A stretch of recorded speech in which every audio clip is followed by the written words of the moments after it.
Welcome to World Class Bullshitters, where we discuss pop culture on a 6th grade reading level. I'm your host, Jeff Hicks, and with me tonight is the one, the only, Dion Green.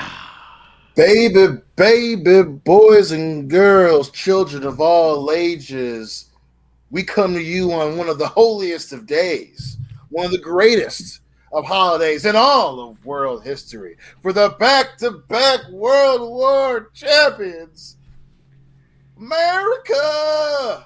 Fuck yeah! Folks, this is a very special episode. It's not going to be the most patriotic thing you've ever seen. That was the video we played a moment ago. But you're going to hear four guys talk about some awesome entertainment and a little bit of a nod to America. But we're not alone. Let's say hello to the Bombay bad boy himself, Big Rig Nick Utown. Yes, I'm glad to be here on this wonderful day before America's birth, July 3rd, which is also, the day we lost Louisville, Kentucky to a fire. That's the official record. Yeah, that's what they say. But no, this should be a fun show. A lot of things have happened, especially in the last few hours. So let's get into it. Well, Nick, I'd love to get into it, but we have to introduce American Ramrod coach Kendo Slice. Yes, I am very happy to be here back once again in luxurious Sin City, where I have decided to reside because I love 110 degrees in the middle of the summertime. Yeah, I'm jealous. It's only 82 here. When Dion was here, it was close to 100. It was balls hot. We were melting outside. Yes. Now it's like a little more mild, and I'm jealous. I miss the pain. Not really. You miss the pain? You miss the pain. Yeah, that's why I'm going to watch Hellraiser tonight. I do not miss the humidity, though. It is 80 degrees here in Tennessee, and there's a fucking parade happening downtown right now, and all the drunk assholes are there. So I'm glad I'm not there right now. Yeah, well, don't worry. You're hanging out with three other soon-to-be drunk assholes. Folks, tonight is a celebration. We're all drinking. I have a Voodoo Ranger I haven't cracked into yet, and this isn't coffee. This is something else. But, Kendo, I saw you drop down a beer. What are you having? I got myself some Lone Star beer, the official beer of Texas. Yeah. Oh, I thought it was the official beer of Spaceballs. No, I don't believe it. It should be. I think Joe Bob drinks that too. I think that's Joe Bob's favorite beer as well. On the way back, I literally got marooned in Amarillo at the Buc-ee's because as I was driving, you could see the clouds coming, and I'm like, they're gonna hit me right as soon as I get to Amarillo. And yeah, it started raining. Got off the highway, right at Buc-ee's, and it just fucking started douching down hard. So I'm like, I don't really want to get back on the highway and deal with this, so I'm just going to ride this one out. So I rode it out at the Buc-ee's in Amarillo for a good half hour, and while I was there, I stocked up on 30 packs of Lone Star beer because I love me some Lone Star beer. Nice. 30 cases, that'll be enough for a New Orleans trip in the future. Dion, what do you got, buddy? I'm drinking the classic, the one, the only Bell's Brewery, Two Hearted. Feel free to sponsor, especially me. I'm the yeah. I think we should get a beer sponsor. All we want is surplus of free beer. That's it. That's all we want right now. Our luck, the only ones that call us is Bud Light. Kendo, I'm not too proud of a man. If Bud Light came calling and said, guys, we want to sponsor your show for $1.4 million, hey, blue's my favorite color. Sign me up. I also like green. So, yeah, but I was like green color. Maybe that's what we should do. We'd be like, look, we can save your brand from the damage you did to it. Get us to hawk your beer. We'll take care of things. Listen, you should have came up with this shit right after it happened because they immediately went back to sponsoring the UFC. And magically, it's almost as if millions of angry voices all disappeared. They got drunk. Yeah. And Kendo, speaking of Buc-ee's, I wore this shirt. Nice. I almost bought one of those. I was really, really thinking of it. I got the regular red Buc-ee's. I was wearing that today. I got the Springfield one and the Amarillo one, but I saw that one. I was like, that's a cool looking shirt. I should totally get that for the 4th. But I'm like, no, I got this one. Or, no, that's the Buc-ee's shirt. The one I'll be wearing tomorrow, my official 4th of July shirt for this year. So, yeah. Fuck yeah. I feel like I should have. Nothing says freedom like a bunch of cats in rainbow shades, red, white, and blue shades with USA shirts and drinking beers. So USA. Nick, what was that can you had? It wasn't a Coke. Was it? No, it's not. It's a Blue Moon. Classy. Where's your orange slice? It's over there somewhere. I threw it away. Fair enough. folks in the chat, when we get to 300 people watching, I'll go put on some red, white, and blue bullshit, and I'll be as patriotic as you want me to be. I don't have a top hat, but I do have red, blue jackets, all sorts of shit. So let's get that. Okay, well, I got to tweet that shit out now. Yeah, come on, folks. Let's get those numbers up. 300 viewers, and Jeff will change outfits. Live viewers into the most patriotic garb you've ever seen. Shout out to Andy Montemayor. I make that joke all the time about blue being the warmest color. I've seen that movie. But folks, we're going to be talking about all sorts of bullshit that's world class tonight. We're out of the beer mode. We're into talking about what's coming up next. So as you guys are probably pre-drinking for the 4th of July like we are, you're all sitting around wondering what's next. Well, WCBS has what's next for you. Nick, Kendo, and myself, we all sat down for a nice long Patreon recording session. You're going to get a Running Man discussion about the new Glenn Powell trailer. You're going to get a trailer discussion about Project Hail Mary. And then we talked a little bit about the transgender Zelda casting and the internet. So, folks, patreon.com/worldclassbs. Shout out to our friend Paul Otis, who's a new $5 member. Folks, you should check out what I posted across all of our social media platforms about our goal for the end of the year. No more Mr. Nice Guys. We're taking what we want, and we want the gold, sucker. Hulk Hogan, you got nothing to do with this. But one day, we'll interact with him. And Dion, how would you act? We're still coming for him. Yeah, we're still coming for him.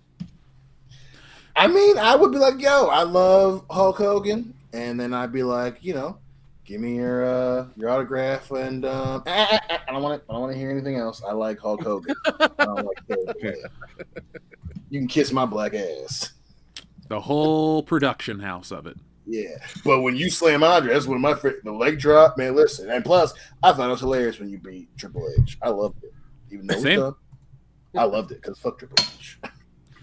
Yeah, he might be running things behind the scenes, and I like it, but I still live by the whole fuck Triple H mantra because I lived through his shit. This whole Papa H character that he plays with the old man, and he goes on stage and he puts on his glasses and he starts reading his little thing like that. That's old man Triple H. I'm used to Triple H in a fucking polo in a crappy suit holding people down. That's where I'm still living in 2004. I will never forgive you, Triple H. I'm so glad that, the internet fans are all, yeah, we know he's the guy, blah, blah, blah. I was like, but a lot of y'all literally were not fans during the Reign of Terror.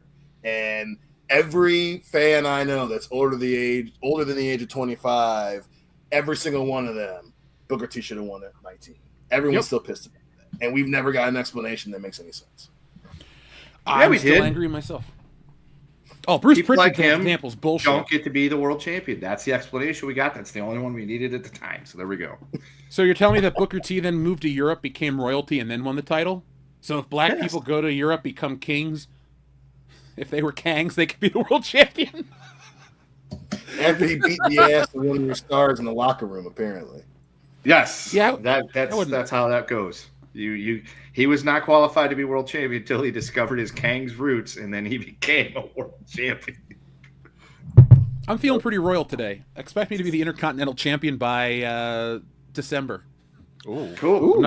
I'm not putting anybody over. Fuck this shit. I'm gonna pull a Triple H. Yeah. Just pull a Hogan. Just every time they come out to you, you're like, Jeff, we're gonna need you to lose to JOC. Back. That don't work for me, brother. Lots of Triple H hate in the chat. Wow. Folks, I am happy to hear it. There's nothing worse than like that. They're not even called the IWC anymore because everybody's on the internet. But like that, there's like two trains of thought on the internet wrestling. There's the stuff that's more along with us, or there's the we like everything and you're just a hater and we like the yeet. And oh my god. Well, I mean that goes the same for Star Wars stuff. Like anything that says Star Wars on it, those people are just like, oh, it's the greatest thing ever. It's like, no, it's fucking not. You need to calm down. Those people are stupid. Yeah, They are. But we'll talk about those stupid people all night long. But let's talk about this briefly, just as our introduction, folks. It looks like Diddy isn't going to jail, right? That's what happened. He didn't get charged for the more serious crimes, and he just got a couple of the lesser ones. So that the trial's over.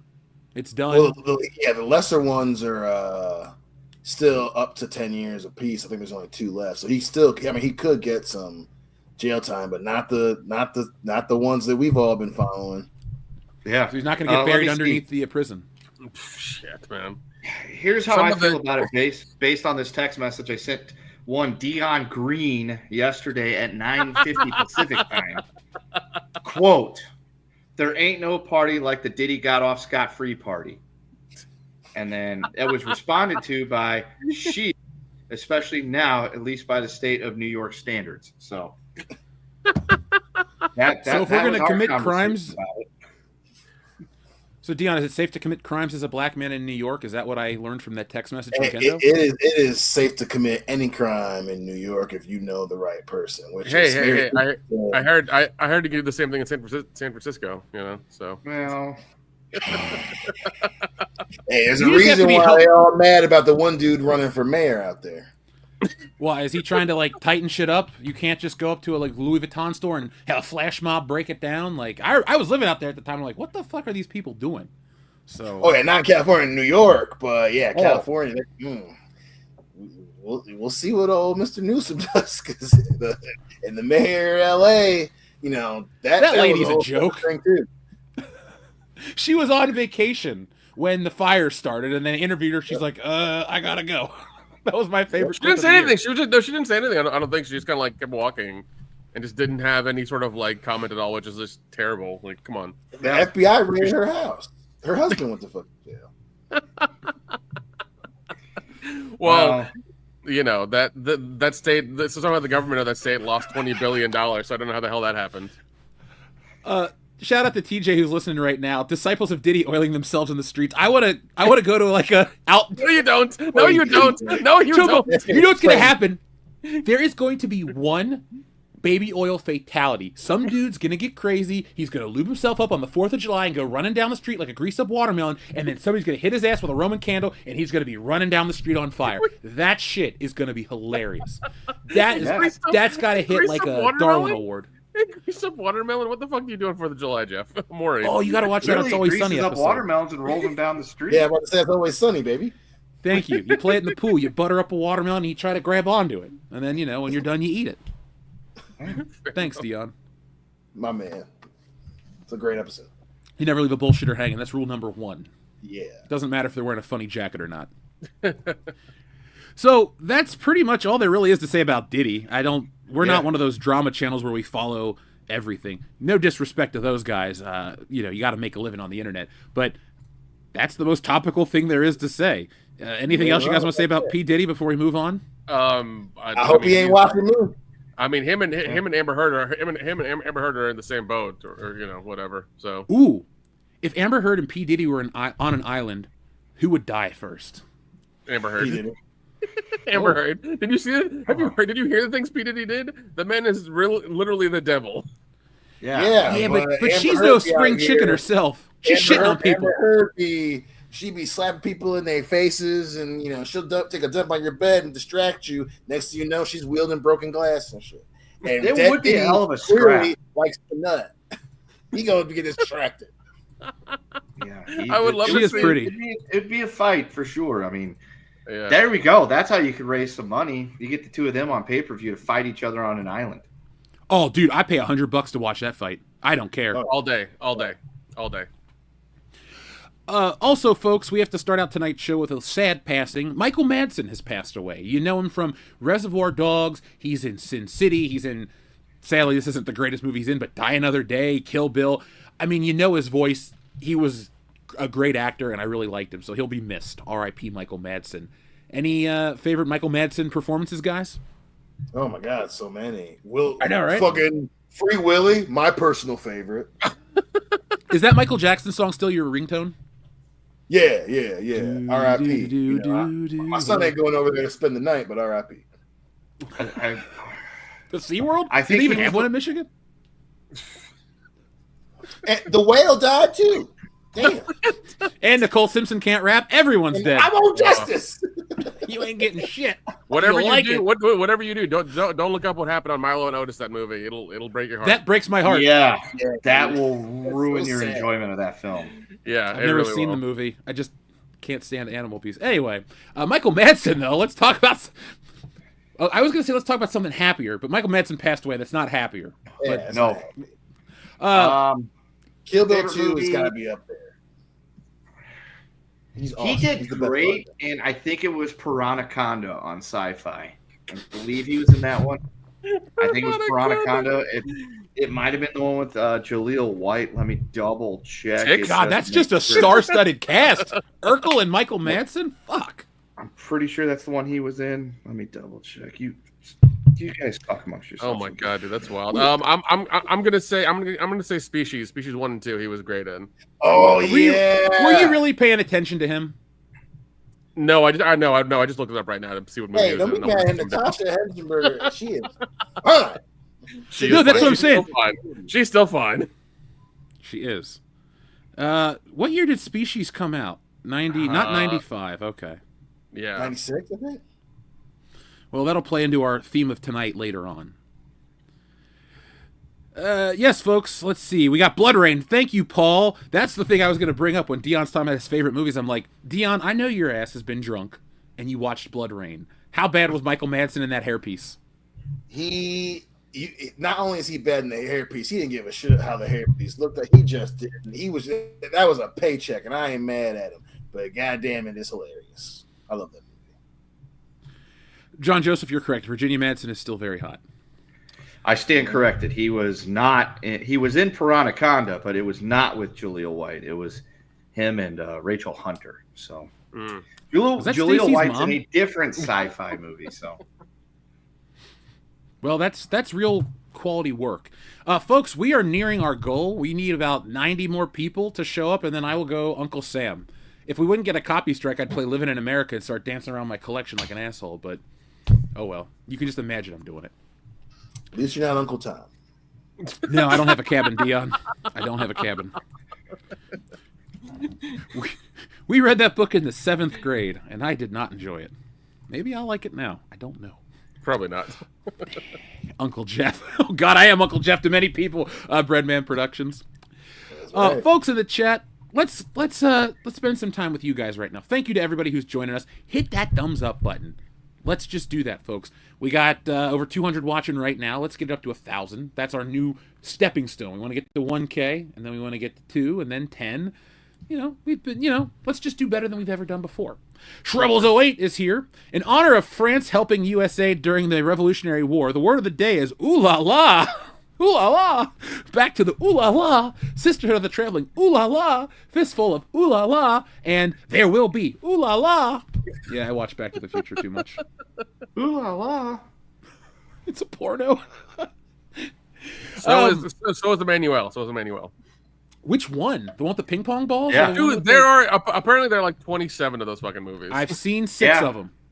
I know for a fact I've seen Emmanuel in space. Is that better or worse than Leprechaun in Space? Probably better because of the nudity. Yeah. We should watch Emmanuel we should make Emmanuel in the Hood. It's just like one of those blacked videos. AKA Riley Reid. Nobody and something. I don't know. No, she's Snow Bunny and the retired. Beast? We have to get what's her name? The chick from the Boy Meets World. Oh, Caitlin Ward. Yeah, yep. I'm pretty sure that movie exists with her in it. The one who was like did softcore modeling shoots and then immediately went to body paint porn and then straight up I'm taking my clothes off to I'm gonna be a porn star and ended up on black.com like right away. So I think she would be perfect to play Emmanuel in the Hood. Yeah, Emmanuel in the Hood's got to be right. The redhead stereotype very well. Listen, we all make sacrifices for the people, and she chose hers. Yeah. Let's see. I remember that better than Boy Meets World, Dion.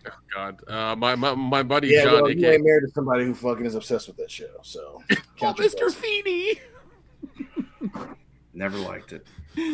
I love the show, but she watches it like every couple of months. Oh, when I was up there at New Year's, she was watching it when she was working, and so when I came home, I started watching. I was like, God damn it, Hillary! I'm watching Boy Meets World. That's how she gets you. I got to the college years, and then I turned it off.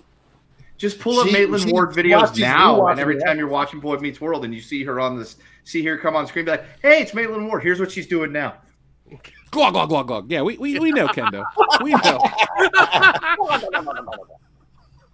Let's Maitland Ward. Ooh la la. That's one of her movies, right? She does a terrible French accent. An ooh la la story. There you go. There's He's not one really for known you. for a French accent, but it's okay. No Well, ooh la la for old men. That's just sad. It's a tragedy. It's a tragedy. Ooh la la by the dozen.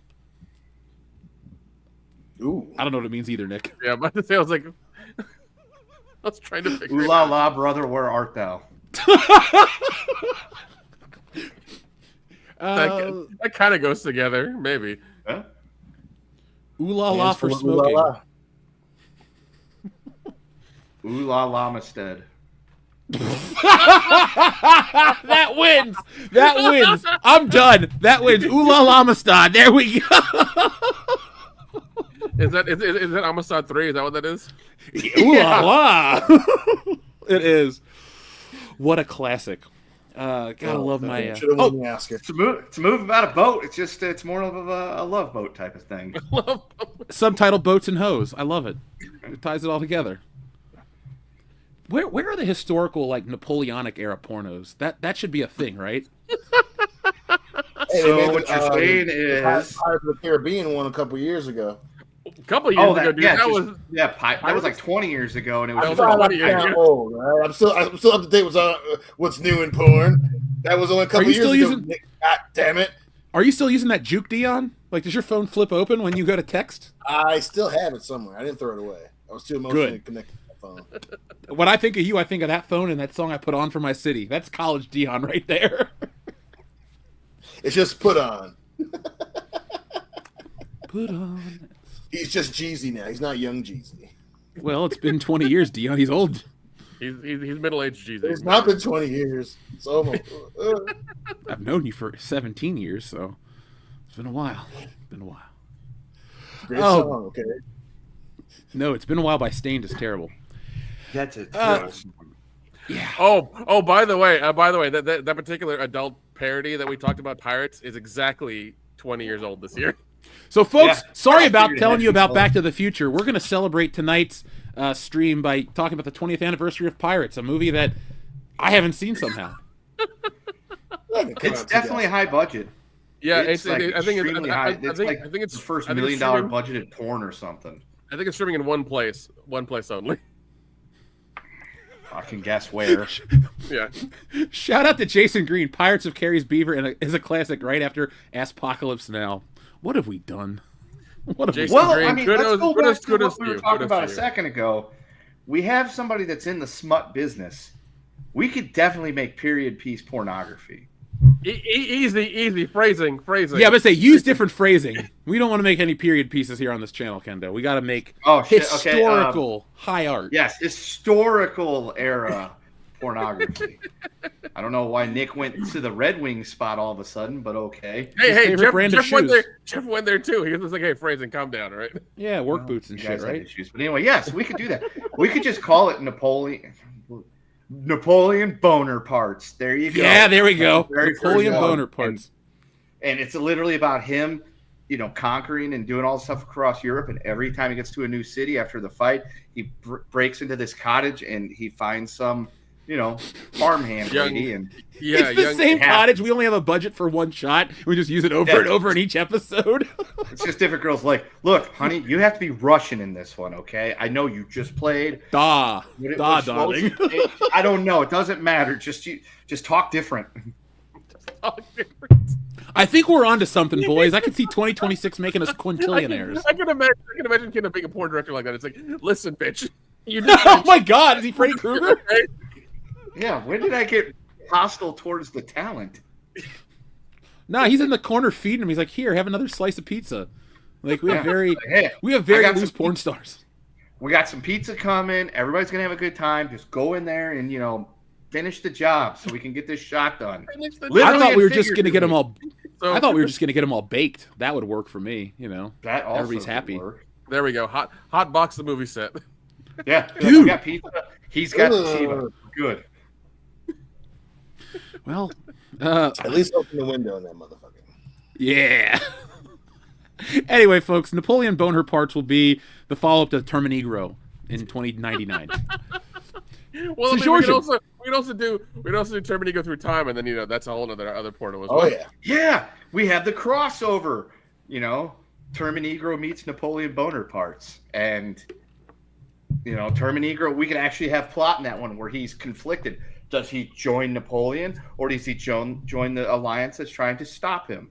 Could he affect history by helping at the Battle of Waterloo?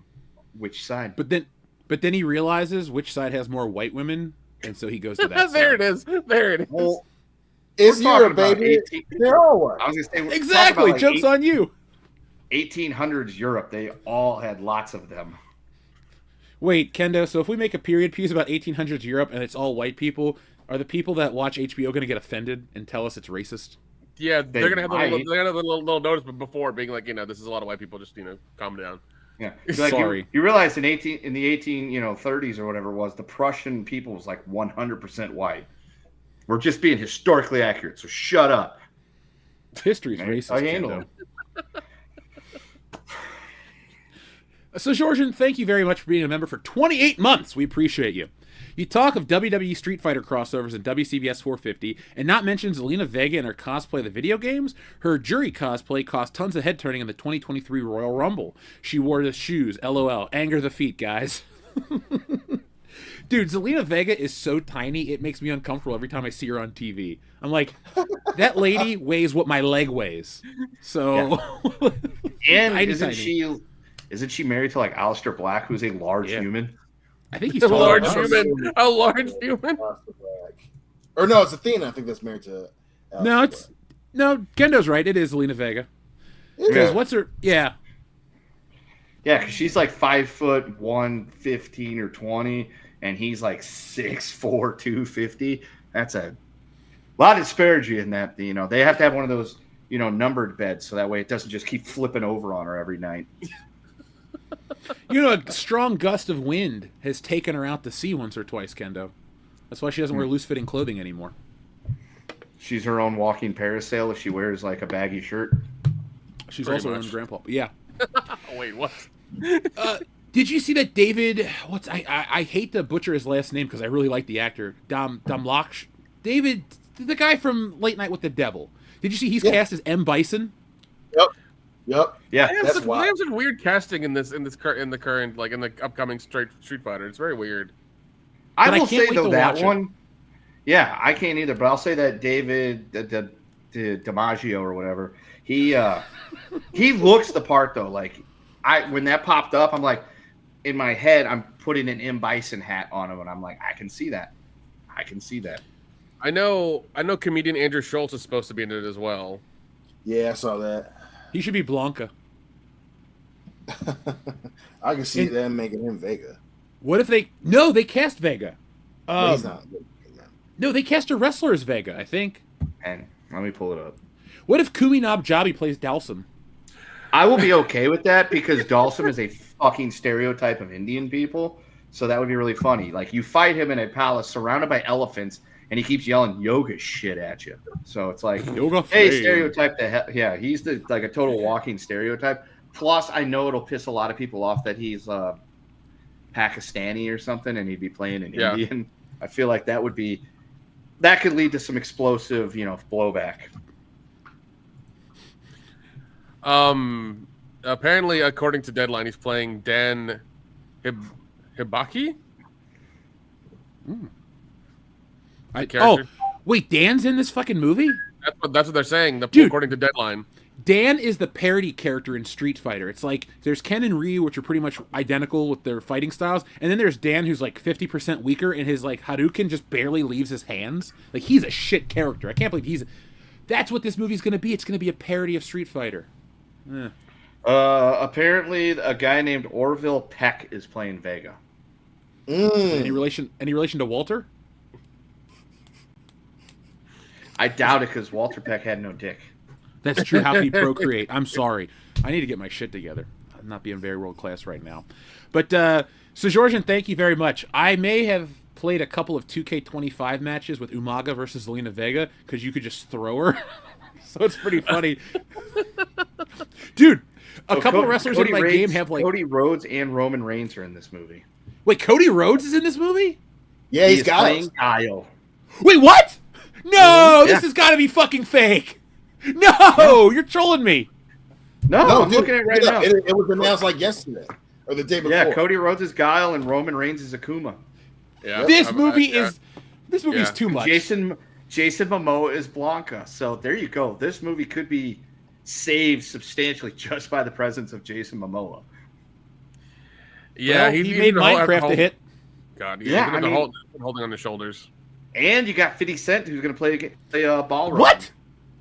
No. I heard that was a rumor. Was that confirmed? They should just have Mike gonna Tyson play him. Dig deeper. Mike Tyson doesn't need to play Balrog. It's based on him because in Japan, Balrog was named M. Bison. They changed it for the U.S. release. Yeah. By the way, folks, we only need 20 more people before I'm... now it's 17. Before I'm getting patriotic, I'll go put on the blue jacket. It's so ugly I never wear it on the show, but whatever. Enrique Vasquez says, "Hail WCBS, no headphone." Wait, what? It's on IMDb. 50 Cent is Balrog. Ooh. The backstory of his character is he gets shot 9 times in the face by his album. Oh, get the fuck And then out of he's here! but I'm serious. Like right there, you got 50 Cent. Okay, as, yeah, no, that's fine. the Balrog.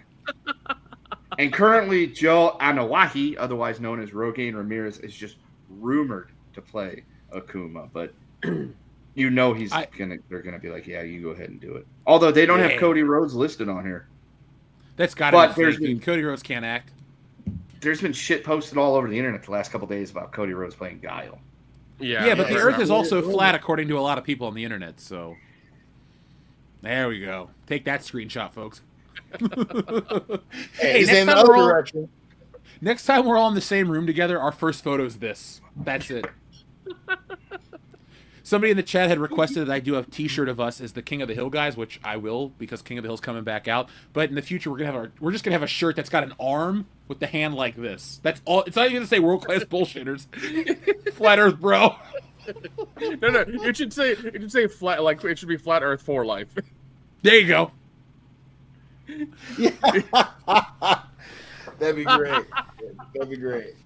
Sorry, I'm dropping my hand signs tonight. I've been listening to Gangster's Paradise when I draw. Enrique. I'll do it. Vasquez- Yeah, Coolio's That's where hardcore. I Anyway, keep my 45.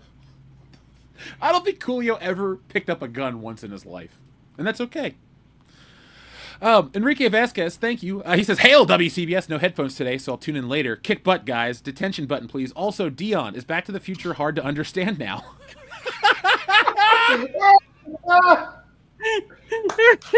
He got you. He didn't fucking get me. So is Goonies. a reference. Enrique He Vasquez. is So is fucking Goonies. All right. Dude, you don't understand Lethal Weapon anymore. Oh my God. Y'all just shorten the length of time. You said 30 years. The 30 years part was mistakenly said.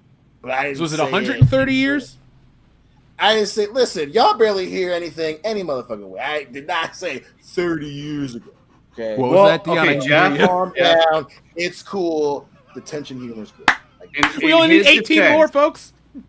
In his defense, the other day I was watching Svengoolie, and that movie was from like the 50s, and I had a hard time following it. Granted, I wasn't really paying that close attention, but I did understand some of the words. I think it was English. Hey, Dion, I'm not making fun of you right now. There are some times where I interact with British people, and I have to go, what? Because I don't understand what they're saying. They don't finish their words. So I'm with you there. I know we're all speaking English, but it is what it is. Enrique, you have a request for a button? Like we always say on WCBS, ask and you shall receive. You had enough yet? No. That's another one. So? You just say the word, I'll keep going. Go. Eeny, meeny, miny. Mo. Your mother was a... Ho. He was a famous clown. Bobo. Mitch, cut it out. You know what? Let's do one more. Cry me a river, dick face. I just love that movie. R.I.P. Clarence Beeks. Real R.I.P. MVP. God, I love that movie. Cry me a river, dickface. Yeah, bunch of fucking weirdos. Turns 25 next year. Let's do a whole month dedicated to not another teen movie and every movie that it references. That'll be a weird Patreon month. Dude, We could just keep it going for the whole year. We could just make it not another teen movie centennial celebration or silver celebration or silver anniversary celebration or whatever. And every month, so not another teen movie. They reference this movie, and then we will watch that movie and do that for Patreon. You're joking? I think we should do like a small chunk of our time dedicated to that. I think it'd be hilarious. People would be like, I'm seeing how committed they are. I love the Breakfast Club. Yeah. Uh-oh, guys. We have a call. No? It's not Commissioner Gordon calling in. It's from the great beyond. Someone's calling the psychic extraordinaire, Mr. Cleo. Oh, no, folks. Here we go. All right, don't be asking for motherfucking Mr. Cleo. Y'all gonna jump on me, goddammit. Here's what Cleo said. Shut up. How about that? Y'all gonna talk shit. Y'all gonna talk shit. You gonna send me a message talking shit to me. And then you gonna ask me for a motherfucker. You gonna ask me for the character you love. Hey, tell you it isn't. You're supposed to be Jamaican. Come on, Cleo. You treat me right. Have the mercy. What's the goddamn question? Yeah. All right. He's clearly not a Libra, darling. I'll tell you what. Fuck all that. But, I almost want Kendo to do this. I capture it. I just can't turn it on. Let me capture it. Let me grab it. Oh, the cats don't lie. Jurassic World on the. That's ScarJo. Yeah, homie, I'm on the mercy. That's ScarJo, darling. And what they say about ScarJo, she's a Libra, ain't she, darling? That movie's making $1 billion just on the hills. That was the other one. Fantastic Four. Let's look at the Kiads don't lie. We gotta pull the Kiads because we can't see the future with that one. No, Fantastic Four. No, the Kiad. Let's pull the Kiad. Why? Because the Kiad don't lie. Ooh. With that one, I got to tell you, darling. I see the pale white woman riding the black horse, and the cows don't lie. So Fantastic Four might end up being Fantastic Poor, darling. But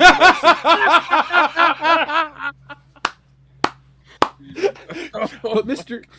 Cleo, will Jeff sabotage Pedro Pascal's career if he takes the role of Indiana Jones? Ooh, that Jeff, he sounds like a Libra, don't he, darling? Let me check the cats, because the cats don't lie. This cat right here, darling. It's the one, the only. That's the bougie bitch, darling. And she's a Libra, ain't she? That's a powerful one. We love Jeff, but that bougie bitch. That train ain't gonna stop for that call. Hop of the mercy. These have been the wise words of Mr. Cleo. Thank you, Mr. Cleo, psychic extraordinaire, our favorite fortune teller from the future. And thank you to Shrubbles08 for sending in your message. We appreciate it. He complained for 30 seconds and he's like, all right, I'll do it. Dude, speaking of Fantastic Four, did you see they have an $80 popcorn bucket? What the fuck? Yeah. I don't. 80 has been the standard up here for a couple of the big movies, so that's not surprising. But of all the movies, Fantastic Four doing that, dude. If these $80 popcorn buckets included unlimited refills for life, okay, I'll spend $80. Seriously, if it was like, it could be something terrible like Twilight or Garfield, I don't care. I'd show up to every fucking movie with my Garfield tin and a guarantee that I get free refills for life. I'll do it. Well, I don't even think the Mission Impossible one was $80. I think it was like 45 or 50 when I went to go try to buy it. I wouldn't, but no, I just saw this yesterday. I'm gonna do a video on it, folks, since you guys seem to like our alien popcorn bucket that looked like a dick video. So we'll talk about this $80 popcorn bucket, but you could get a Nintendo Switch video game for the same price as a popcorn. Like, what are you gonna pick? Have you seen the Jurassic World one, the one that's come out for that?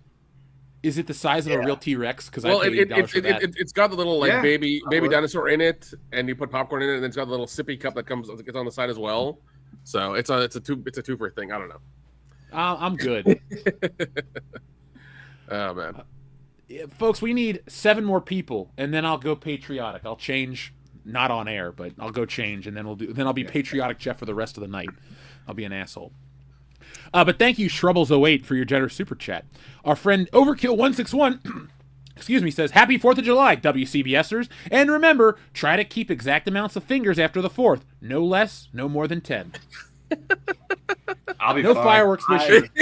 Yeah, I don't do fireworks. It's a good rule to live by. Other people are going to do fireworks, so let them spend their money on fireworks that you can watch for free from the privacy of your own backyard. Listen, you can spend that money on booze and food. That's true. But listen, today, tomorrow, and Saturday night, this is their last time with 10 fingers. Dude, in my neighborhood, they've been lighting off fireworks for the better part of a week. Dion, since you left, every night I hear pop, pop, pop, pop, pop, pop, and then a bunch of people screaming in the background. So somebody lost a finger. Hey, you know what, though? Luckily, here it stays over by Lansing. That was me, though, as a kid. Like, I was the firework guy. Now, I wasn't, like, throwing shit at people or shooting Roman candles at kids, but, like, one year, 2004, we were fucking around in the backyard. We left all of our fireworks exposed, and something flew into the box. And I have never moved so fast in my life. Dion, I jumped over the hood of a car to get away from this explosion. Oh, my God. These things called Predators were in the box, and I look over, and all of a sudden you just see it. Boom! The whole box explodes. I was like, shit. God damn, dude. Yeah, well, usually I come back for July 4th, and I live in a very, white neighborhood. And if I put off, one thing above a certain decibel, I get the cops called on me every fucking time. And it's only me. They only call the cops on me. Well, maybe you shouldn't build clocks that look like that. Yeah. Come on, Flavor Flav, work harder. Shrink that shit down. Microsize it. There you go.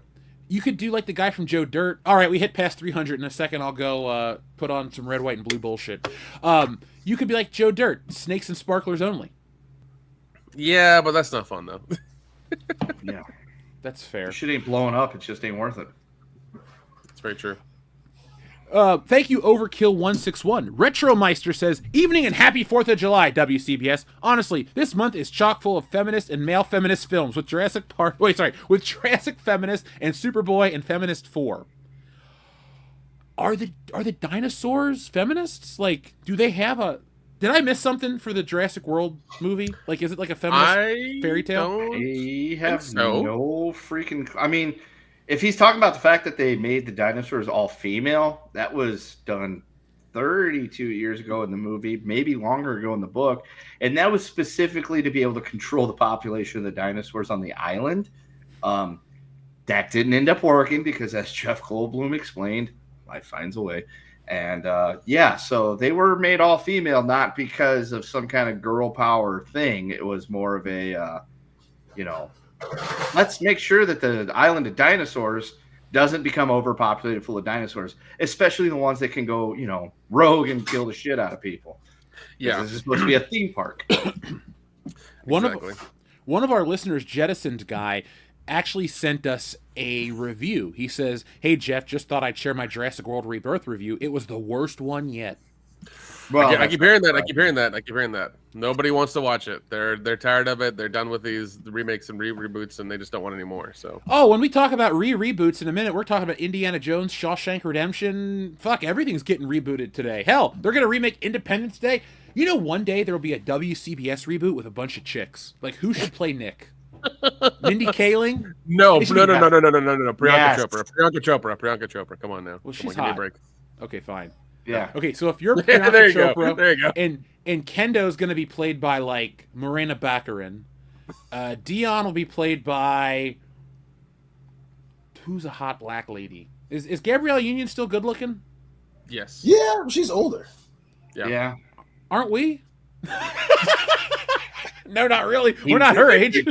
he makes a point, but we're not that old yet. No. Who's young, hot, and black in America, Dion? It's not you. Damn. Damn. Playing me, she's a little light skinned, but that's cool. I think Zendaya should play me because I'm not fully black or white, and neither is she. Maybe that should be our next movie, Jeff. Young, hot, black in America. Young, hot, black in America. That'll make us $1 billion, right? It will. No, it will. Yeah. It will. Just make it a sleazy 70s porn. And then it'll probably end up getting us into a feud with fucking Tyler Perry. He'd be like, what? We earned our Oscar, bitch. Yeah, I'd be like, I'm the only one Listen. allowed to make black movies in America. Listen. Like, As we came long to. as Ryan Coogler's on our side, it's fine. It's fine. I like that guy. He's okay. Yeah, I mean, Sinners was cool. I watched it. Yeah, but I don't know if I'll watch it again. But if Jordan Peele gets on our case, I'll knock him the fuck out. It's okay. I'll Yeah, it guilt won't him. be a Like, hate listen, crime man. because you guys are both on the spectrum of that side. So you'd be able to be like, He married a course. white lady. I can pull that card. It's like, listen, man, you can't talk down to me. That's all I'll say. I'll just It's look also at it impossible. and It's also impossible. Yeah. But you know, say, If I'm a foot taller than that little dude. Oh, Hey, don't Jordan, you how put are that you? whole mojo on me about Kevin Hart, Remus, Uncle Remus. Don't you do that shit to me. Don't do yeah. that to me. Number one, Uncle Remus saying that's hilarious. Zippity Number doo-dah, two- my friend.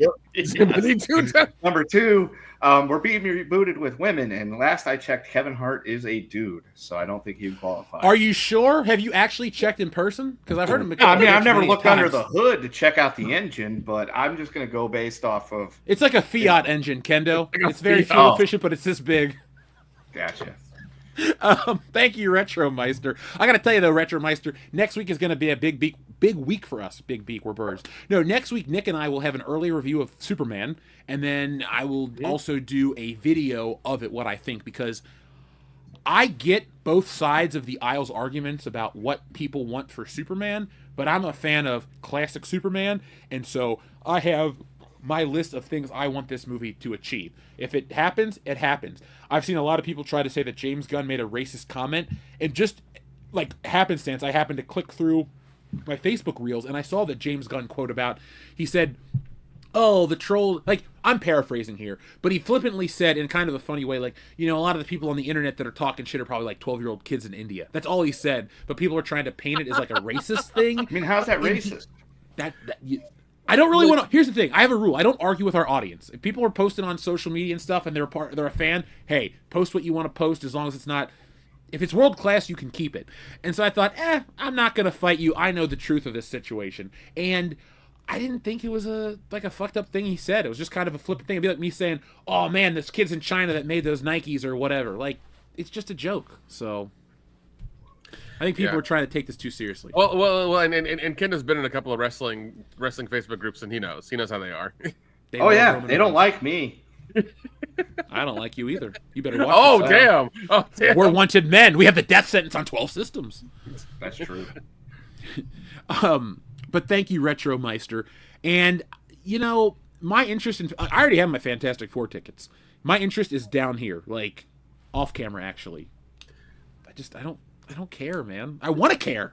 I liked the Thunderbolts, but I am not excited for Fantastic Four, and I'm not apologetic about it.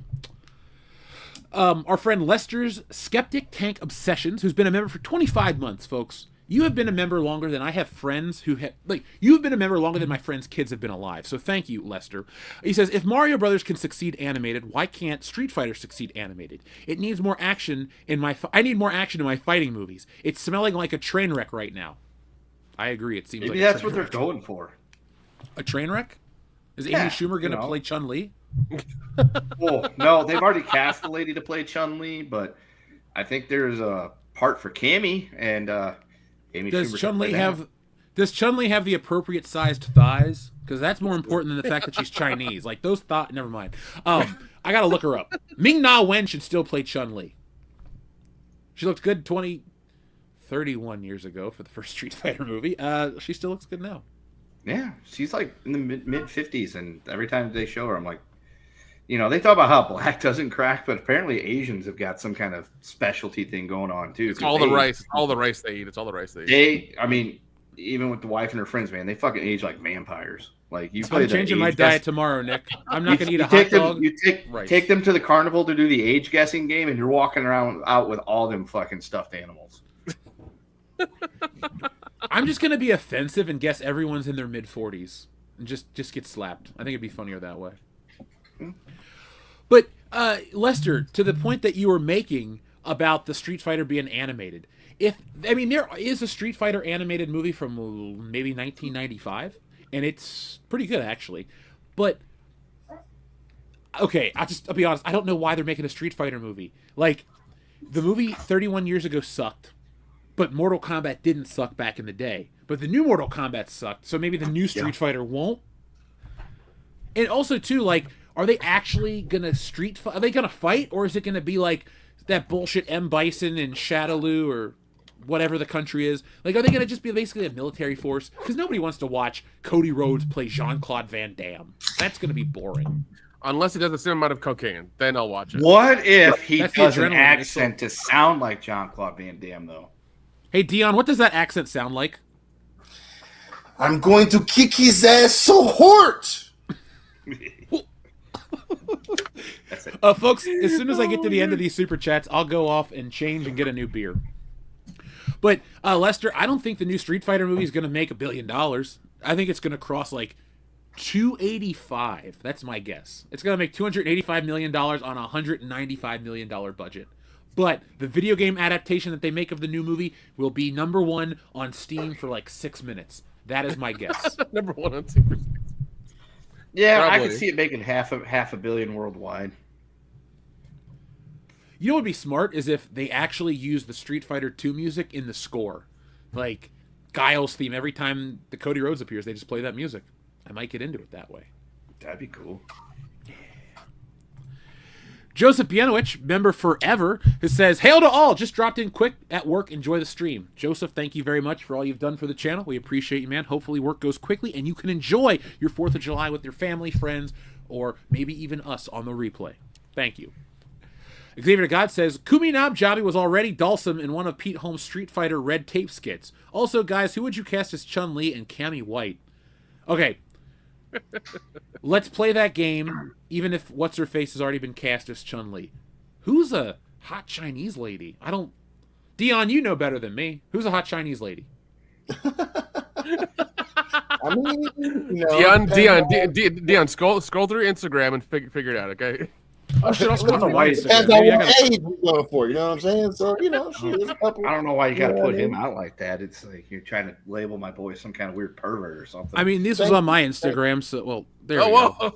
Yeah, that's on my Instagram, so, I mean, don't label Dion, okay? We're all men. We like our riverboat gambling trips. I remember about gambling trips. That's fair.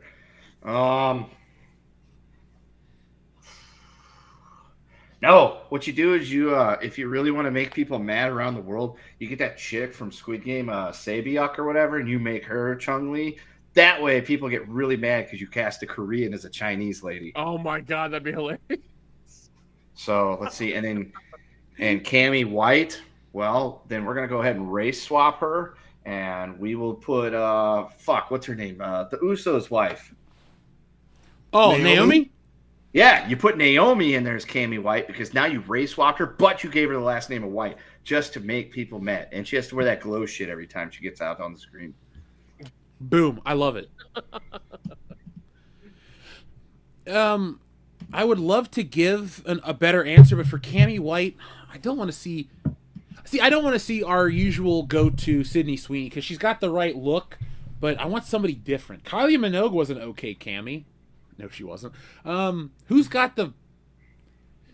Okay, I don't necessarily need Street Fighter characters to be played by good actors. I need Street Fighter the movie to be a lot like a Bat in the Sun production, where the people look the part, and then you, like with the right money, you just make the plot work. Like, David DiMaggio, as we call him here on the channel, as M. Bison, can carry any movie. Like, he could play me in a biopic of myself. So I trust that guy. But I don't think we're going to get a lot of, like, quality from Street Fighter. It's just going to be a lot of camp and cheese. And I, for one, am okay with that. Because, you know... No, and I think that's how you do it. That's how you win people over. Is just don't take it too seriously. Have fun with it, and just make it interesting because it's the only way it's going to work. If you take it too seriously and try to make a serious Street Fighter movie, you're not going to make any money. Sammo Hung as E Honda. That'd be pretty cool. Zhang Ziyi is Chun-Li. She was good looking back in Crouching Tiger, Hidden Dragon days. But her and Ming-Na Wen look essentially like they've aged the same. So I'd give it back to Ming-Na Wen. Maybe she just goes and squats or leg presses like 10,000 pounds. Here's what you do. Legs. For E Honda, you just get a Honda. Yeah. And every time he appears on screen, it's just like a Honda Accord. Voiced Can by it be a Honda? John- Could it be a Honda Pilot voiced by John Cena? Because it's like a bigger That vehicle. works too. Yeah. Dude. Speaking of which, speaking of John Cena, I watched this movie with Idris Elba last night called Heads of State. It was actually really good. Oh, the new one? Nice. Yeah. It's him, Idris Elba, and then Priyanka Chopra is like a CIA like operative who meets up like halfway. No, through. That's he's why like you went and saw it. He's the president. I think isn't he the president? Yeah. John Cena's the president and also an action star, so he's basically like Arnold Schwarzenegger's the president. Okay, I'm gonna go see this movie now. That sounds pretty awesome. It's on Prime. Like I watched it last night. I was apprehensive. I was like, this is gonna be okay, but like, it was really good. Like the dialogue was great. You had a couple of cameos that were really fun, and it was a good time. I was very surprised. So there you go. There's your solution to the question we just had. Idris Elba plays Chung-Li because everybody wants him and everything, and John Cena plays Cammy. I'm okay with that. Have you guys ever seen the footage of Jackie Chan playing all the Street Fighter characters?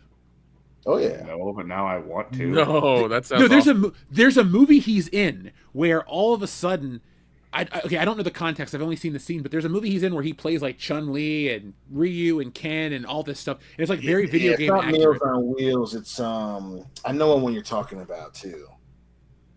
Is it the? Jackie It's either Chan's it might be the. Strike? Shoot, I can't remember off the top of my head. Police Story 2? Yeah, it might be one. I think it's one of the early police stories. Oh shit! Okay. All right, Dion, gun to your head. What's better, Police Story or Police Academy? Ooh. I know, right? You can't win either way. I think I gotta go Police Academy. I love Police Story, but Police Academy is just Okay, Dion, gun to your head. Which one is better, Police Story or Samurai Cop?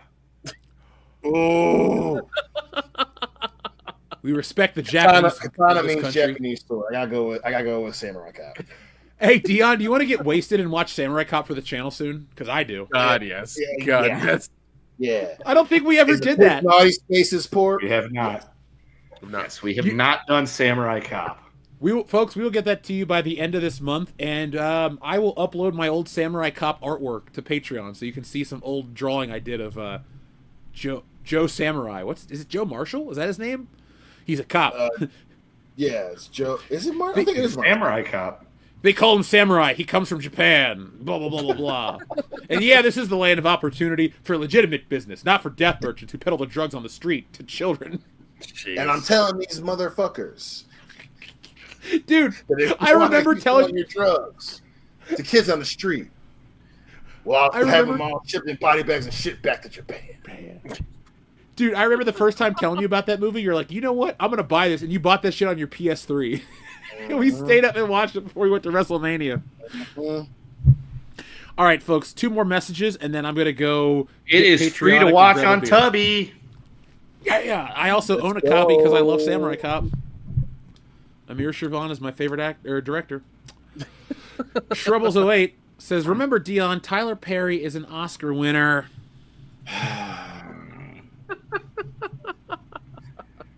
Oh yeah, so it's Tom Cruise now too. He won the same damn thing. Oh, good. Did he really? I'm happy for him. Tom Cruise has deserved an Oscar long before now. I'm glad he's finally got one. Harrison Ford deserves one more, but whatever. Here's your button number 69, Shrubbles08. Still waiting on that heifer, Julio. Fuck you, fuck you, fuck you. You're cool. And fuck you, I'm out.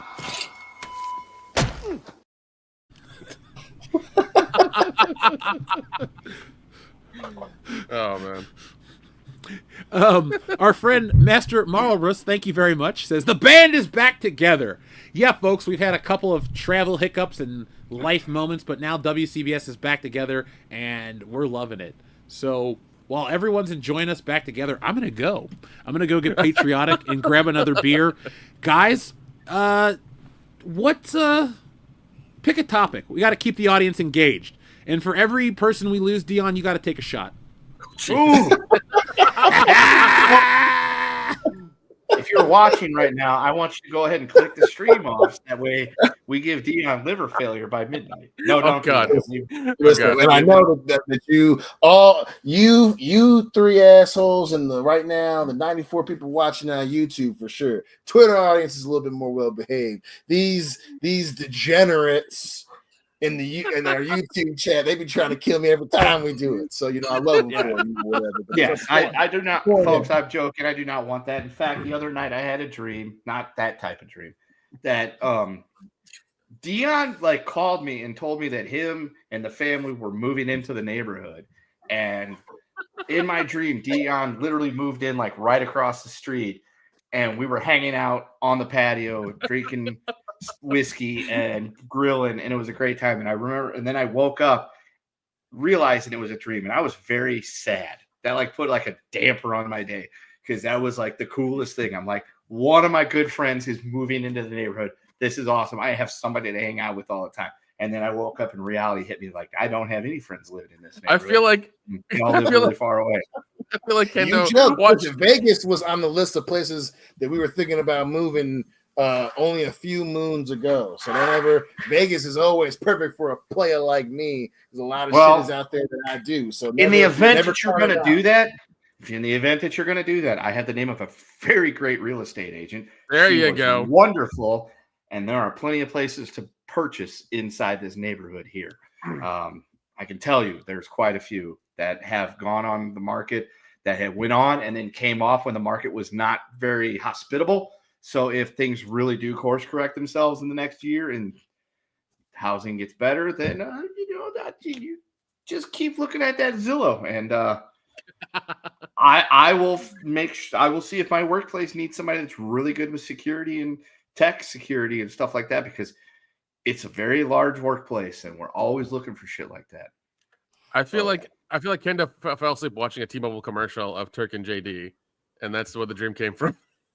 Well, to be fair, we have been enjoying the political, sport, and entertainment world for the last couple of years. Lately, shit will happen besides our regular group texting, but little nominal shit.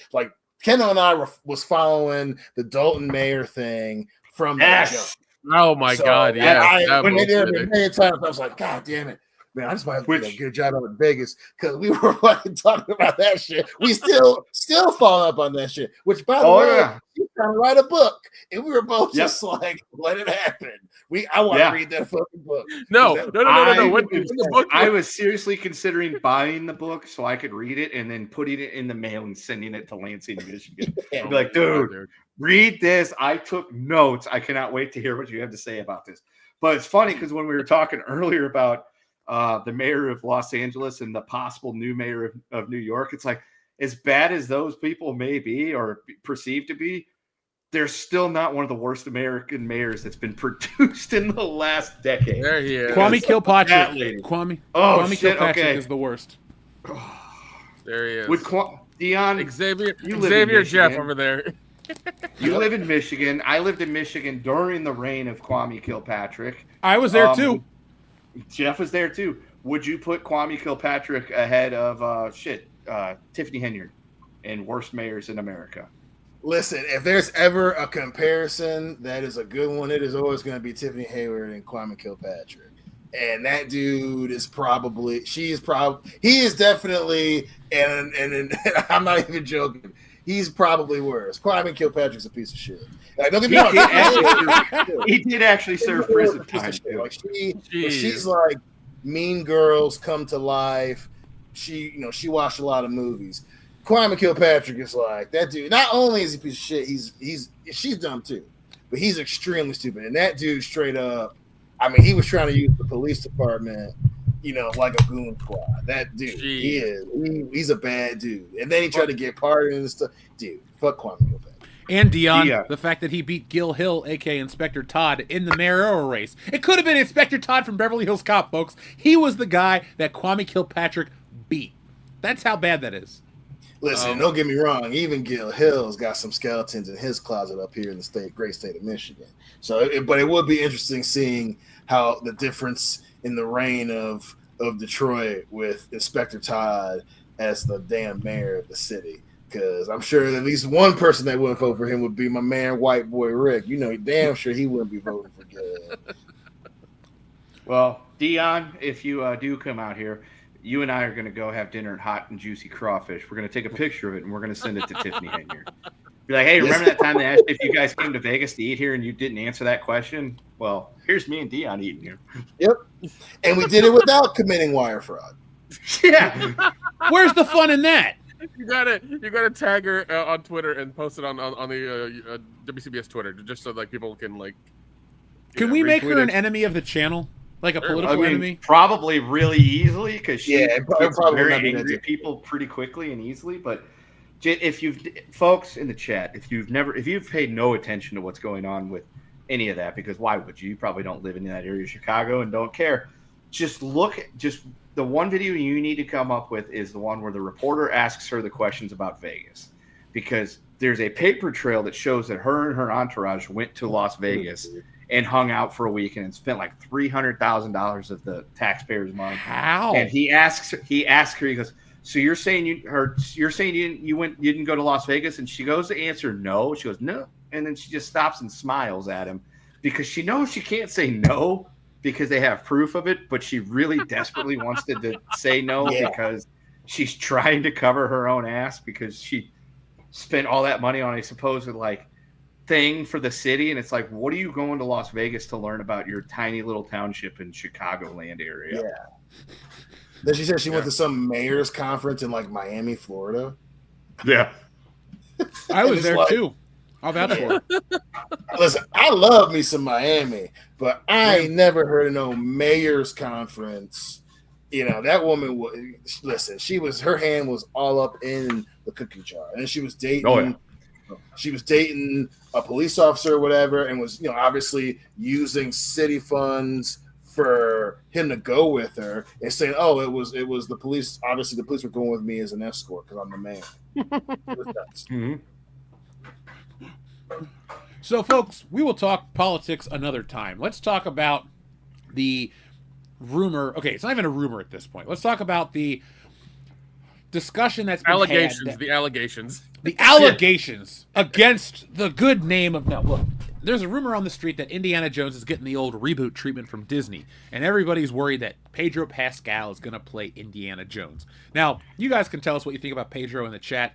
I'm not a fan. He's just okay at best. And I don't listen to everything he says publicly, so I'm sure if I knew everything he said on the record, I'd probably be like, that guy's annoying as shit. But I'm busy working on Stealing Solo 2, and Pedro Pascal doesn't pay the bills. That book will. So anyway, long story short, they're remaking Indiana Jones, which I think is a terrible, terrible idea. It's great the way it is. But if they were to remake this franchise with Pedro Pascal, how do you think people would react? People would love it. Same way.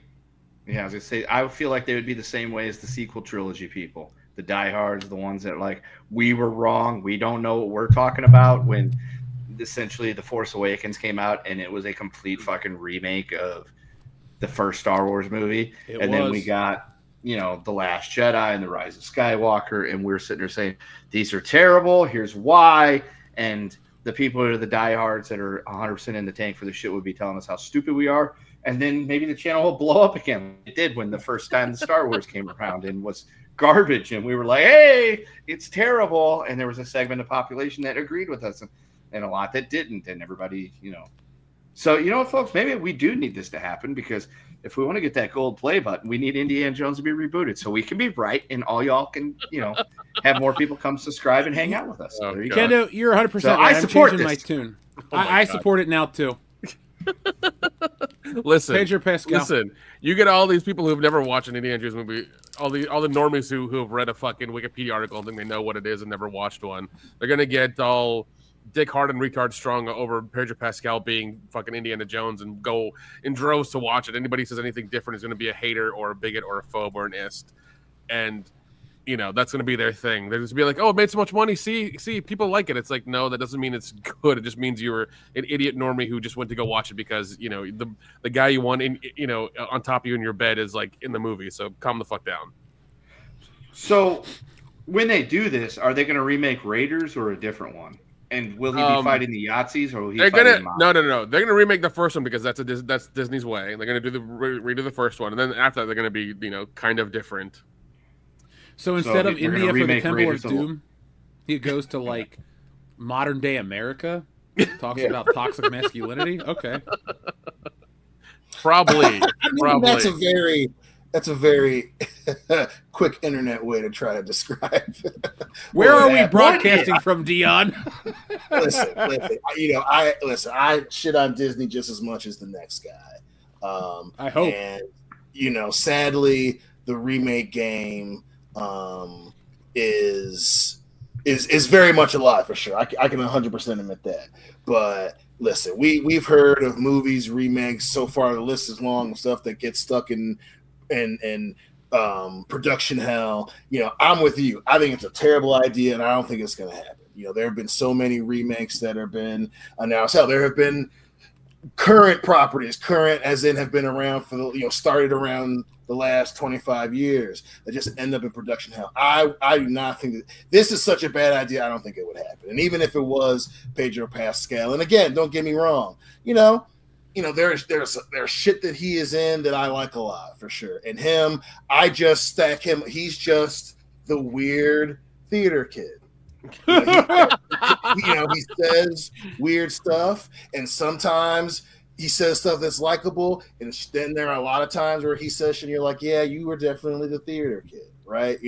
So that comes with that rumor, right? And I think if anything, this is going to contribute to why this is going to get stuck in production hell and isn't going to get close to happening. Because it's such a bad idea.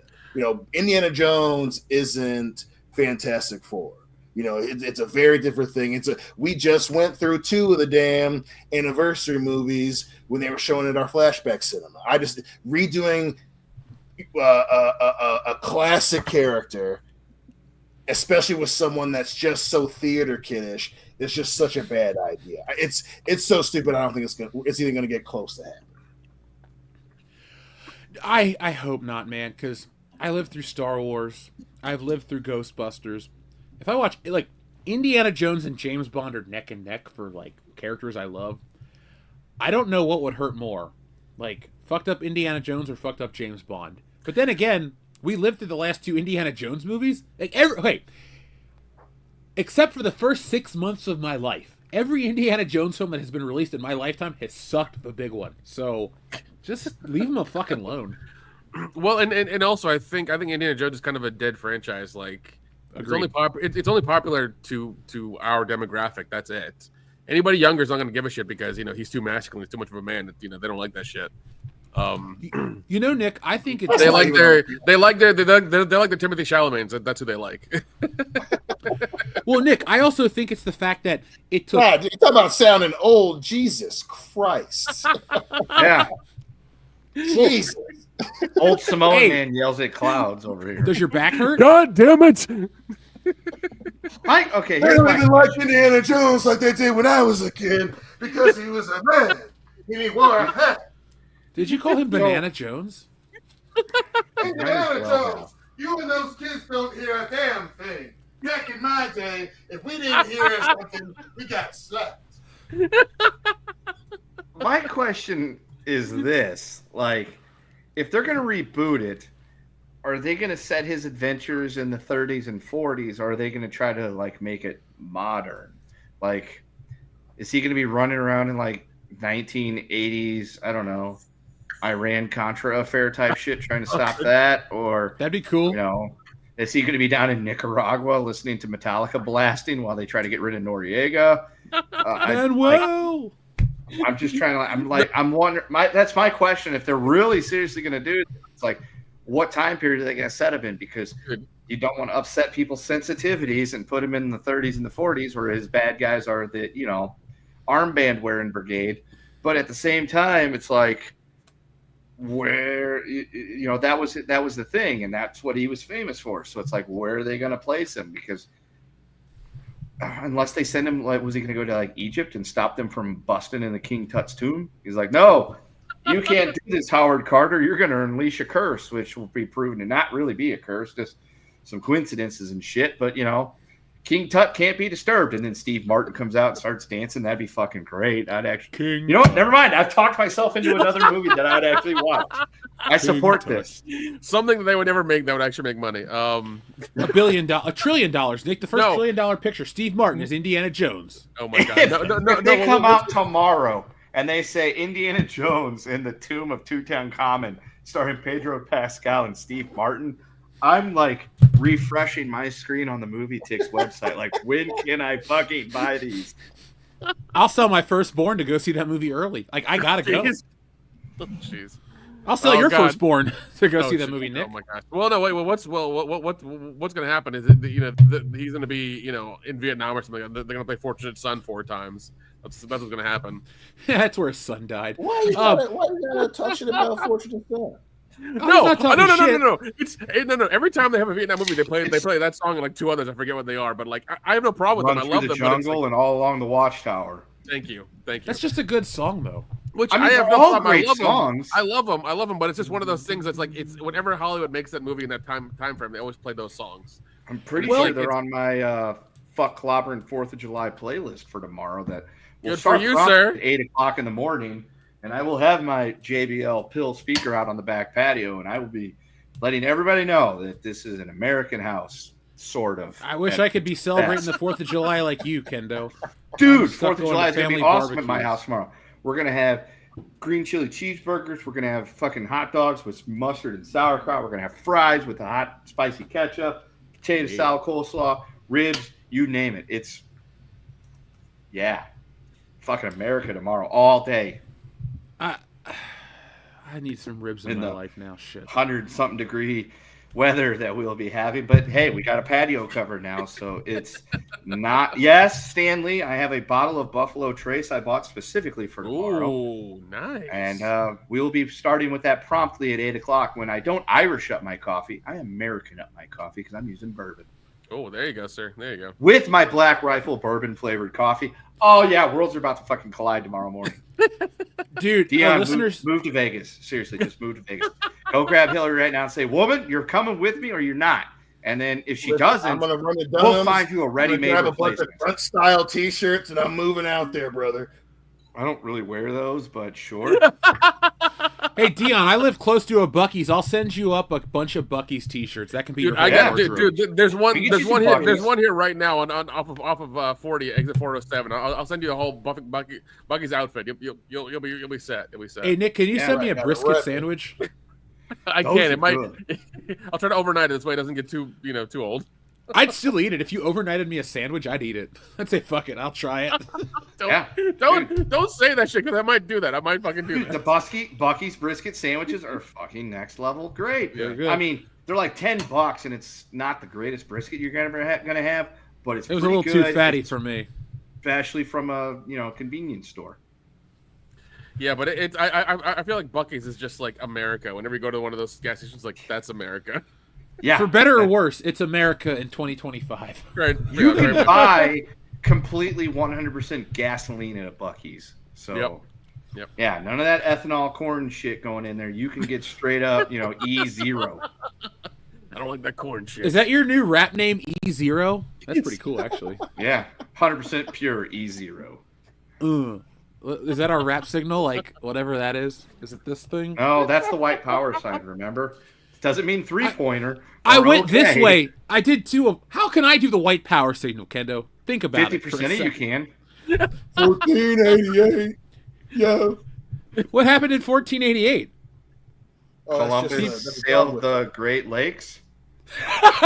No. He's Dion, hanging out in Dion. Michigan before it was established. Yeah, 1492, Columbus sailed the ocean blue. 1488, he landed in the Great Lakes. I totally remember that Yeah, from it's school. not 1488. It's 1738. Is what it is.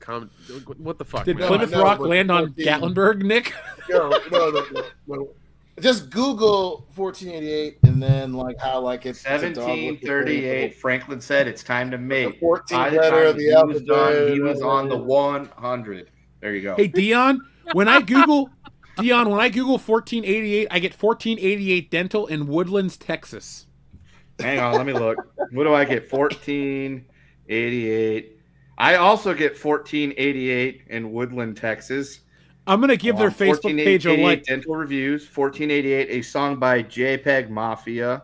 1488 Strongs. 1488 shirt. What's a 1488 shirt? Oh, it's a hate symbol database. 14 Hey, words. folks, in the letter of the alphabet. When everybody out there on social media, when you're not subscribing to WCBS, join the 1488 dental page, and let's show some support for good dental Oh my work. God. Hang on. Shorthand for Oh, 14 geez. words. Oh, Hold on. I'm calling. how does 88 stand? Oh, okay. So it's the H letter. So 8. Yeah. Okay. I see that. All right. Nick, what's happening? I looked away. I don't know. I don't know what's happening. People that believe in a certain, color being specific. I'm not saying who or what one. Is it a We'll spell it superiority for- complex? It's the group that actually would do the white power symbol. Yeah. John based Cena on- fans? Based on this 80L thing, yes, that would. Yeah, but then here's another one. It says Metro Greek 1488 Kappa Alpha Theta Mountain Retreat shirt. Are you having Dude, a stroke? if you say those letters too, in some order, we're gonna get some government person to come to your door. Not anymore. Oh yeah, the new bill. That's true. By the way, randomly I looked up Fantastic Four on a Saturday, July 26th at 9:50 p.m. in Atlanta at the big theater, and nothing has been sold. Yeah. There's only like 3 when I looked it up on our local NCG for pre-orders and whatnot. There's only like 4 tickets bought. Here, I'll even share the screen just to show I'm one of 3 people that bought a ticket for my local viewing. So Good for you. Let me see. Let me check my. no, local not theater. good for me. Oh. You think I want to watch this piece of shit? No, No. not cancer. The cannery. There we go. The cannery. Well, we'll see if it is a piece of shit. But for sure, it's not Nick, getting I keep clicking add to stage, and it won't work. Let me refresh, which means I'll be gone. When does the Fantastic Four come? Oh shit! On Sunday, July 6th, I can go see Dirty Dancing at the Flashback Cinema at the Cannery.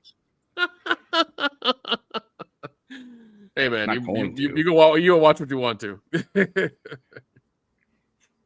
No judgment. When does Fantastic Four come out? 11th, I think. Yeah. So Yeah, there same we day go. as, or not the same. Yeah, day. this is same day as what Superman. you're looking at on the screen. Yeah, look at that. Fantastic Four, Saturday, July 26th, 9:50 p.m. Regal Atlantic Station. It's a big theater in the middle of Atlanta. The Superman There's cinema. there's nothing sold. Nothing is sold. Prime time, nothing is sold. You're just a bigot, Nick.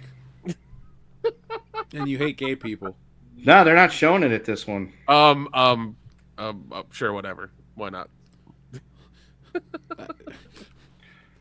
When I see you for Dragon Con, I'm just going to say that to you every 8 minutes. Oh shit, Legally Blonde. I can go see Legally Blonde on July 18th. I'm not going to. Rob, that's probably better than Fantastic Four. You should go I see can also Legally go Blonde see the I Know What musical. You Did Last Summer as well on the 18th of. At that, What's the I remake? like that. Oh I god, like that theater. It's a Galaxy. It's in a casino. Well, of course. it's in Wouldn't a you casino. guys? It's Las Wouldn't Vegas. you guys shit your pants if I Know What You Did Last Summer? The remake made more than the Fantastic Four. It's probably going to. It's probably going Pretty to. funny. All right, so here we go. The closest. I don't know. Okay, it might not be the closest. There's a couple of really large movie theaters around here in certain casinos, and the one I like to go to because of the prime rib place they have there. For the 7 o'clock showing on the 18th of July for the Fantastic Four First Steps, there are 5 tickets sold so far. Damn. Yeah, I haven't refreshed the screen. I went to 6:30 on that same Saturday. Still, no seats are sold. Nothing. Okay, so buy me for the 14th. The 24th. Now the screening I'm going to is at 2 o'clock in the afternoon. They have sold a whopping 1, 2. Wait, no, sorry, that is an unavailable seat. 3. They sold 3 tickets. Wow. The Wow. 7:30 on July 24th, which by the way is my Uncle John's birthday. Happy birthday, Uncle John. Yeah, he'll be 65. DFX luxury recliners, the luxury seating, at 7:30. There are. Who wants to guess how many tickets sold? Jeff. 6. Four. Dude. Damn. Jeff wins because it's 9. Yeah. Oh man, I was gonna Walking say nine. 9 originally, like 9 times, but I didn't. Let's see. Let's go to another theater in Atlanta. Let's see what we got. Let's go. AMC 15 standard. 445. What the fuck? Let's go. All right, my neighbors are firing off fireworks. Good. I thought that was here. No, that was here. Okay, because I just heard the boom, and I'm like, Okay, shit, all right. already, it's still daylight. So the Oh, it's AMC Kofi near me, Kingston. the AMC near me, there are two that have been sold. Wait, right two there. whole two? Yeah, I right. can't do just two. Yeah, right there. Just two Hey, for Saturday what- at 6 p.m. Let me be positive for a second. I think it's awesome that when you pick a seat, it gives you the Fantastic Four logo. That's cool to me. Well, they did that for Superman as well. Superman did the same thing. That's better. Superman for the fucking win. Yeah, I can't wait to see that so- shit next week. I am so pumped. Dude, neither can I. I'm actually excited for that. Let's see what else what other theaters can I shit on here? That It could be the first good Superman movie in our lifetimes. Because we're all Yeah. of the age where, like, none of us were born for Superman 3, and the Quest for Peace is shit. So, let's go to a dine-in-one. It's 7. Let's see what we got for that. Uncle Remus. Fucking four have been sold at this dine-in theater near me. 4. And 3 of those people are all hanging out together. Yeah. Oh my A God. whopping 4 have been sold for Saturday at 7 p.m. Hey, by the way, folks that are listening, our numbers keep going up. We're about to hit 400, so let's go. What the fuck? Let's make that happen. Yeah. Dude! You know what it is? It's because Uncle Remus is here, and Yeah, Uncle Remus, people- thank you. people finally are here to support Uncle Remus and show him exactly what we want from Disney, which is we want Song of the South released uncut, uncensored Oh my on god. Blu-ray. Let's see. There ain't no we in that one. Let me do something crazy. No, there's no way in hell that's happening. But No. Even though they made a fucking ride for it. yeah, the only thing you're ever going to see about that is Uncle Remus singing Zippity Doo Dah. You'll get that song. That's it. That is it. Let's do real 3D at 9:30 and see what we get. I doubt 6 anybody's gonna pay it. tickets. Let's see. Nothing. Damn, Nothing. man. Nothing. Damn. And this is Atlantic Station once again in the middle of Atlanta. Like nothing. Nick, stop talking like you live in one of the biggest cities in America. Come on now. Stop No, acting I'm like just you saying. live in a big I'm city. just saying. I'm just saying. Like it's the middle of the city. Like this is the theater that everybody goes to for all these big movies. Damn. We right, want to fine, I'll have pick- one of the biggest comebacks of all time, or Marvel's in trouble. Okay, here's a small one, Jeff. That's near me. Here's a small one near me. Prime time, 7:30 Saturday. Nothing. I can't wait Nick? to go see this movie. Can't For all do the it. wrong Nick, reasons. I'm sending you something, Nick. I need you to tell me if this is real and if we can, use it. Shit better be good. All right. I send it directly to Nick because he's the tech guy. All right. Let's see Hey, here. our friend Jettison Guy in the chat makes a point. Thank you, Jettison Guy, for sending me your Jurassic Park review. We mentioned it briefly in the opener of the show. All right, let me. What do you think the prices of everything have to do with this? A lot. Fair enough. I was just I mean, asking. No, it is because it also ties into sports and things too. Because I watch baseball and I see people complaining like in certain St. Louis Cardinals fan pages, because why would I be in a fan page of another team? But saying that baseball like when I was a kid, baseball was so much fun. We'd go there with my parents and my grandparents, and it was a family thing. Like we would only go to a few games a year, but like the whole family would go and we would get snacks and everything. It was just a great experience, and it only cost like $60 or whatever it is. And now it's like, a family of 4 to go to even in the cheap seats of the baseball game. If you want to add anything before you even get past the tickets, you're already up to almost $100. And then you add any concession on top of that, you're looking at like $250 for a family of 4 to go to for entertainment. And as somebody that used to regularly buy sports tickets, I can sort of see that when I was buying like one for myself. I'm like, $40, $50, $60, this is no big deal because it's just me.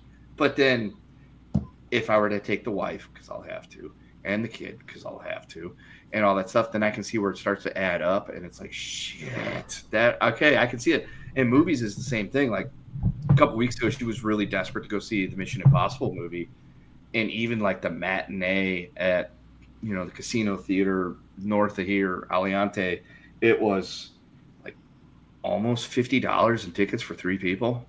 Jesus, that puts our Eternals tickets to shame, Dion. Yeah. And so it's like fuck, you're already shelling out almost $50 a ticket for tickets for 3 people, and that's before you get a drink and maybe a snack or something. I mean, no wonder people fucking sneak shit into the movie theater, which I get that. One time, me and my buddy Avery, we snuck like a 12-pack of beer into American Wedding, or no, it was American Reunion, and It was awesome. Nobody questioned why I was wearing a hoodie in July in Missouri, but I had my reasons.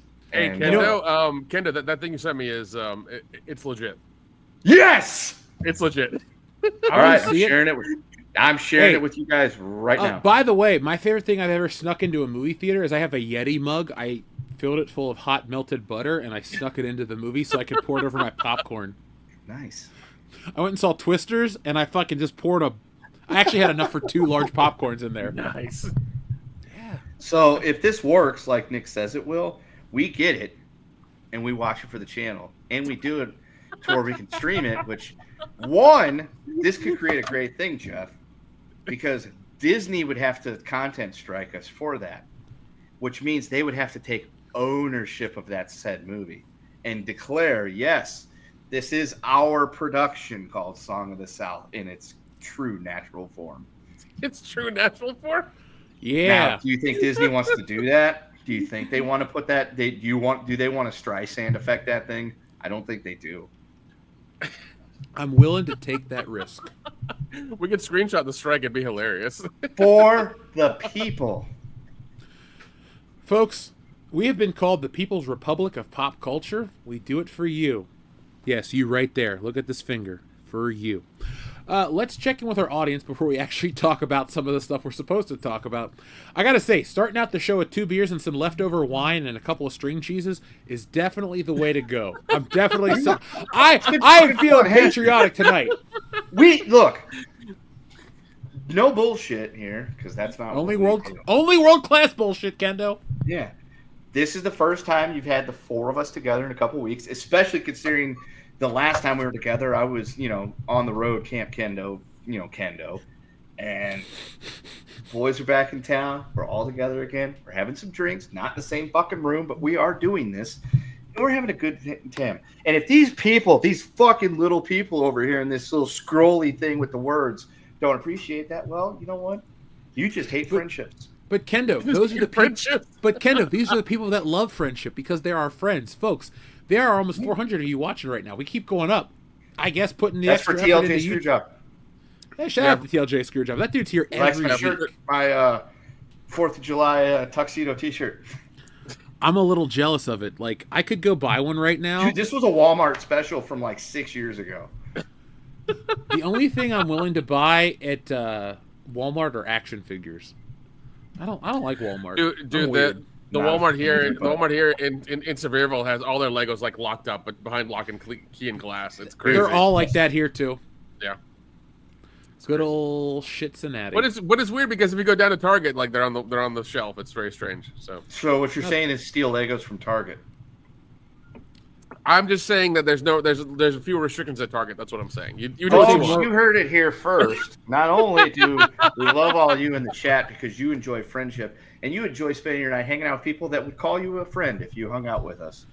Except for maybe. Less white people at Target steal Legos?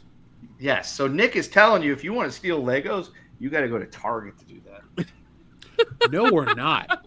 No. I said Nick. Nick is saying that, not us.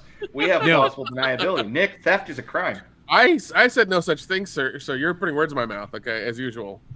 And you probably put Legos down. Put this in there. I don't like them that much. Come on, I don't like them that much. Yeah, right? Yeah, I look it. When we were in Astoria, you were telling me all your Lego hopes and dreams. I won't tell them on the air because I don't want to embarrass you. But Nick, if legally you could marry your Lego Batcave, you probably would. Hey, I'm trying to sell that shit right now on eBay. Okay. That's how you love your friends. You want to sell them. I'm not going to sell Kendo. God damn it, neighbor. I can't because he's used. He's not worth very much. He's also white. You know what? You can't sell white people in America. Yeah, number one, no. And I don't think you could. There's a law. They passed it. In fact, today is the anniversary of the last day of the Battle of Gettysburg, which was the turning point in the war, which allowed the North to win. And they made a law that says you can't own people and sell them anymore, Nick. I mean, I'm sure if we took you to like Oregon or like Washington, we could do that. They'd be fine with that bullshit. Actually, you're okay. I retract my statement. And they'd be like, "Oh, white boy being sold into servitude? Oh, yeah, that's fine." I'd be like, but here's the thing. I could do it there, but you're my friend. I'm not gonna do that, all right? Because you're my buddy. That ain't gonna fucking happen, all right? I'm like, that's when I pulled the whole dude. My family didn't even show up for like 1895. All that bullshit was in the past. Leave me alone. I had nothing to do with it. Fair enough. Nick and Dion have both fought for the South. Oh, God damn it. Yeah, I was Dude, that raised just here. makes me think of that video that Nick sent me with those two black dudes that were trying to join the Civil War. Oh my God, I love that shit so fucking much. That's a great Dion, video. So Dion, do you want to it. go down and join a Civil War reenactment and be on the Confederate side? Oh my God, dude. Yeah, be like, my name's Captain like Forrest or something, and we'd just be like, yeah, no, he's dressed. I like funny stuff. That one ain't gonna make the roster. Like, dude, Yeah. he's in complete like original like costume and shit. You gotta let him ride the horse. Dude, like Hey, that was a corporate retreat down in like Mississippi or something too, where they were doing like a PlayStation style get together, and a couple of the black employees showed up as slaves. Oh, it's that kind of party. Cool. dude, like when I saw that video and those two guys did it, I could not I was laughing so hard I couldn't breathe. I was like, these motherfuckers did this so well. And then you sent it to me, and I had the same problem. Yeah, they did it so well, and it made them so uncomfortable that everybody didn't know what the fuck to do. Oh my God, it's the greatest video ever. Yeah, that's like if they would have showed up to me and they're like, "Hey, we want to be part of the reenactment," I'd be like, "You look the part for 1863. You go right ahead." Is that a come on to some women? You look like the part of 1863, girl. What the fuck? Anyway, I mean, if you're Mississippi or Alabama, probably that might be it. Mississippi power. Yeah, Mississippi right. You had to be there, folks. That was a hell of a road trip. John Thomas, thank you very much. He says, after all the horrible decisions Hollywood has made, saying it won't get made because it's a bad idea isn't a reason. Are you talking about Indiana Jones, John? I think it just means any movie that we say is a bad idea, and they go ahead and say, "Hey, let's go ahead and make it anyway." It is now when you've had multiple $100 million, $90 million losses. That has definitely put a stamper on Dion going forward with bad ideas. Dion, Indiana Jones 5 lost $143 million. Folks, I'm going to say it again. $143 million. That's a shit. How many movies could you make with the $143 million? You could probably make 10. Ask A24 because they're making them for a lot less and doing a better job. Wasn't Blumhouse's budget $10 million max? 10 million max, but I mean they've gone up now because they're actually making money because they know what the fuck they're doing. Thank Jamie Lee Curtis. Right? Hey, we're gonna make movies people actually watch. Yeah. Yeah, like Halloween fucking... What was the last one called? Not Resurrection. Halloween 68. Kills. Halloween Kills. That movie's terrible. Evil dies tonight. Yeah, that movie was good, dumb. Yeah. Evil dies tonight. Now I'm gonna stop Michael Myers, unstoppable badass, with his baseball bat. Oh God. Remember when they killed the gay guys and people on the internet got offended that it was homophobic? Yeah, we're like, no, he's treating everybody equal. Listen, the internet gets mad about everything. That's the only thing the internet. If you want to hear someone get mad about something, that's the internet's job. There isn't a thing that the internet doesn't get mad about. Dion, I agree with you 100%. But Totally. Of all the videos I've done on this channel, like the ones that have made millions of views, the video I'm the most proud of is the Michael Myers is homophobic video. It almost crossed 100K, which is not that much. But god damn it, was I so proud of that fucking video. I was hoping that thing... You know what? I might subscribe back to some of those Halloween Facebook groups and post it all up in there again to see what happens and see how much. Hey, folks in the chat, how much controversy we can fucking drum up. Folks in the chat, all 400 of you are just Clone Geek. Play that shit on repeat. It's really close to 100K. I will take great pride in knowing that video reached 100,000 views because I made that shit so flippantly. It was so funny because everyone's like Big John and Little John. It's like, look, Michael Myers kills without anything. He just is like, he's a shark. He's just going in. True equality.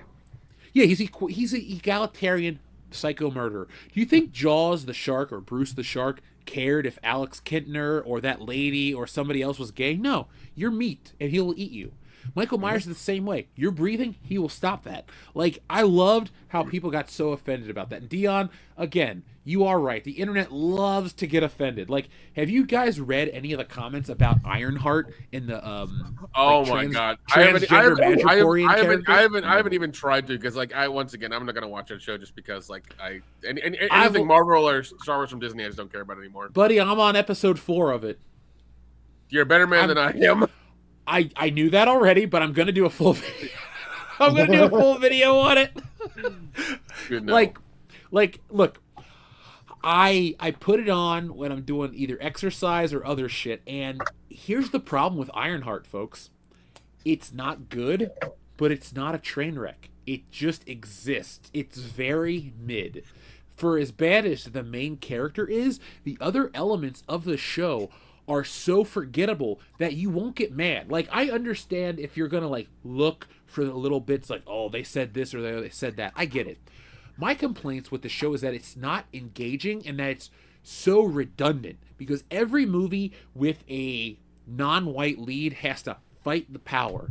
And I understand where the writers might be coming from, but do something fucking different. This show is boring as hell. Like, I'm watching Burn Notice reruns from 10 years ago. 15 years ago. I'm watching Burn Notice reruns instead of watching Ironheart. I apologize for the delay, folks. But it's not bad enough to, like, rage out over, but it's also not good enough to finish in a timely manner. Like, I'll get it done for you guys next week, but you're not going to like what I have to say because it's so mid to, like, boring. You can't rage about it. And that's the thing, man. You know, that's what a lot of, you know, this is just to the, you know, this is the check the box era where it's like we could say that we had. Well, no, I think you ain't lying, dude. You ain't lying. No, I think we're seeing the end result of check the box. We're seeing the last few movies that have kind of come through that system, and we're starting to see other things that are. Well, it's gonna take I think next year we'll start seeing movies that don't check the box anymore. That just tell a good story, hopefully. But we'll see, because you know some of these studios, just like you said before, they learned their lesson. Yeah, they love to taste that shotgun, and they just will, you know, they'll just keep doing it, and they think you know that crowd or whatever will come in and give them money for stuff, but the problem is like that crowd that you're focusing on is too small, and they won't move the needle far enough for you to justify what you've done in this movie, and that's the problem. Like they can't think of that. Instead of focusing on a wider audience, spending the money. Yeah, instead of focusing on a wider audience and getting more people to come watch your movie and be excited about it, they are focusing on this particular demographic because they think that's the one that'll bring them money. Or if they focus on the demographic, it'll bring everybody together and bring the money, but it never has. Even 10 years ago, it never did. You know, it was heavy-handed then, it's heavy-handed now, and it's never going to happen. So. Oh yeah, man. I mean, that's where, and to John's question, right? That's my thing. It's like, yeah, you know, 10 years ago for sure. That was definitely, we were in the height of it. Obviously, you know, Star Wars helped usher in the realization that it's not all good, and movies like the Marvels, which lost, that one lost like $120-some million. You know, so you know it you know, we are definitely in the space where remaking stuff that is a bad idea, you know, it's more failures than successes, and that is a thing that especially studios like Disney, especially studios like Warner Brothers, like they have to start listening now, because you know some of these movies have lost hundreds of millions of dollars, you know, especially when you're trying to do shit like Ironheart, where you know you always gotta fight the power. Like, how do you get that group to spend money? You know, that's what's so funny about that shit. You know, and even, you know, again with the Marvels, you know, you trying to tag on to something so hard that you have people like Samuel Jackson saying lines like, you know, black girl magic, and that movie lost $120 million. You know, bad happy that black girls have no magic. Listen, you know, they got magic. You know, everybody got magic. You know, y'all cool. You know, just that doesn't have to be the topic of an entire movie. You know what I'm saying? Keep your magic to yourself. But give me a cool good movie, man. Well, Doctor Strange magic right now. Well, Vishanti and shit. oh my god. Well, I mean that's why I think like Sinners was done in that kind of style where you had this story he was overall telling about these two brothers and like dealing with the South in the 30s and things like that and stuff. It's because they're black. You don't have to call them brothers. Come on, stop being stupid. Thank you, Kendo. Thank you, Nick. You racist son of a bitch. God damn it! I'm sorry. I'm sorry. I'll go do 10. I'll go do 10 Hail Marys in the back or whatever. No, go do 10 laps and then 10 push-ups and then 10 squats. Yeah. I'm going for that shit. Fuck you. Going for that shit. Fuck you. How are you too old to do a push-up? You're not much older than me. Yeah. I just refuse to do it. I'm not gonna do it. Okay. Then just say you refuse to do it. Say, fuck you. You're the man, and I'm not listening to you. And yeah, he's got it in his contract. No unnecessary calisthenics. That is in the WCBS contract, folks. No. What rule is it on the bullshitters thing? Does it cross over with the Wedding Crasher rules at some point? Like it's 9. It's number 9 on the list. No useless calisthenics. Calisthenics. You know what? I'm gonna keep up with the Wedding Crasher rules for the rest of the show. You know what you should? We need to make a poster. We'll sell it on the shopwcbs.com website. It's like, folks, you want WCBS merchandise? Get the poster. Talk about the stuff like that. The rules. All right, let's see. All right, okay. The rules are 1 through 110. Anybody want to give me a number and I'll read one off? 68. Hold on. All right, I heard 68. 68 is make you scroll. Two shutouts in a row, question mark. It's time to take a week off. Ask yourself, what's getting in the way of my happiness? What was the other number? 14. 14. Let's see here. 14 is... I always go low. You're a distant relative. Okay, you're a distant relative of a dead cousin. What's 37? 37. Let's see. 37. At the reception, 1 hard drink or 2 beers max. A drunk crasher is a sloppy crasher. Hang on. Crasher. I want to take umbrage with rule number 68. Like, 2 shutouts in a row is pretty fucking good. Like, I sat down the other day for 3 straight days and I watched the Cardinals get shut out by the Pirates 3 straight. Why would the Pirates be upset about that? I mean, if I'm the Cardinals, I'm upset about that because I got no production. But if I'm a pitcher and like I shut out through 2 straight shutouts, that's pretty fucking good. Well, okay, Kendo, Dion, would you be upset if the Lions had 2 straight shutouts? No. Thank you. Fair enough. That rule's stupid. Any other numbers? Anything else? 69, dude. The world-class BS number, baby. 69, baby. All right, 69. Research the wedding party. And when you're done researching, research some more. I can get behind that. I mean, it's always good to go in completely, Yeah, if any of our listeners want to send in a super chat with the number, I will read one of the rules. There you go, Nick. Folks, don't go in half cocked. That's rule number 1. We have a couple messages to read before we start talking about the fun section of tonight's show, Back to the Future. Now, Back to the Future is near and dear to my heart. It is tied for my favorite movie of all time. Beverly Hills Cop, Back to the Future, and Star Wars. I absolutely love them. And today is the 40th anniversary. I'm so grateful that we get to go live when Back to the Future hits 40. But we're not there just yet. You guys keep sending in messages, so we got to read them first, and we're happy to read them. Retromeister says, I have 2 things to say. First, Glenn Powell needs to be the new Indiana Jones. Hey, you know what, Retromeister? I like Glenn Powell. He and I are the exact same age. October 21st, 1988. We're born the same day Halloween 4, The Revenge of Michael Myers, comes out. So, I already like him. Glenn Powell is about 6 inches too short to play Indiana Jones. I'm 6'5". Glenn Powell's 5'6", and Harrison Ford's a 6 foot. I think Indiana Jones needs to be fairly intimidating, because if you go and you get a 5'6" Indiana Jones, then you need to get like a 5'2" woman and a 5 foot Sala and like a 4 foot Short Round and like a 2 foot Marion. It won't work. Jesus, Glenn Powell's only 6 feet. Oh, that, you know what? That makes sense because he was in Top Gun Maverick. So Tom Cruise, you got to be a little guy to fit in that cockpit. Yeah, he is. Yes, he is. Yeah, he's 6 feet tall. Yeah, but no, I mean, like I don't know, he's charismatic enough, and he may be able to pull it off. But here's the thing: it'd have to be a continuation. You can't have him redo a new one. Just have him do a different movie. That's And it. you are absolutely completely burying the lead here. Indiana Jones had a kid, Shia LaBeouf. He's dead though. He's dead. Ah, fuck, that's right. He got killed in the Nam. No, Yeah. dude, no. What is it? Greg Kirby Reynolds? No, not Reynolds. Not anymore. I used to. Yeah, no, not Reynolds. Oh no, he had another kid named Philip Reynolds. Nobody's better than Dennis Reynolds, but that's a story for another time. Right. He's the golden god. He is a golden god. He licked that girl's asshole on the trampoline. That was. That's the sound it made. But yes, no. If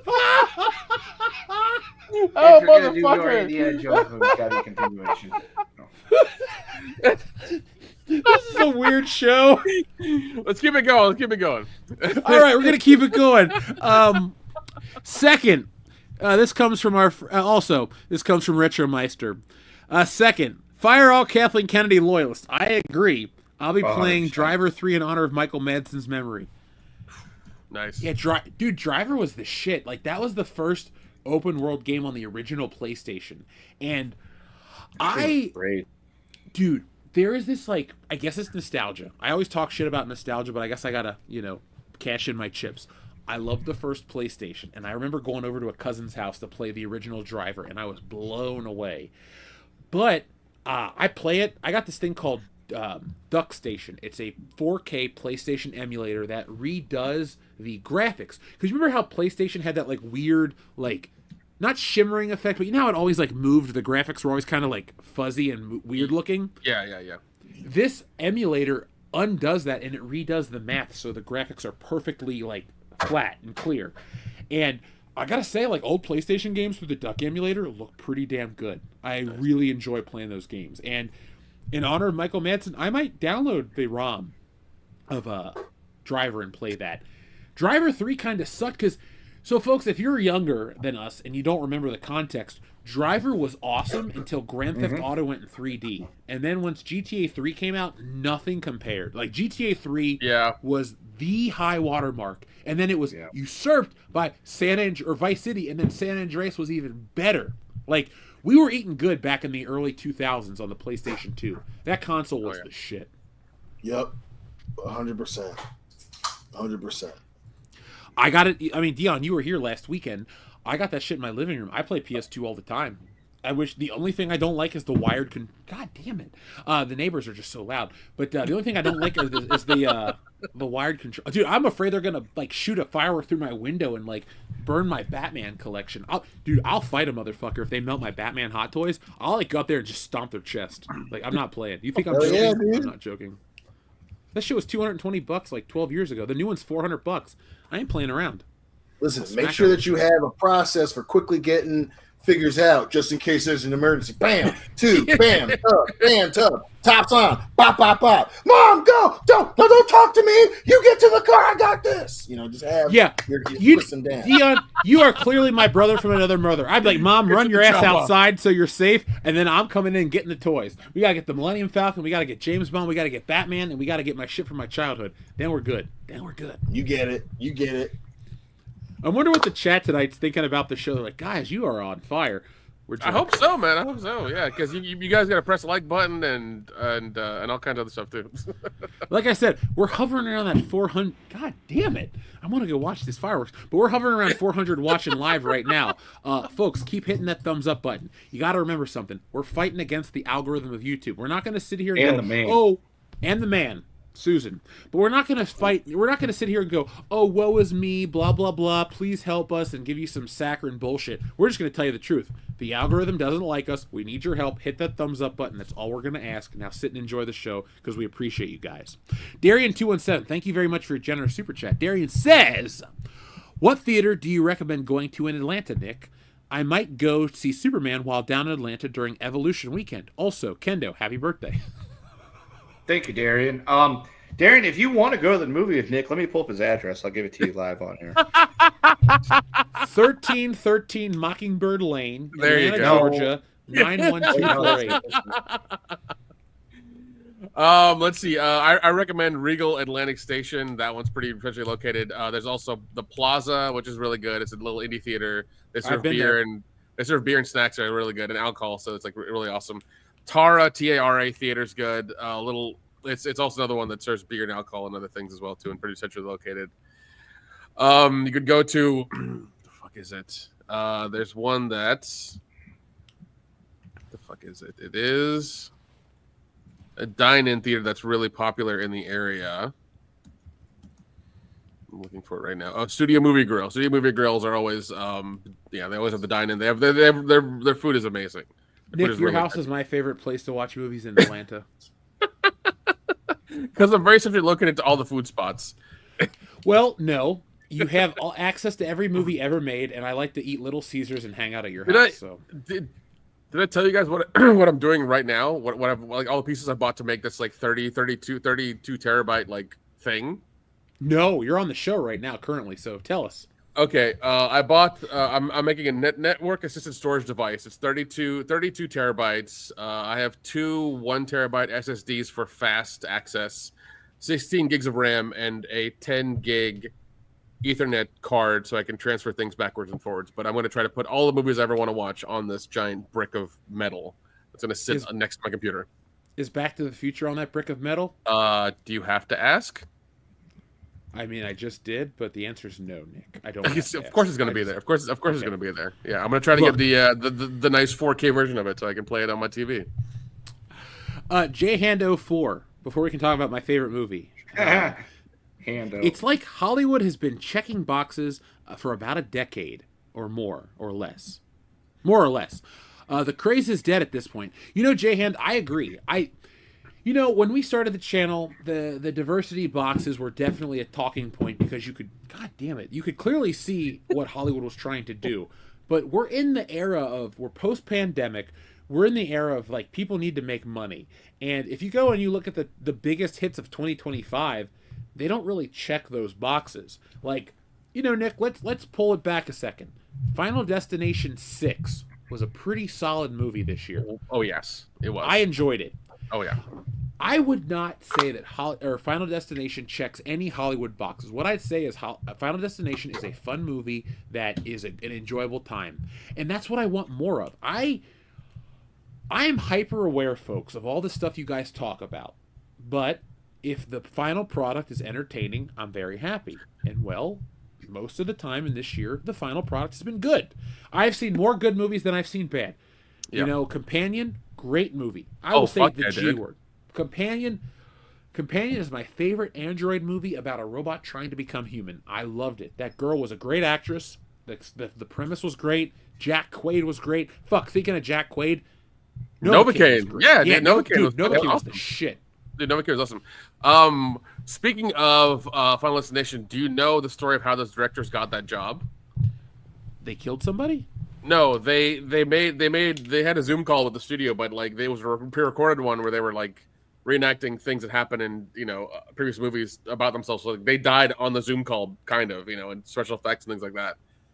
And that's how they got the job because they love them. They love those movies so much. They did that on the Zoom call, so Hollywood would know like they love these movies. They want to make it good. They want to make it something people will watch, and they care about the franchise. So like, I'm glad they got the job because it was a great movie. So what you're telling me is if we do an automated Zoom call, we can get Stealing Soul of a movie made? Why not? Damn. Anything's possible these Finally. days. Well, because here's the thing. Like a lot of people I've talked to in Atlanta who are part of the industry, they're really frustrated because nobody's filming anything. They're all doing vertical dramas. Like I wish I was kidding. Well, Hollywood, make this movie, and we'll all be happy. Yeah. Now, vertical dramas are those things for your phone, correct? Correct. It's like Korean dramas. It's like soap operas that are like 5 minutes a piece, but for your phone. I want to do one about Dion.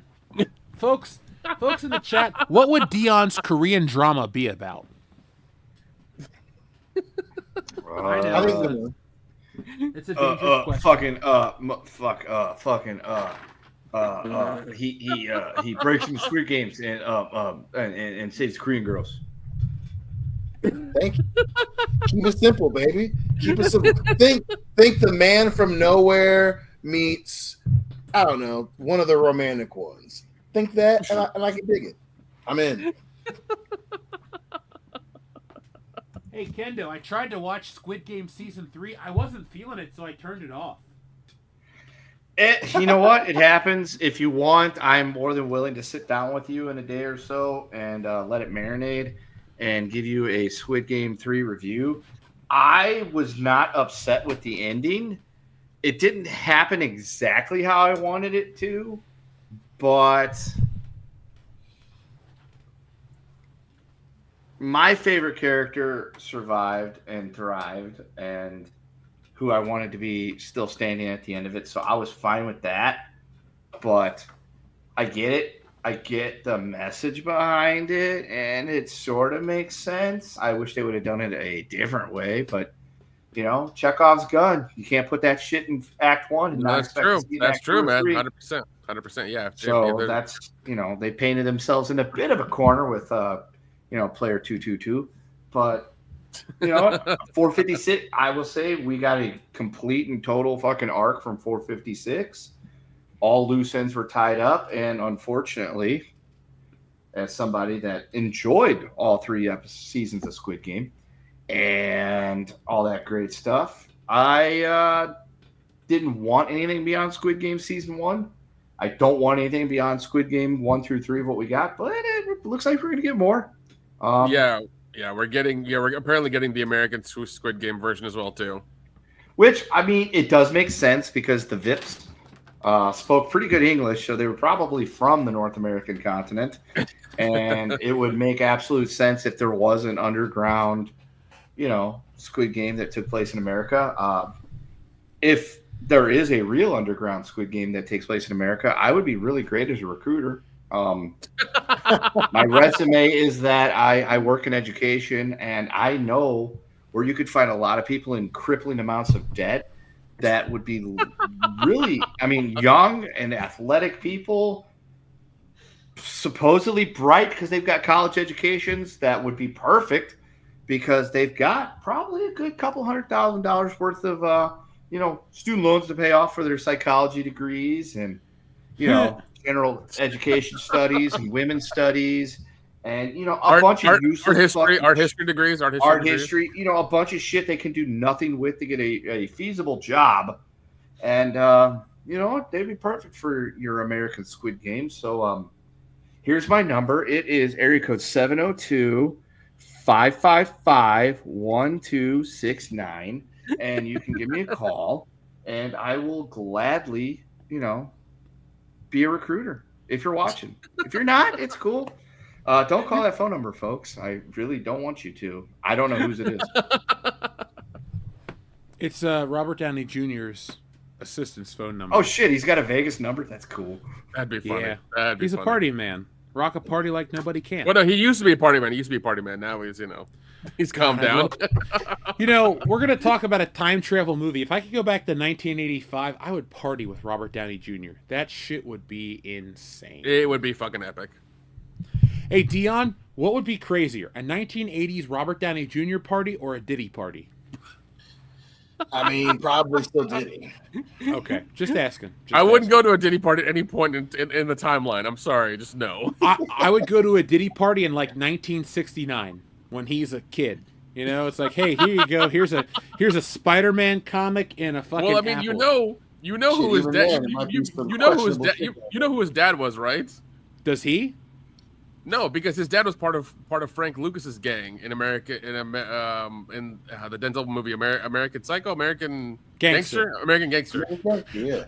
American Psycho's Christian Bale's tour de force. I know, Don't sorry. you dare mix that one up. Sorry. Do you like Huey Lewis in the News?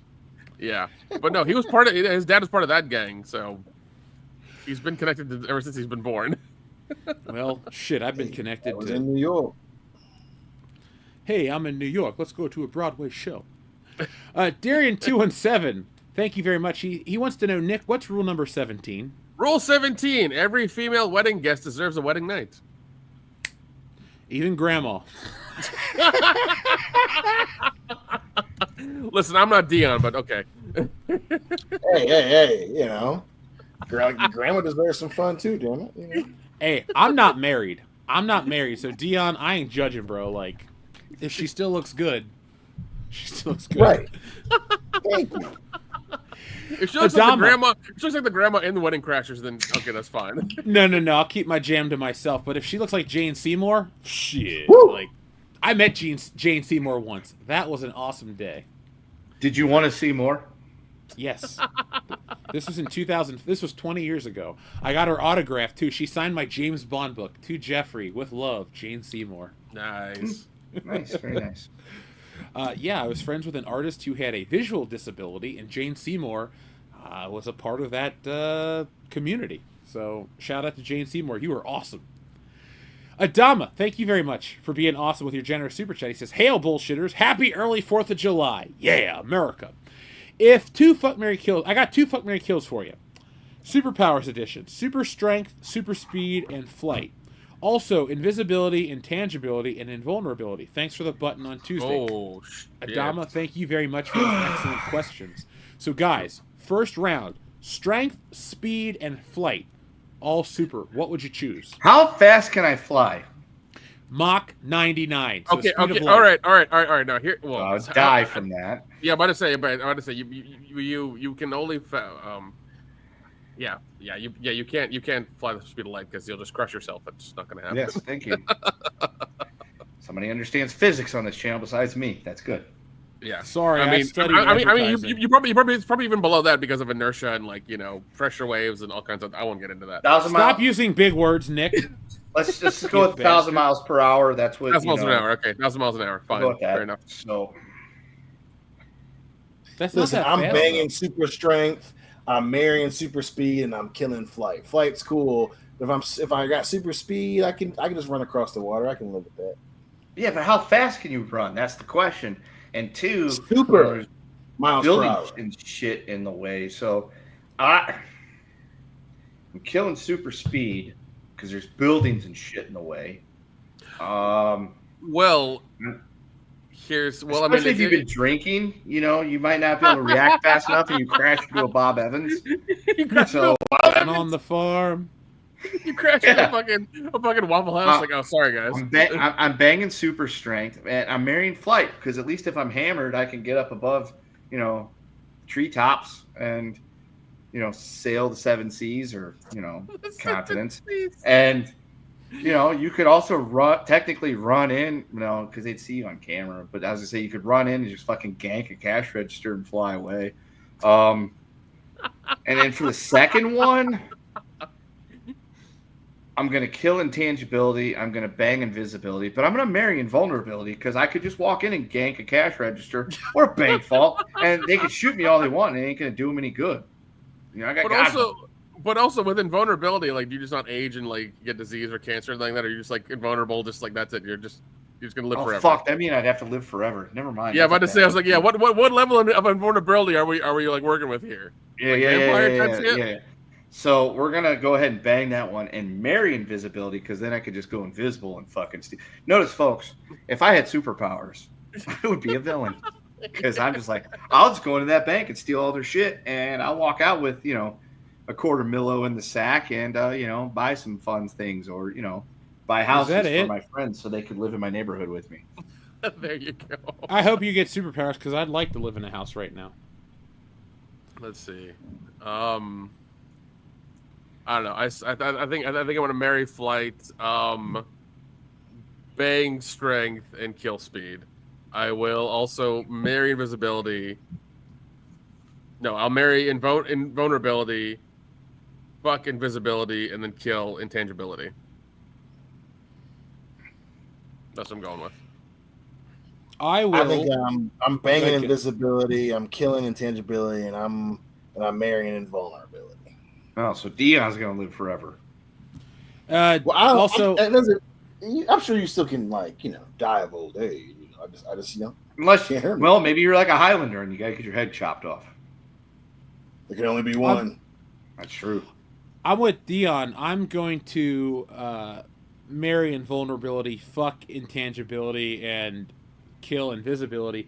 But I'm also going to marry super strength, fuck super speed, and kill flight. Because, like, if I'm super strong, I can make a bunch of money in the UFC. Like, straight up. I could just start fighting at amateur independent levels, and I'd be the guy that's like, oh, man, you dislocated that guy's jaw.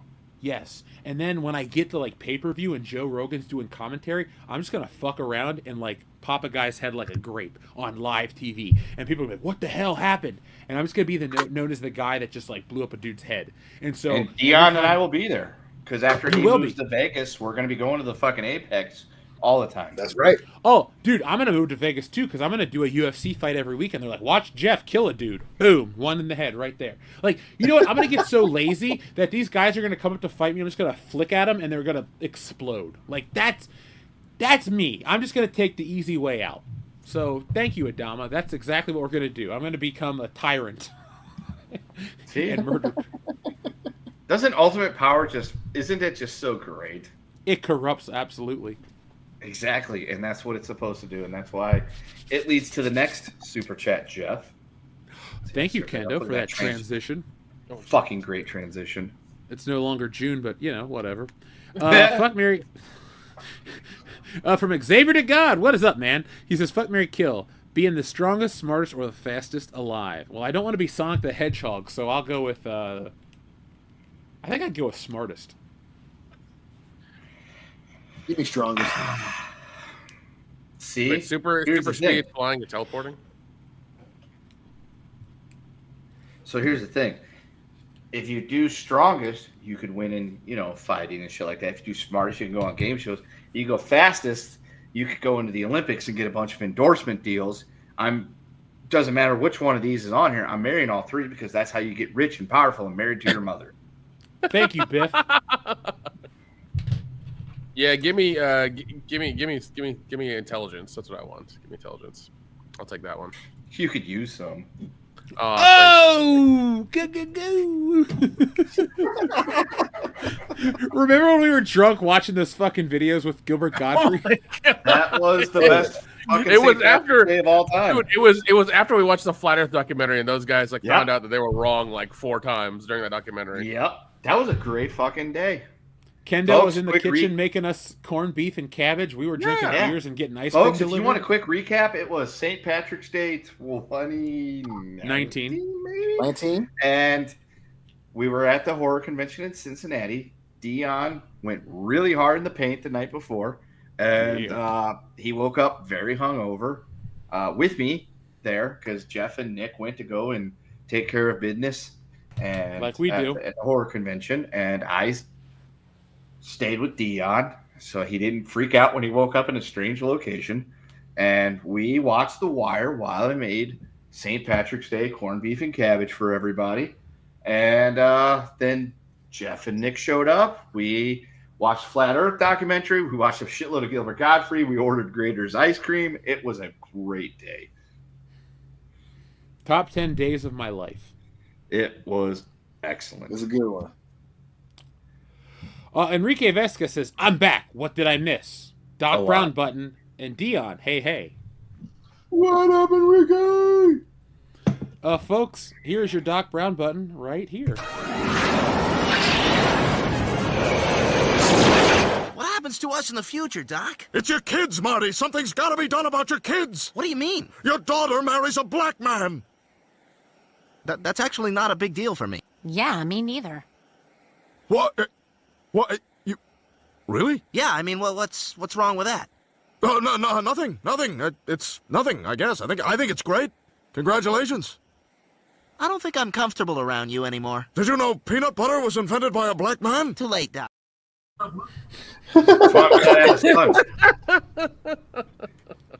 Best moment of Family Guy ever. Our friend Xavier to God has a fuck, marry, kill for super speed, flying, and teleporting. Ooh, okay, this is kind of fun. Dude, I'm thinking teleporting every day. Every day. Oh, yeah, dude. Teleporting's perfect. Yeah. Marry that teleporting. You can teleport inside the bank vault after closing, steal all their shit in a duffel bag, teleport the fuck back out of there, and, you know, That's great. Kendo, And then, I would do what you're saying, but I'd take $1 every day, so they would never know it's missing. Actually, like maybe dude, 50. you know how long that would take you to get rich? A lot of days. Yeah, man. Gotta take like 50 a day or 20 a day or something. Come on, Yeah, man. dude, you Fine. fucking teleport. Look, I'm you going to teleport to in every local in Fifth the Third cover bank of and take darkness. $300. There you go. That's still fucking retarded. You cover yourself head to toe and shit. They can't see who it is. You teleport into the vault. You gank all the fucking money. You teleport out of there. They're like, who done it? I don't know. And then you just fucking hit another one. You do that for like, I don't know, 30 days. Do it for a whole month. And you can retire with a shitload of money that you probably will have to sitting launder. on a beach earning But 20%. you know what? It's okay. Thank you, Nick. Do you really? Okay, so by me, all of my local Krogers have Fifth Third banks in them. Like, they're open till midnight. Like, Kroger's, not Fifth Third Bank. It's so easy. If I could teleport, I would just teleport into the vault, take 10 grand a night. I'd hit every Kroger in the area with a Fifth Third Bank and just disappear. It's still only 300 grand, dude. You're not thinking the bigger picture. But then there's also the problem. How do we launder the money? Easy. You start a laundry place, like a laundry. No! You know. You teleport to the Cayman Islands because they don't ask questions. Nobody puts money in the Cayman Islands anymore. Kendo. I do. Google cards. Bermuda? The Triangle Bank. No, dude, if I had like... Heck, how do you launder your money since the Cayman Islands isn't the thing anymore? I use an actual laundromat. Okay, you convert it to physical coins and dollars, and then boom, there you go. Fucking quarters. Do you guys want to open a laundromat next year? That'd be kind of No, fun. but here's the thing. Apparently Nick does. Here's the thing. He You owns open 6. You open several different laundromats, not just one. You open several different ones in different You're areas. not actually So you can, washing the money, Nick. It's a term. Yeah. I know what it is. All right, my parents used to. Oh, do it. so when did you learn about money laundering, Nick? And My How long dad you been taught doing me. it? My dad taught me a lot about this. It's fine. It's okay. so, folks, if you're a possible prosecuting attorney, Nick just admitted to money laundering, so have at him. No. And No. folks, Hey, Kendo, you're not a prosecuting attorney. No. We will be Kendo, accepting you shut applications for Kendo, a you new shut the bullshitter. fuck up, goddammit. I just admitted to knowing how to do it. I didn't say I was successful at it. There's a difference. look, if Nick wants to make his money clean because money's dirty, don't blame him. I would love if every $100 Yeah, bill Kendo, I shut the spent fuck smelled up and go like get a Tide. goddamn beer, motherfucker. Yeah, I'm out of beer. Shit. I am just Go waddle your dad ass back to the fucking fridge and get a goddamn beer, okay? Dad I don't ass, have to. that's a burn. I brought a fucking insulated bag upstairs with me, so I didn't have to go anywhere. Ooh, insulated Hold on, bag. Kendo. Good Hold for that you. back up again. Hold that back up.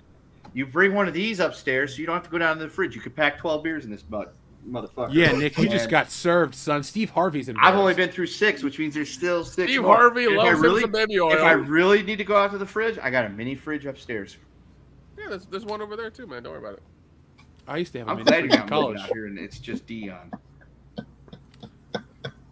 The joke's on you, Kendo. Nick's gonna move to Las Vegas and never call you. Good, I hope so. He would fucking hate that so much. He'd see me at the local grocery store and be like, "When'd you get here?" I'd be like, "Oh, I've been here for 6 months." Dude, you almost said No, I Whole wouldn't Foods. care. You I almost really said wouldn't. Whole Foods. No, it's Smith's or Albertsons. And I would see him at one of them and be like, "Hey, Nick's here. Hey, did you get into town?" Be like, "I moved here." Be like, "Oh, you didn't come for 6?" Great, I don't give a shit. I'm waiting for my real friend Dion to move here. There's only one brown person that has this heart, and it's not you. There are 3 brownish people on this show, Kendo. You're the minority here. Yeah, motherfucker. Yeah. What the hell? Jeez, so mean. Yeah. Don't worry. You still my favorite white boy. So I got to gravitate to the most minority of the group, which is Dion, and I have to grab, because I've been told in the news he's the most oppressed, and he's. Wait, I mean, hold I on feel a second. I'm the most minority. Yeah, but to say, I was like, I feel like, numbers wise here, Jeff has you beat. Yeah, That's asshole. the point. Kinda Fine. Jess. Fine. It goes Jeff, Dion. It is a fucking shitload teacher. of Can you other not people, do then numbers Nick. correctly, dude? What the fuck, man? That's Like, why we're he a teacher. teaches You're teaching other kids wrong shit out here. subjects, like world I know history math. and avionics. I don't God teach damn it. history. God damn it, Kendo. What the fuck, man? What the fuck? Folks, this You know, is the last episode of World Class Bullshitters because we're about to tear each other apart. Yeah, 450. We should have ended on 450, not 451. It would have been a nice round number. we flew too close to the sun. We did. My wax wings have melted. Oh God. I sound like an old Jewish lady. Anyway, Adama says, more, here we go, guys. More fuck, marry, kills. Water, fire, and earth powers. Wind, electricity, and ice power. So that's a twofer. So we're going to turn into Captain Planet at the end of this episode, guys. So Just choose give me your Earth, powers. Wind, and Fire. and Wait, I'll like be good wait, for the like afternoon. like Don Cheadle did. You know. He is so dark. Captain Nice. Planet, motherfucker. Hold on, it's motherfucker. Like, you got to get that fucker. Like you always do, Dion. Come on, do it again. Water, fire, Captain earth, Planet, powers, motherfucker. wind, electricity, There ice. you go. Let's see. I don't know. Just give me electricity, because then I don't need anything. Then I'm fine. I'm marrying water powers because most water on there. You know what I'm saying? I'm banging fire. You know, because fire. I guess I gotta kill earth powers, and then wind, electricity. I'm fucking electricity powers, man. Stag shock till I die, and then I guess marrying ice and killing wind.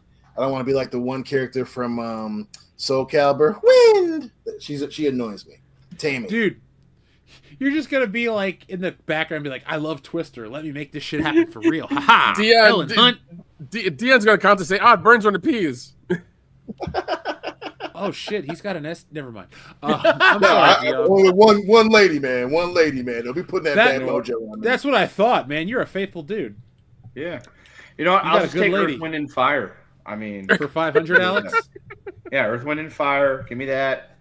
Maybe a little Bill Withers. Kendo, We're good. last time I checked, it's not September, so you got a while to wait. Okay. Adama, to answer your question, I will fuck water, marry fire, and kill earth, because how cool would it be to just make fire appear and, like, I don't know, you're at dinner or you're at the grocery store and you're like, man, I'm really hungry, and you just like look at a steak, you take a little bit of some seasoning, and then you just like cook a steak in your hand at the store and eat it while you're shopping. That's awesome. Yeah. Like, But never you got can paid for it. earthquake the Never shit got out paid of that for it. store. You can earthquake the shit out of that store and take all the steaks you want. That's also true. A little shaky. Everybody leaves. Take everything you want. we don't do shaky in Ohio, Nick. That's illegal here. Yeah. Shake Shack's down the road. We do have Shake Shack here, actually. It's a shit. delicious burger. Oh shit. I would go to the freezer section of my local Kroger and just bake up pizzas. Like, that's it. I'd just be like, hey, man, I'm feeling some stuffed crust right now. Taking pizzas out of the freezer and baking them and selling them to the people as they go by. Oh, that'd be. There you go. Hey, I'd be that's like, the sir, move. you can't do That's that. the Like, move. stop me. Would you like a half a pizza for $1? Yeah, here you go. Have half a Red Baron. And then also, I would marry electricity powers, fuck ice powers, and kill wind, because it's like, oh man, a big gust of wind, I can knock somebody down. But if I could be electro, man, I'd fuck people up. Oh yeah. Just like that. Well, you know what you and I would do. Power unlimited power. We'd become the emperor. Dude, we'd cut off some random black dude's arm and electrocute him out of a window every day of the week. Every day. Why? Why? Because we can. Because, hey, ask George Lucas why. Yeah, that's also true. Darian217 coming in hot with a $5 super chat. Thank you, Darian. Kendo's history curriculum would be solely comprised of Woodrow Wilson bonus lectures on Skip Bayless and the end of the semester. Breakfast Club button. I mean, Woodrow Wilson sucked, but Oh my you god. could essentially just tie everything back to what he did to cause that shit to happen. Skip Bayless, dude, I'd just be calling Dion every day, be like, hey, we're gonna do a duo video lecture here and talk about Skip Bayless being a fucking idiot. And there you go. Do you think we'd get demonetized if we released a video called Skip Bayless as a cunt? No, because No. he he deserves it. No, It's because fine. that. So the thing is, it's really weird with the way the laws work. If we called Skip Bayless a liar or a fraud or a charlatan, yes, we could get in trouble. But if we call him an asshole or a dickhead or a cunt, technically we can't get in trouble for that. I'm willing to Right. take that risk. That's fine.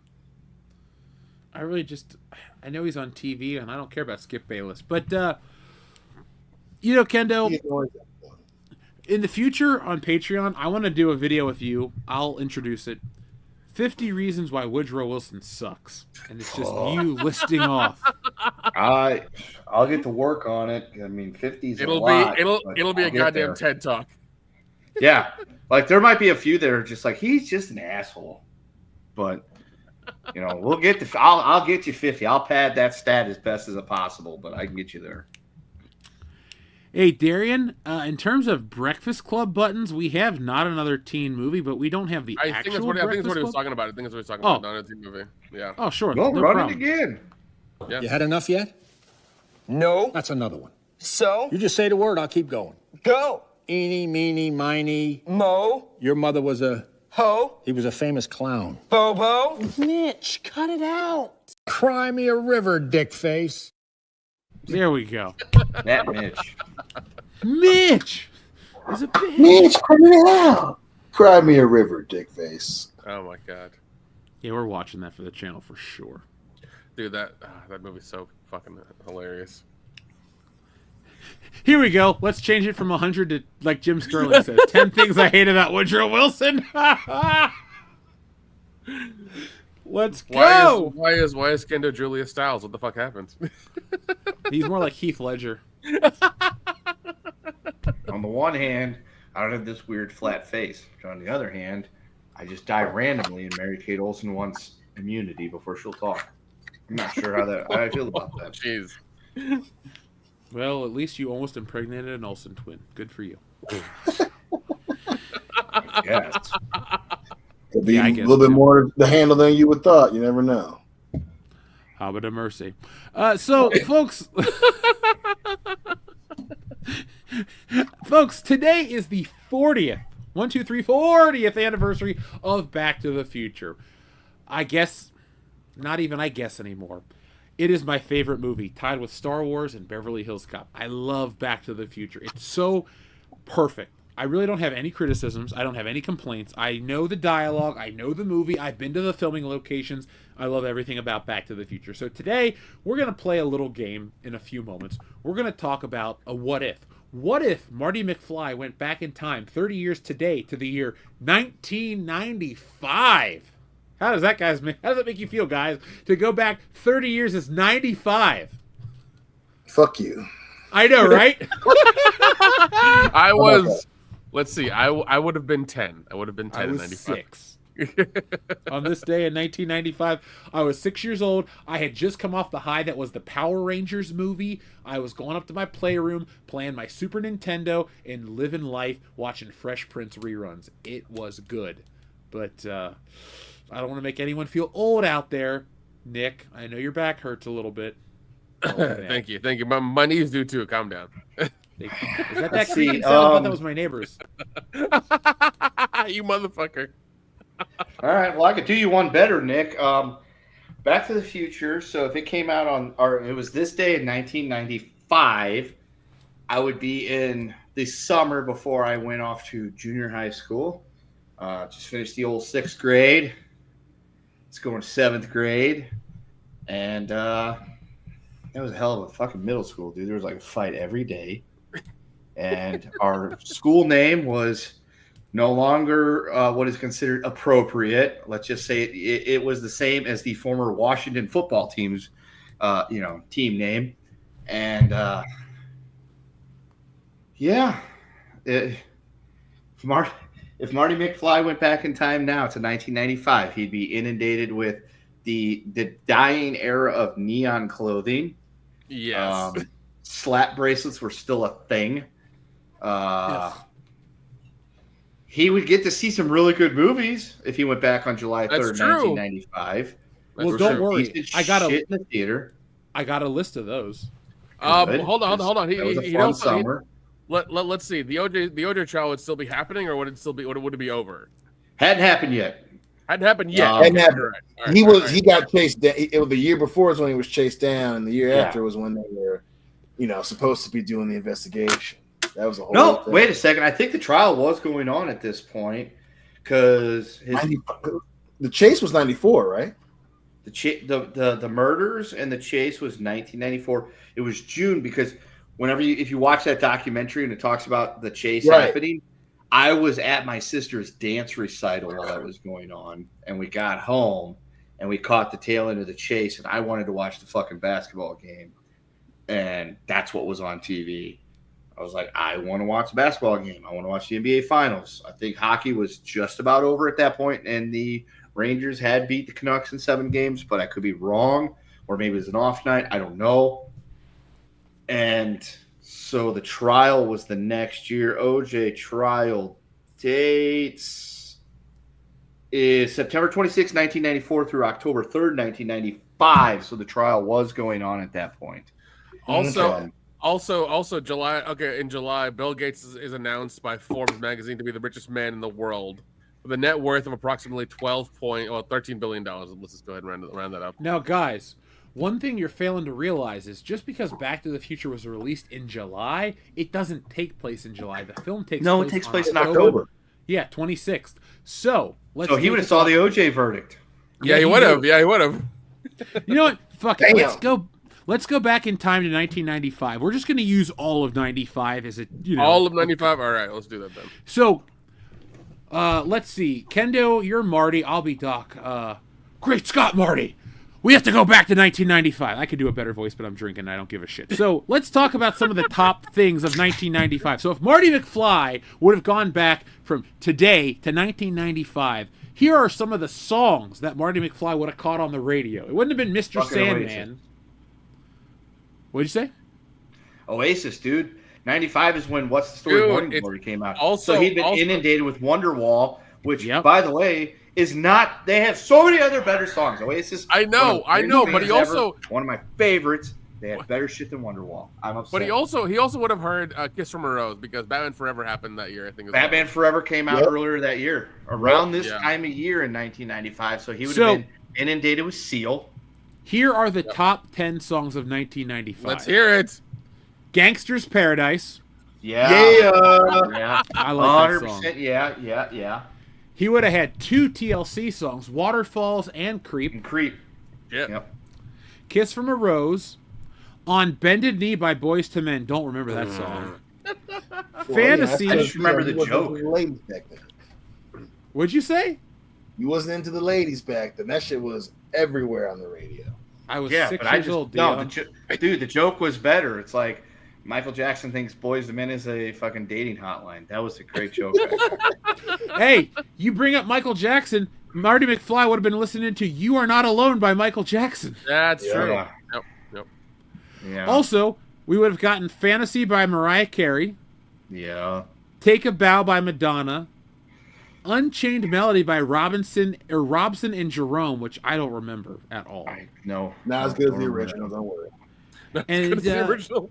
And of course, Wonderwall by Oasis. That was a number 10 on the UK year-end charts. It gained massive popularity in 95. Songs. All right, Champagne Supernova, calm down. That's still not even one of their better ones. That album is chock full of great songs, and those two don't even make the top 5. I don't like "Don't Look Back in Anger." That's not a song. Well, apparently, also in 1995, it was the 50th anniversary of dropping the atomic bomb on Hiroshima. Well, yeah, that's fine. You know, we hit him with the 2-piece. We hit him with the 2-piece. Is this Popeyes? Be like, hey, we got this thing that could fuck you up if you surrender. They said no. We hit him with it. We're like, he wants to surrender now. They said no. We hit him with it again. They're like, all right, well, you know, maybe we would like to talk about surrender. It's cool because in like 50 years, all the best shit's going to be made here, and your kids are going to love our products. And they're right. So That's true. It worked out for everybody except for, you know, the people in those cities, but everybody else, it was okay. Oklahoma City bomber Enrique Vasquez was that year in 1995 as well. Yeah, I can remember that vividly. I was on an airplane when that happened, and when I landed in Washington, D.C.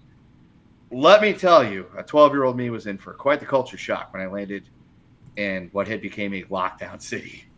Jeez, my one of my aunts lived in Oklahoma at that time, and I was worried about her. We called her, and she would answer her phone, and eventually we got through to her 2 days later, and you know she was happily alive. So it was rough there for a bit. Also, the PlayStation came out, and apparently eBay and Amazon were a thing. Well, hold on. PlayStation's actually from 1994. Okay. Correct. Now, I got a list here. Like, if Marty McFly went back to 95, what would be on TV? We'd have ER, Seinfeld, Friends, Yep. Frasier, Home Improvement, Murphy Okay. Brown, The X-Files, Children. NYPD Blue, Roseanne, and Mad About You. You would also have Married with Children and the Ted McGinley era, which is better than the Steve Rhodes era. Yeah, Steve I don't care Rhodes what sucks. you jump the shark people say. Well, we also Jefferson Darcy improved that show. You'd also have the very tail end of In Living Color. yeah, but you also have Toy Story as well that came out. Toy I'm Story not- came out that year, I'm but that's not- not on TV. Nick. I'm not to the movies yet. Okay, sorry. Stop jumping the gun, damn it. Don't apologize to Grok AI. All right, I just used it to type. It's AI. It doesn't feel.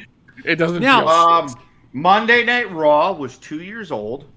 Nitro. God. And they were still doing the pre-tapes, I think, of doing like 4 episodes all in one go and then releasing them throughout the month, because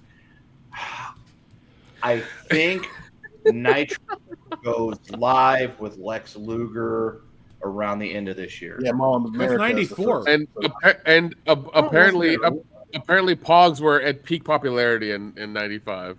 Shit, I got a fuckload of those somewhere in the basements of Camp Kendo as well, too. What were you guys playing with the most in 1995? Because I'm going to go to the shelf and pull out something. But what were some of the things that you guys were like playing with in 95? Well, Jeff, I was entering into my teen years. I don't want to say what that was on air.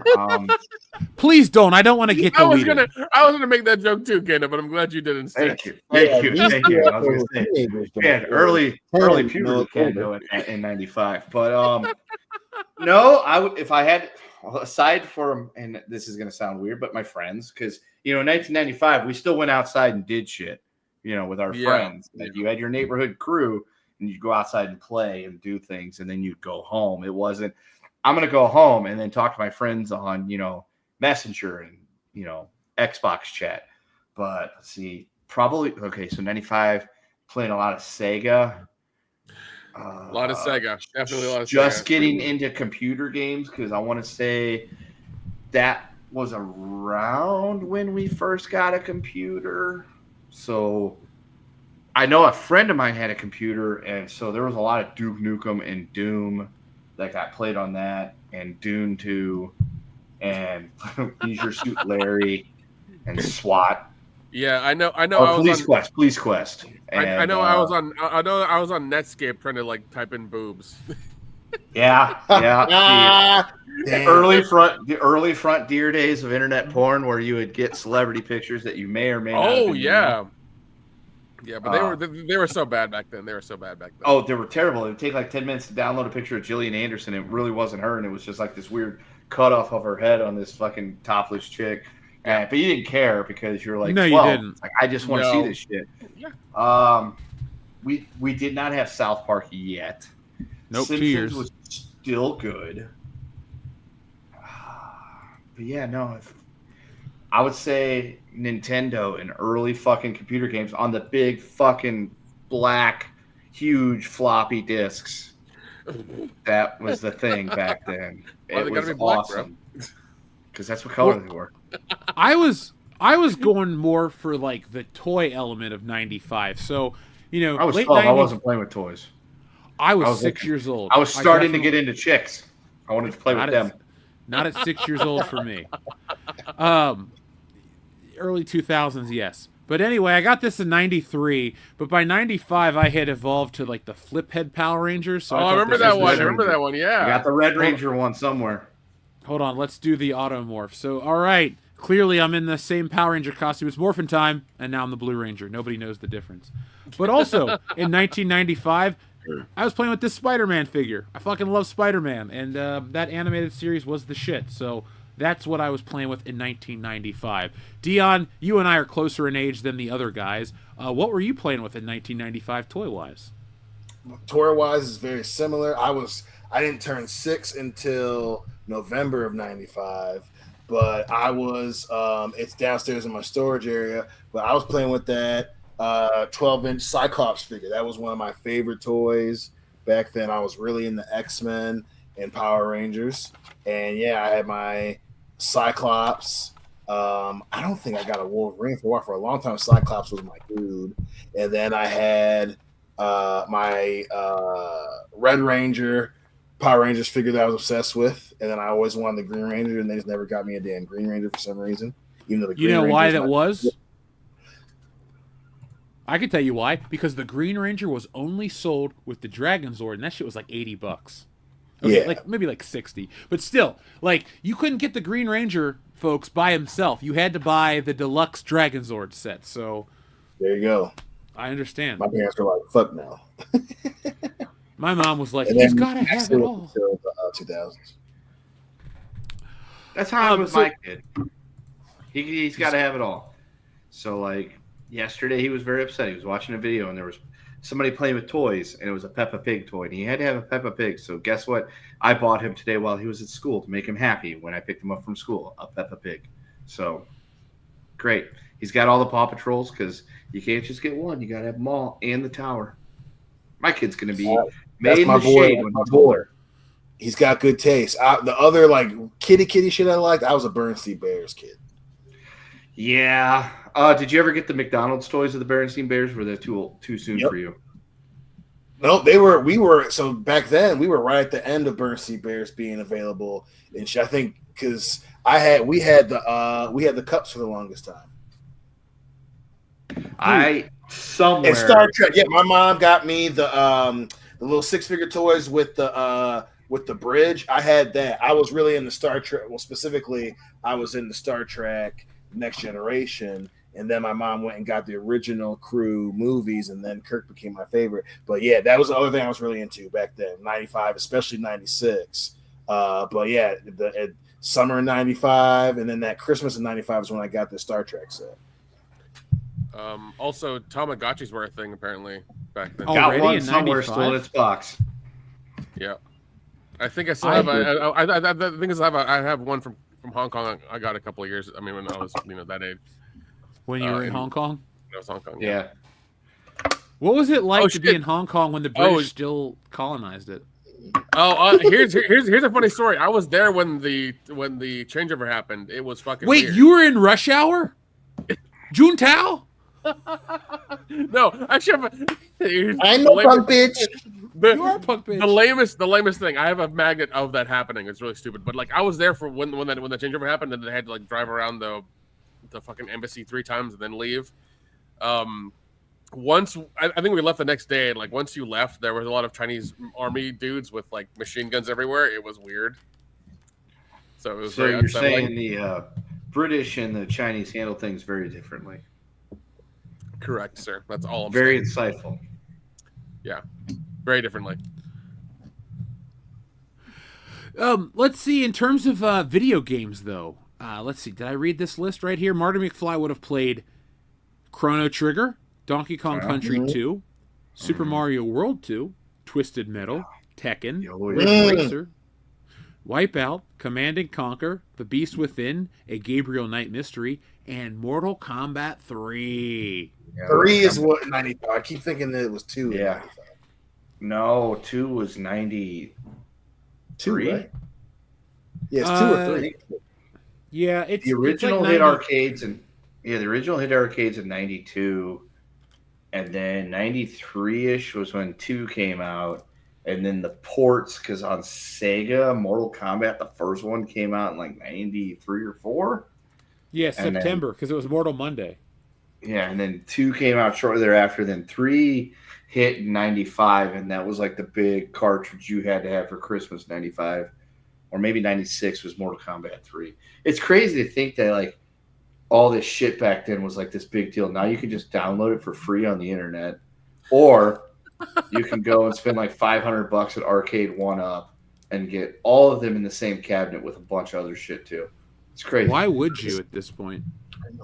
I mean, it'd be fun to have. I would totally do that because I'm not pointing any fingers, but I know somebody that went and bought the Ninja Turtle Arcade 1-Up that had Turtles and Turtles in Time Arcade and the NBA Jam that came with NBA Jam, On Fire Edition or whatever it was, and Tournament Edition. So Or no, it was NBA Jam Tournament Edition, and NBA Jam. Fuck, what is that other one's? Hoops or Dunks or whatever. Yeah, hoops.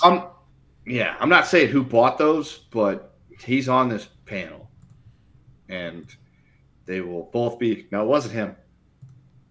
No, yeah, that's the one. The stupid white guy did that.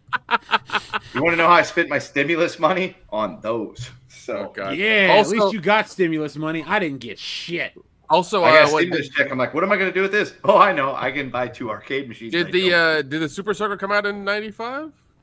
Super Soaker predates '95. Okay. You were just pumping it hard in '95, Nick.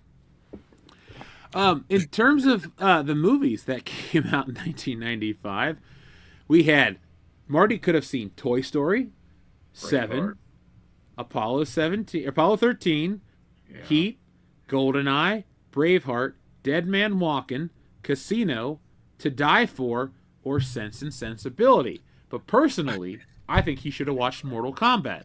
Or Waterworld. Waterworld came out in '95. Shut your mouth, S.A. Nobody here owns Waterworld. Hey, really? Do we want to go there, Jeff? Don't make me go pull out my 4K copy in the other room, Nick. I was about to say, I'm not the one who has it in 4K. Son, I will spite you. I will spite you. Listen, the things I have in 4K are things I actually like to watch. Waterworld is not one of them. Okay, I didn't buy it, Nick. I was speaking in jest earlier when I said this was the last episode of World Class Bullshitters. Now I'm thinking it might actually be true. Nah, we'll be back next week so we can review Superman. Yo, he should go see Heat and get his fucking mind blown. That movie's great. True. That's Heat true. is great. And this day on site, fuck Wayne Grow.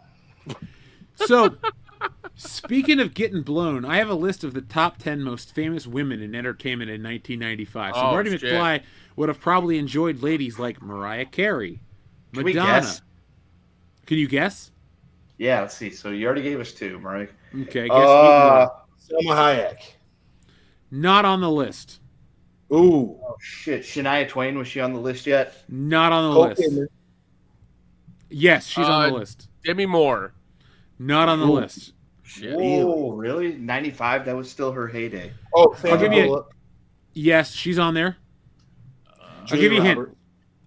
No, but guess a Canadian. Sorry, Christina Ricci. No. Canadian. Wayne Gretzky. Celine Dion. Think more irony. Mark Messier. Isn't it ironic, don't you think? Oh, Alanis Morissette. There you go. I don't know. Oh shit, Spider-Man fell. I don't know why this chick is on the list, but apparently Emma Thompson was considered one of the hot ladies of 1995. Really? Yeah, I don't see it either, but whatever. Let's see those 2. The chicken GoldenEye. Was either one of them on there? No. Think one political and one black. Hillary Clinton and Bingo. Hillary Clinton? Yes, Whoopi Hillary Goldberg? Clinton and Gross. Who'd you say, Dion? Oprah. There you go, Oprah. Oh my god. Wait, Hillary Clinton was on the list of desirable women? It was 1995 after all. What do you expect? 1995, Hillary Clinton. I was alive in 1995. I remember the Clinton administration quite well. Listen. I'll take 85, Hillary. We're not talking about that. We're talking about it in like a power suit and you being like, you know what? There's something there.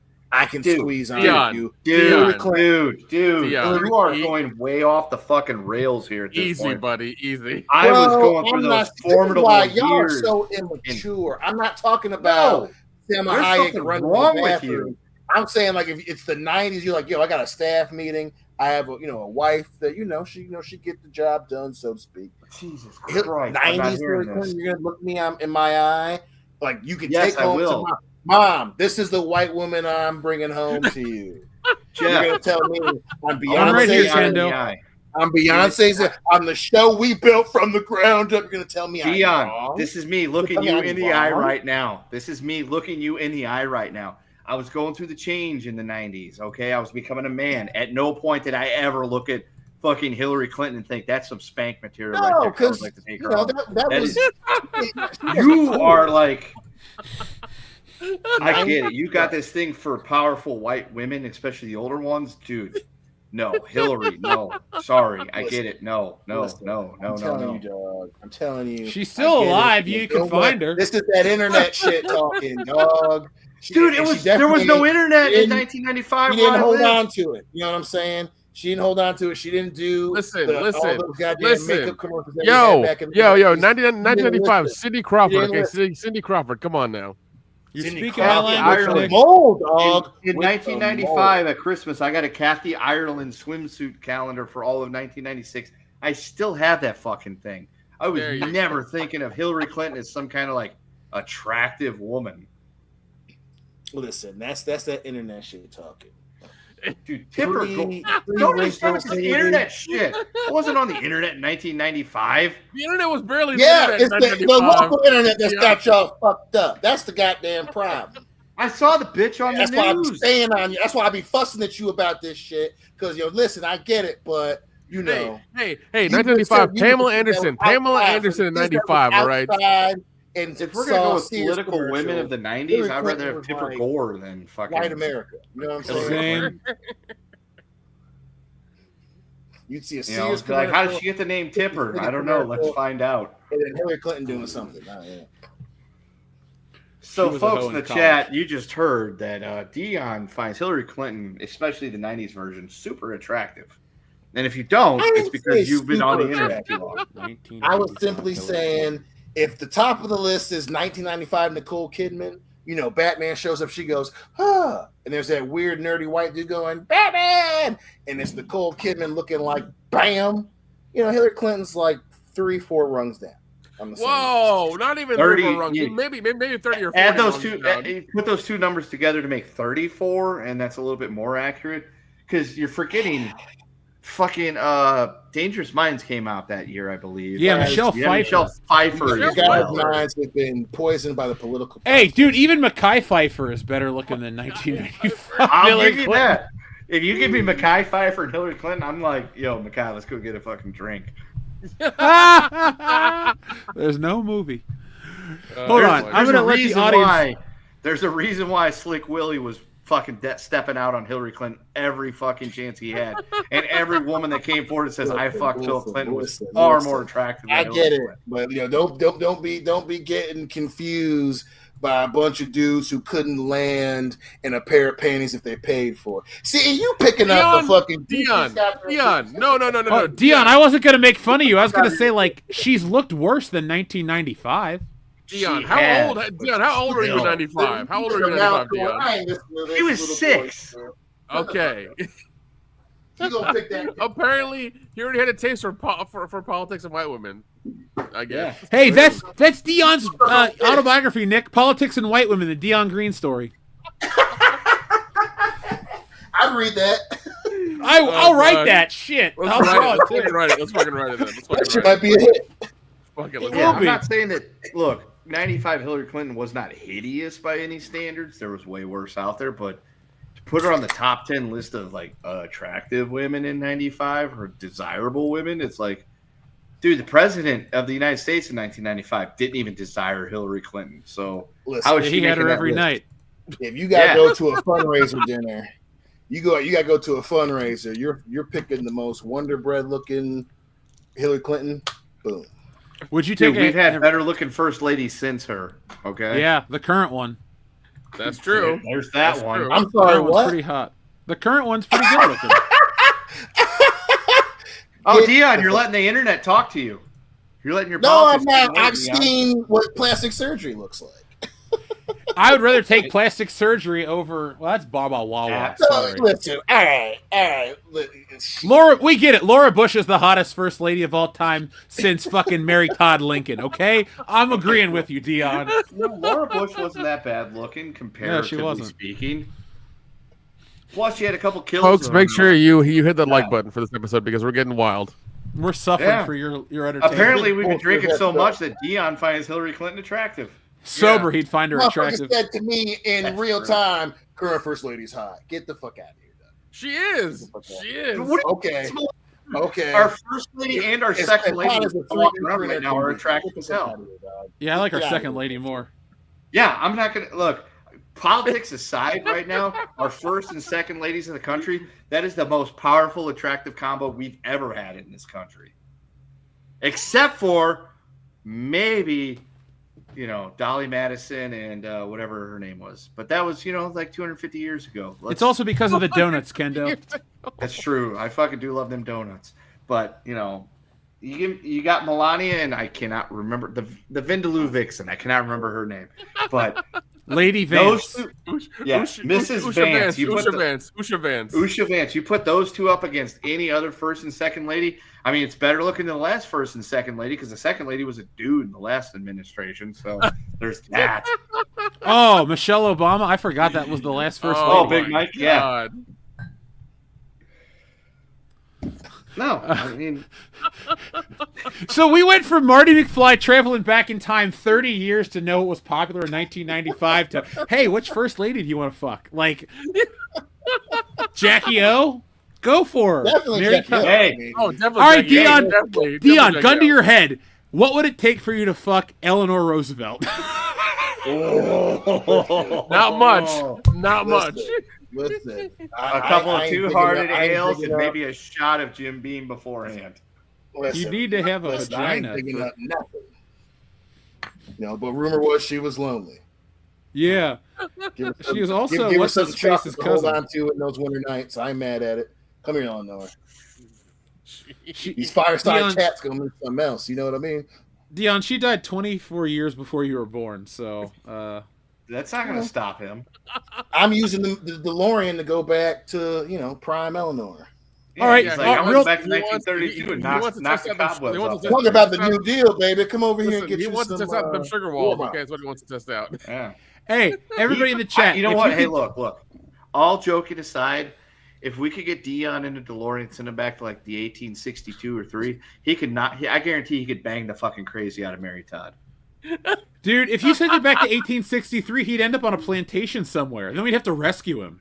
Hey, my Not ass if we is sent sitting him to north of the DC. line, you feel me? Dude, there's a comic book right there where like somehow like I've developed a time Hey, machine and then Dion like Real presses the quick. buttons and goes back to the Real quick. 1850s. Enrique Vasquez makes a really good point. If he went back to 1995, Dion would not understand what Hillary Clinton was saying.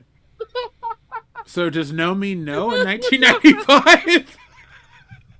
Hey, you're Melania fans. We know y'all don't believe no means no. Whoa. Just We're because I see a attracting picture of a women Unless lady. you say that shit in Russian. Niet means niet. There we go. Yes, means yes. I've been watching Burn Notice, son. All right. Oh yeah, Oh my that's God. plus. Yeah, I am a super predator. So Hillary would be like, whoa. Wait, are you going to beat Danny Glover in a fist fight? He says you're super predator. He beat the regular predator. I need to know. That was the year before. Oh, okay. I'm just checking. That was 94. Everybody keeps saying Lady Bird Johnson in the chat is hot. Let's see what Lady Bird Johnson looked like, because I don't know what she looked. I wasn't alive back then. All right, Lady Bird Johnson. Was she good? No.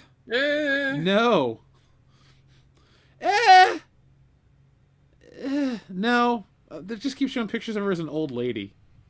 Yeah, they do. Well, she was old when she was first lady. She was old when she was young. Is that what you're about to say? No, she was old in the 60s. Lyndon B. Johnson Karma was Wolf. old. Karma Wolf with my favorite comment of the hour. Lady Bird looks like Larry Bird. Oh my god. We're gonna get some offended people. They spent an hour dunking on the first ladies of history. Who gives? Like, Jeff, you got to make this its own fucking segment and put it up on YouTube. I would like to point out that most of those first not even a ladies are short. Just make it its own deceased. segment and put it up on YouTube. Well, let me take a timestamp. I'll guess Hang on, I'm looking we're up in Lady hour Bird. 3 almost. Lady Bird Johnson, 1963. Well, that gives me 64.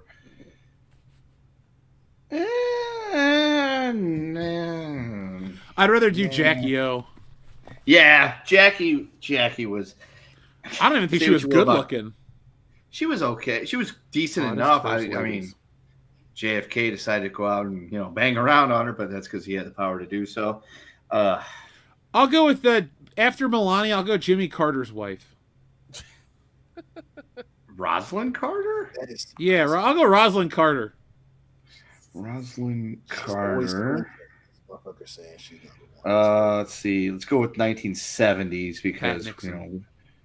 With the American people. Get the fuck out of here. Pat Nixon is about as boring as Richard Nixon. So, folks, which first lady do you find the most attractive? And tell us why. And if you are of, that persuasion, you can tell us why that Kamala Harris's husband, as the first gentleman, was so attractive. I mean, he's not up against anybody else, so technically, I guess he would win that competition due to Yeah, good lack for of him. competition. So, I don't remember what his name is. Oh, Doug Emhoff. Your certificate's in the mail for, most desirable and attractive first gentleman. Or is it second gentleman? It's second gentleman. Second gentleman, yeah. Yeah. So, who would you like to go back in time and slay in their prime? Tell us in the chat because we'd like to hear, what you have to say about the man. Kendo, Hey, if I could go, hold on. Serious question: Was Melania Trump in Playboy? no. No, she was lower. Yes. She was lower. No, she posed nude. She wasn't in Playboy, but she has posed nude. Okay. Where? And I've seen those pictures. Okay. They Where? were nice. I'm Just just look 'em up on asking the a internet. question. Look them up on the internet. I will after the show. You can look up Melania Trump nude You're, on the you're, internet. you're, You'll find you're, the you're going a pictures. little high into the stars with Playboy, sir. I'm just look after the show. I'm probably gonna drink more beer. Playboy was a goddamn institution. All right, it was a goddamn It institution. was. I wish it would You come can't even back. make that shit. I wish it would come back because I used to love Playboy, but they've fucked themselves. Folks, They're in nothing the now. in the chat, Well, if you yeah, will, they're please. shell of their former self. We need to discuss something real quick. Why do you think Dion hates on Melania Trump so much? Because we can't figure it out. He loves 1995 Hillary Clinton, but Melania Trump. I is didn't just say loves. unattractive to him. It was on the goddamn list, and I said I can see you take it to a thing. I didn't say loves. I didn't say very. But you gonna tell me the eternal squinter is the hot? Get the fuck out of here, dog. Guys, I was trying to get at the point. Stewart is not on this list. No, Hey, Third Rock from the Inspector Sun Gadget wasn't on 2 yet. will be respected in this household. this is my favorite episode of the show. Oh, it's a wild show. It's a wild show. I've been trying to Anybody ask- that would have tuned in like 2 hours ago, be like, man, these guys hate each other, and then they're still with us. They're like, oh yeah, they're just giving each other shit, making each other laugh. That's So, all we yeah, do. That's all we pretty much fucking what do. it is. If you Now, could the see our real- private chats, you would be like, yeah, that's pretty much what they do all the time. They just give each other shit. The And real conduct question is business though, at the same time. if you had a time traveling DeLorean and any lady in history was fair game, who would it be? First ladies aside, like I'm going like 1985 Amy? Kelly LeBrock or Debbie Harry. Oh shit. Desperado Debbie. Selma Hayek. Oh Ooh, fuck. That's a good Oh, choice fuck. too. Who is the chick in Diamonds Are Forever? Something O'Toole? Oh my God, that's a great choice. Plenty of Tool. Yes, Lana Wood. that's- Oh my yes, God, yeah, yes. They're so big. And they are. She was fucking great. Yeah, I'd go for that one. I pick Domino if I could pick any Bond girl, but Plenty of Domino's Tool's not bad number either. two. Domino's not bad either. Yeah. Domino Thrust. I'm going back to It's the- 67, baby. It's the face. Yeah. I don't know why I thought of her Claudine Auger. immediately, but I'm just like she looked really good in that dress. I'm like, yeah, I'd go for her. If I could, man, I would definitely drive 88 miles per hour for her. No, 60s Yeah. Vegas, like there were 60s Vegas where there were four hotels in total. That's it. There was You were nothing about to else. say 4 hoes in 60s Vegas. I know you. Yeah, a lot more than four. There was more Yeah. than 4 in 60s Vegas. I'm just saying they all just share something, something, so it's fine. Yeah, Frank Sinatra had them all. Probably. Oh god. Shit. Any woman in history who would it be? Fuck. Monica Bellucci from Elaine is a great choice. Oh Enrique. shit, no, that's good. That's good. Oh, yeah. A lot of Hot really chef's good choices. 2000 Belushi's great. 2003 is perfect. Because she's a Dude, little older. when the Matrix, when she's got that see-through dress on, For real. Dude. Ooh, we're the oh same my- age. I know. Ooh. You No. get- You you need to watch some of her French movies, and like she does a lot more. Nick, just because I talk about Italian beaver pictures doesn't mean I don't appreciate French or German or Russian or Croatian beaver pictures. Croatian, excuse me. Croatian. There you go. I'll get my words right eventually. I'm only a couple beers I in. may need to borrow some movies from my buddy John and put them on my giant hard drive. So And then you Okay. need to give us access to your Plex server so we can do commentaries of Italian Of Beaver course, Pictures of 7 through 9. of course I will. Of course I will. So here's my question: do I get to take my cell phone with me? I understand it won't work, but the camera will if it's charged. Yeah, it will. Oh my God, I would take my camera phone back there too. So I'm gonna say Queen Elizabeth I, so I can take pictures of the act. And when people are like, "She was the Virgin Queen," be like, "No, she wasn't." Oh my God. That's fucking dark. I love it. I mean, you was could go. not. You could kind of go darker, really. Like Pam Grier? No, like Mary Magdalene. Hey. I'm just saying. How far do you want to go here? Pretty sure Jesus it was would be pissed accepted. off. Hey, I was gonna say, I mean, in terms of she was history, considered a- I guess we'll know where Jesus came from. No, came too. No, it's a different Mary. It's a different one. Mary Magdalene was totally not a whore, but totally a whore at the same time. Yeah, I'm just so there's Prostitutes that. are forever. No, actually, I want to go a step further. I'd go back and find Cleopatra, and then. Oh, go there you Caesar go. before he gets There you stabbed to go, death. my man, Bro. my man. How There black you is go. she? Don't care. I want to be Let's see Caesar's from head to Eskimo, toe. bro. We'll do a full inspection. Yeah, I just want to be able to be like, yeah, I'm Julius Caesar's Eskimo, bro. It's great. He died like 2,000 years ago, but I love his salad. here's the pictures. Actually, Caesar salad. This is me and Caesar giving her the Eiffel Tower. This is where we gave each other a high five. Kendo, I would do the same thing. If I could go through time and bang famous women, I'd take pictures. It's like, hey, did you know that Marilyn Monroe... Never mind, I'm not going to say that on the air. Or what you do is you also screenshot Mark Anthony's career and history, and you find Mark Anthony and be like, this is what your namesake is going to be. How do you feel about that? Jeez. I mean, he's kind of cool in my time. Oh, okay, he was like 20-something years ago. But I want to go take a picture of Helena Troy's face and see if it's really that good that it'll launch 1,000 ships. I mean, hey, you got to. Dude, Gotta see if do you want better? You find Caesar and you see him going down on a chick or whatever, or maybe even, rimming, and be like, hey, this is where Caesar salad came from. Be like, does it smell weird? Kendo. Okay, so it's God with damn it, anchovy. Kendo. Are you going to go back to a Caligula orgy afterwards and just hang out there too? Dude, Kill the infidel afterwards? Why not? I would say that'd be fun as shit because you could get in good with Caligula and be like, look, I could be your seer and tell you what's gonna happen and we're gonna be best friends. But that dude was so fucking crazy, he probably had me executed. Either no.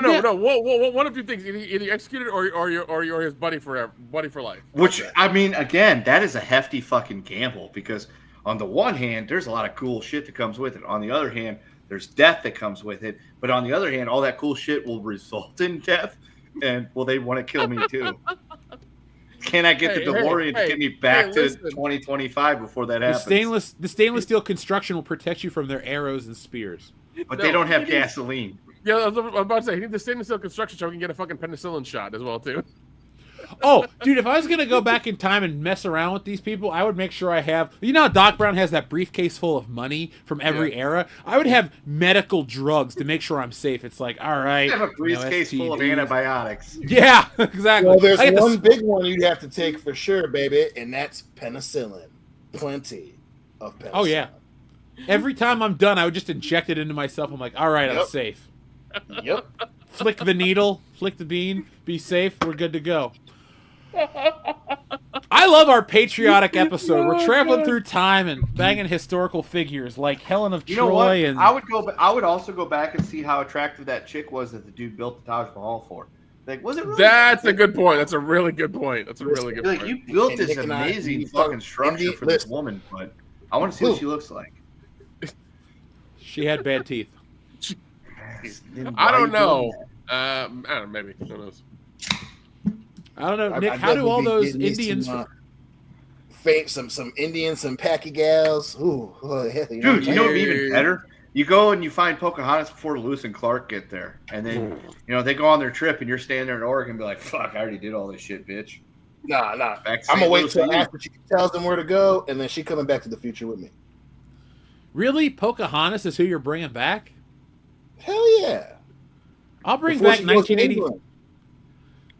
you could. Okay, I get it. You want to interact with women you can't speak to. If she's from 1965 or 1498, you're not going to understand Pocahontas. Like, she's just going to be like, point out the flaw in his logic there? I'm gonna give her some Rosetta Stone discs, and it'll work itself out. Just trust me. she's going to have a heart attack if you show her a computer. Nah, she'll be fine. Never I would mind, say I, this is the moon rock to talk to the Great Spirit. It'll be fine. What the fuck?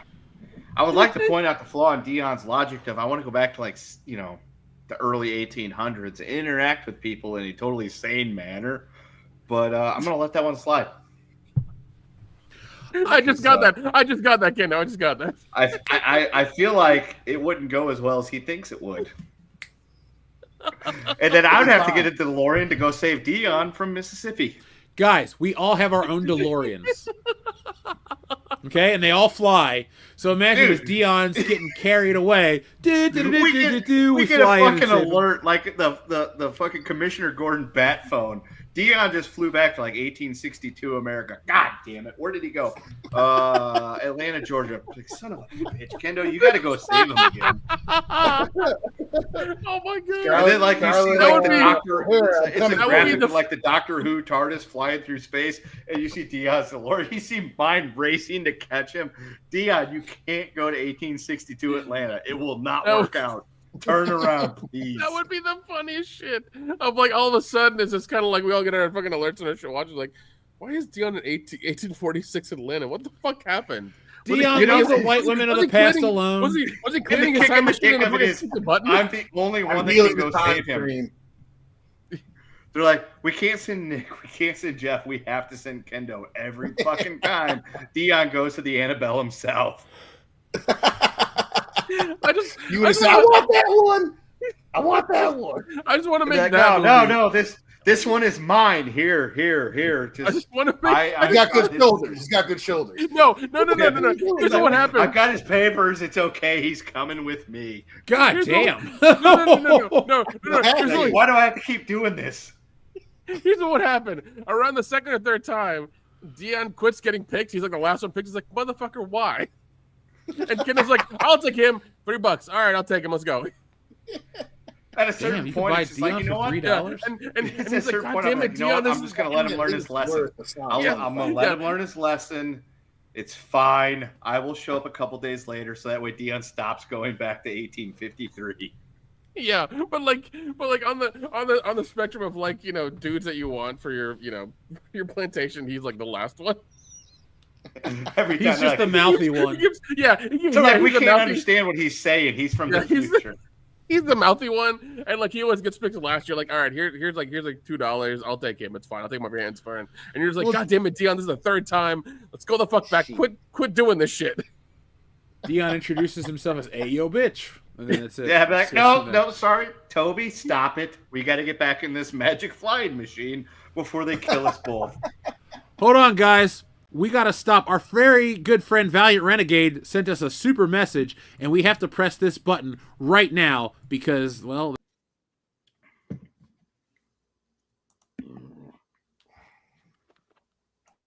Did Jeff die?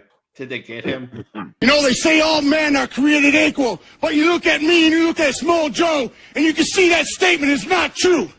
See, normally if you go one-on-one with another wrestler, you got a 50-50 chance of winning. But I'm a genetic freak, and I'm not normal. So you got a 25% at best at beating me. And then you add Kurt Angle to the mix, your chances of winning drastically go down. See, the three-way at sacrifice, you got a 33 1/3 chance of winning. But I got a 66 2/3 chance of winning because Kurt Angle knows he can't beat me, and he's not even going to try. So, Samoa Joe, you take your 33 1/3 chance minus my 25% chance, and you got an 8 1/3 chance of winning at sacrifice.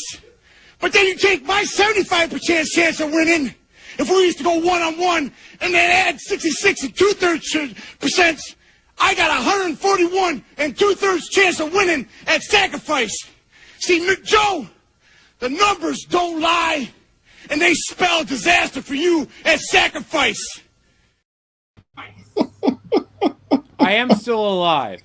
But Valiant Renegade, thank you. He says, Thanks, YouTube, for sending me to this channel. Not like I've never seen it before. Hey, Jeff. Hey, Valiant. What's up, man? Good to see you. Yeah, thank you. So, guys, while that was going on, I came up with our idea. So we already had our, porno idea earlier.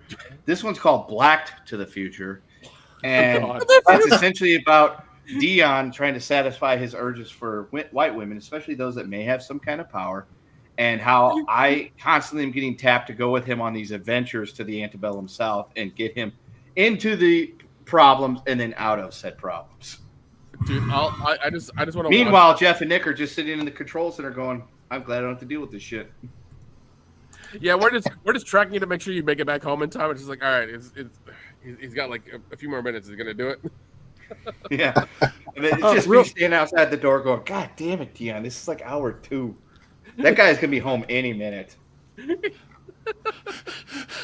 Hold on. Dr. Angus, I'll read your comment about the Mile High Club with Amelia Earhart in a minute, but Valiant Renegade also says, it's been a hot minute. We need to get together and stream soon. Yes, we do. Valiant, I'm free next week on. I've been busy with a couple other side projects, but you got my information. Just shoot me a message, dude, and we'll get together. We'll have a fun stream. It doesn't have to be a Tuesday night. It could be any night of the week. But shout out to Valiant Renegade. A lot of the people in the chat are excited about this right now. What were you guys saying a second ago? I'm sorry to cut you off. Valiant came in and stole the show with the Scott Steiner button. Dude, Braun Breaker's kicking ass right now.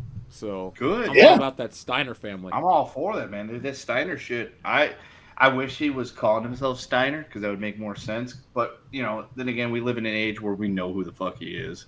We know he's Rick Steiner's kid. He sounds like a Steiner. He looks like a fucking Steiner. He acts like and moves like a Steiner. Dude. If you would give me a world title match, Braun Breaker, Walter, I'm so happy. And I will actually sit down and make time to watch that fucking match. Oh, yeah. It's only going to be a matter of time. It's only a matter of time. Oh, yeah. But Gunther better fucking win. Dude, if he fucking loses to Goldberg, I'm going to lose my shit. Same. I want to say that I cannot see that happening, but then part of my brain smacks me and says, hey, listen, stupid. You're dealing with the WWE. But Vince isn't there because Vince was there. You know that, Goldberg very well could win, but I hope, beyond all hope, I pray to whoever is listening that somehow Goldberg loses that match because I will have a hard time seeing him beat him and winning his final match. That would just make me very upset. I don't even fucking follow that shit that closely. I will watch it next weekend, and I will watch SummerSlam with Dion in Michigan, but if Goldberg is the champion going into SummerSlam, I want you to hold my feet to the fire. I want to drink an entire case of Bell's Two Hearted in one sitting. Like, we're going to watch a single episode of It's Always Sunny in Philadelphia, and I'm going to drink a whole case of beer. All fucking order, sir. A whole case, not a 6-pack, not a 12-pack, a case. Hang on. Bro, if Goldberg wins, we'll get it done, because that'll make me so, like, I just got my nephew in the if Goldberg wins, I'll go down with that ship with you, because that's bullshit. Are you talking about doing a case together or just Andre the Jeff over here doing it? A case each.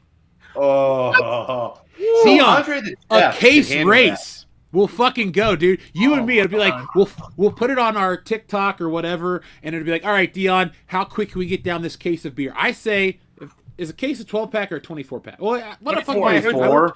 I work for a pop company. 24 is a case. I think I can get down 24 beers in 20 minutes. Not even. 20 minutes? What are you? You can get it down. Whether if it's too hard or if it stays down, that's the question. Yeah, that's pretty rich. Look, you know how I feel about everybody on this channel. If Goldberg wins, but I really don't want to see two of my friends, kill themselves over a fucking Goldberg match. Goldberg, yeah. You did okay. You didn't know us in 2011 during the Super Bowl. Dion and I were like, "Hey, let's get really wasted." I drank it. Look, I know it's Bud Light, but I drank an entire 24-pack. I didn't get drunk. Dion was chugging beers left and right. We tried to get shit-faced for the Super Bowl, and we didn't, and then we just got up and went to school the next morning. Like, look, I we get tried. it. It's 2011. You guys were That is still in your so prime. tough. Look, in 2020 for the Super Bowl, Tampa Bay versus the Chiefs, I drank a case of beer that night. You guys knew I got at those that messages. point. Thank you. That happened. I was starting just fine, and then as soon as Tom Brady got 2 consecutive third and long pass interference flags, I'm like, even though we don't have an O-line, the fix is in. And I started fucking double barreling that shit. I don't remember the rest of that game. I don't remember the next day. But still, I have to err on the side of caution. I don't think it's a good idea for you guys to case race with Too Hard a Deal, because that's like, Dion, was that like 6%, 7% at this point? Yeah. 7. Is that it? Thank you. Dude, these Voodoo Rangers I drink are 9.5%. But you're Andre the Jeff. You have an unfair advantage. Listen, And I don't want to have to go to post an obituary going the next into day. fucking. Oh, We ain't gonna die. Dion, why do they treat us like we're second-class citizens? They don't when we know were in our alcohol. prime, Hey! I haven't said shit. Kendo You was- has. I am not Beautiful. 3/5 the man Kendo is, goddammit. technically I am. Apparently, Hang Ken- on, I'll do the math. Let's see. What's 1/2 of 3/5? 1/2 of 3/5. Fuck it, I got a apparently phone. Kendo treat 1/2 you times both 3/5. like you're 3/5. Okay, I don't. All right, Dion, I don't. or no, Jeff, you were 33%. Somehow more than 3/5. Never mind. We're not doing this. We're not playing this game. I will just sit here and keep my voice I'm down. 100% 3/5. Yeah, now Folks we're in the getting chat, into how much confusion. 3/5 are you? Yeah, so see if D is 100% of a 3/5 and you're on or 50%. God, no, we're not doing this. Nope. Ken's gonna fuck up a lot. Don't. Nope. Kendo. Nope. Just take another sip of beer. I want to give a shout out to Valiant again, who sends in another generous super chat. He says, "Don't you hate it when you're trying to read supers and your panel won't shut the fuck up?" I blame Kendo personally.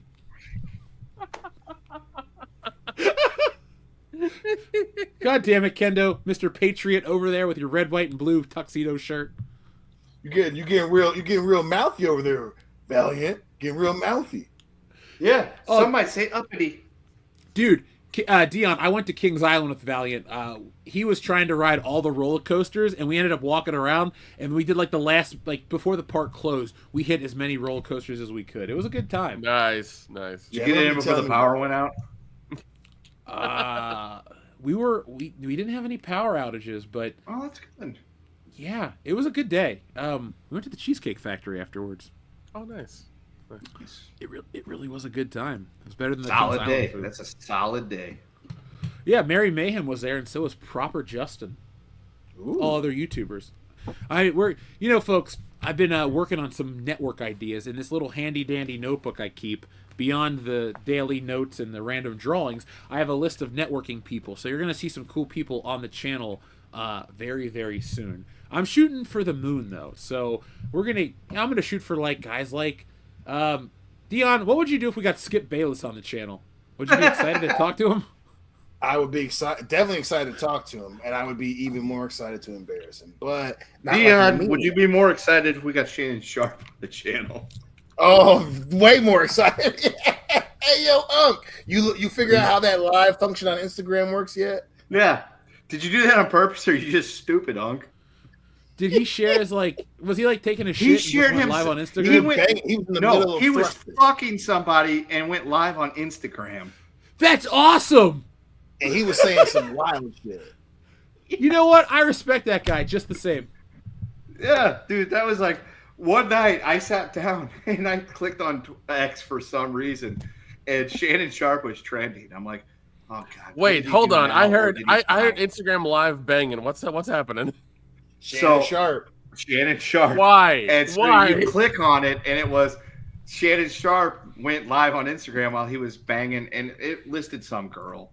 Oh my god! And you click Why would on you it. do and that? yes, it is. It's like a blurred because I guess the phone was still in his pocket or face down on a table, and it's just the audio of him like being live on Instagram, and you just hear him fucking grunting and saying some fucking silly shit while he's like hammering this chick, and it's like, And then of course everybody, because it's the internet, it's like, did he do this on purpose for publicity? It's like, dude, Shannon Sharp's already a well-known person. He didn't have to do this for publicity. I don't know. He Shannon just Sharp is an idiot. has really fucked himself. He really has. He really No, it has. was some other chick he was fucking, Nick. Come on, now get Yeah. it right.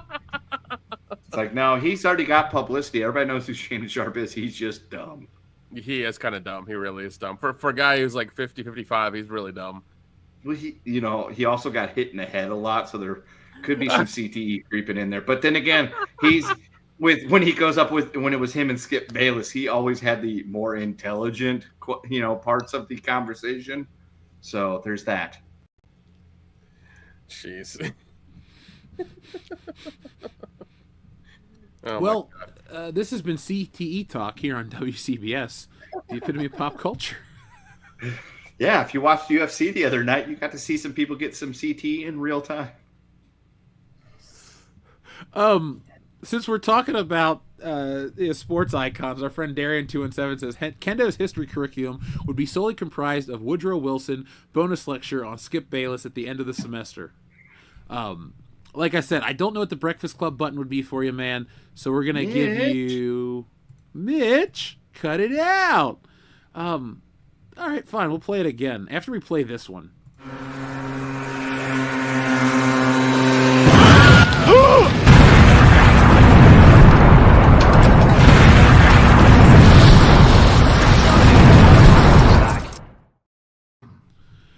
Speaking of Mitch, we have this button. What are my thoughts about what? Running for re-election in 2026. That's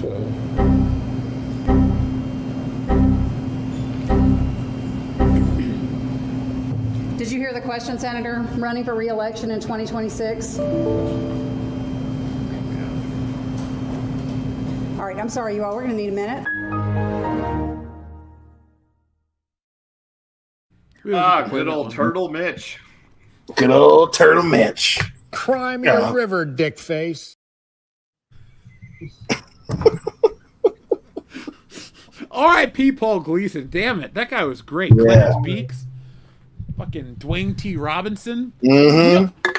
He might actually appear in the most buttons over anybody. Well, no, Eddie Murphy wins, but he's a close second. Uh-oh. Oh, no, I know. He heard. He heard the Breakfast Club. He's hungry. Xavier the Guy says, okay, guys, between the four of you, pick one power, fire, water, and air, and earth, and you guys can't pick the same. You can sub out power for lightning powers. Okay.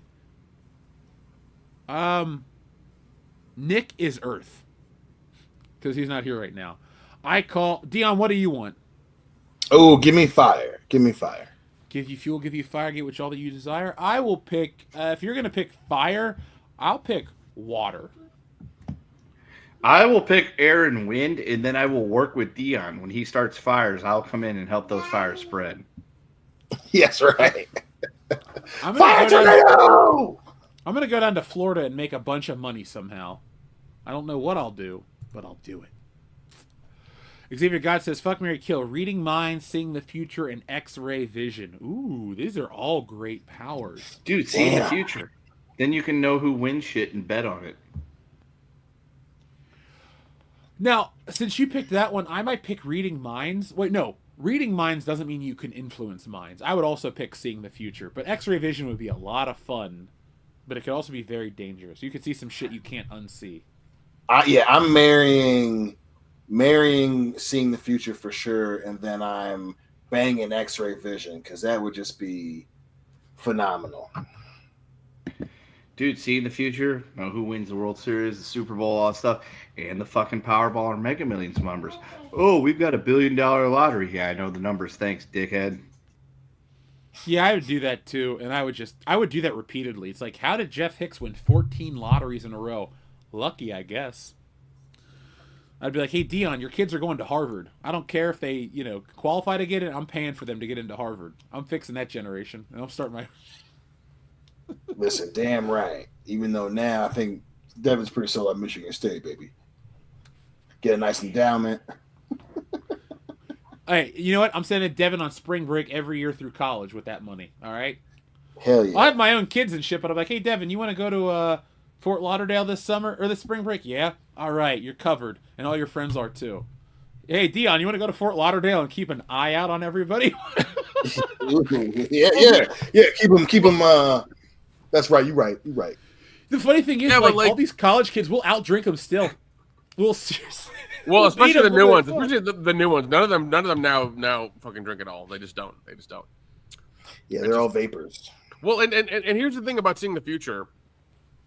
Like, there are various physics experiments that deal with that. Like, what do you like if you're looking into the future and you see what happens, is that what you're supposed to see, or are you dealing with like the double slit experiment or the butterfly effect or things like that? Like, Nick, don't take the fun out of this. I'm just trying to figure this out, man. I want to win the lottery 14 times in a row, brother. I do too, but I'm just saying is like once you see the numbers of the lottery, do they change once you know that you know what they are? Like, how does this work? This is like Back to the Future, where it's like, oh hey, I can see the future, and then I'll go back in time and know the future and benefit financially. Okay, all right. I'll be corrupt and powerful and married to everybody's mother. Here we go. From Xavier to God. Fuck, marry, kill. Super hearing, super smell, and super sight. What is super sight? Like, you like X-ray vision? You zoom in, like Superman. kind of like eagle eye. Like, you can see. Oh, yeah. Enhance. Yeah, enhance. Yeah, enhance. Like, you know, enhance. I don't want to live in Blade Runner. Though Sean Young, I do like her. That's true. I'm banging super hearing, marrying super smell. I think I'm killing super sight, because I think you other senses, it's more useful. Like, yeah, it's cool to see like far away, but you know, you can hear different conversations and shit. You know, you're limited with your vision. And I already got decent vision, even though I wear glasses now. I was about to say, I was like, hold on there, buddy. Yeah, motherfucker, you wearing glasses tonight. It's for the computer light, and screen watching. That's what it is. Yeah, I'm sure. I'm in my prime. I've never been more dangerous. Calm down, Logan Paul. Fuck that guy. Let's see. I'm marrying super sight. I'm fucking super hearing, and I'm killing super smell. Because super smell would be awful, especially if you're in like any major city. You would just smell shit for miles. Nick, if you had super smell, I would fart as much as I could. I know that would be the bad thing of it as well too. My friends would fuck with me the whole time. You wouldn't, dude. We would eat, dude. Little Caesars would smell so nasty to you. Oh my god. Hey, Xavier to God says, "Fuck, marry, kill. Having your brain put in a woman, robot, or animal." Well, I'll be a robot willingly. That sounds fucking cool. Yeah. An animal, I don't know. Give me like a cheetah or a lion or something. Yeah, I'm already human. You know, if I'm picking between the three, definitely a robot and an animal. For animal, I'm gonna be a lion. Yeah. Give me some sort of like jungle cat for sure for the brain thing. Give me a rhinoceros. Yeah. If I have my brain in a woman, give me ScarJo to put my brain in. You put Dion's brain in Hillary Clinton so he can fuck himself. Hey, have that Rodham last name? Shoot, make a few fools lose their jobs. Listen, Dion would kill everybody randomly. They'd all somehow suicide themselves. I mean, that one was a pretty big question, ain't it? Yeah, this big, Dion. It's a fish story. God. Yeah, I would go robot first, then animal, and my animal would be rhino, and then woman would be Mayan Bialik, because I'll know a bunch of shit. There you go. There we go.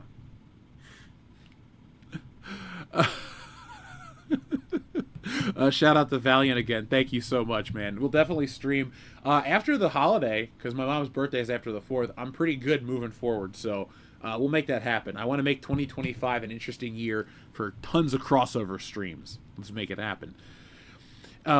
Guys, one thing we keep talking about is how to alter the past and time travel, but today is also an anniversary for another film about time travel. We love this one pretty much as much as we love Back to the Future, and that's Terminator 2. On this day, back in 91, Terminator 2 was released.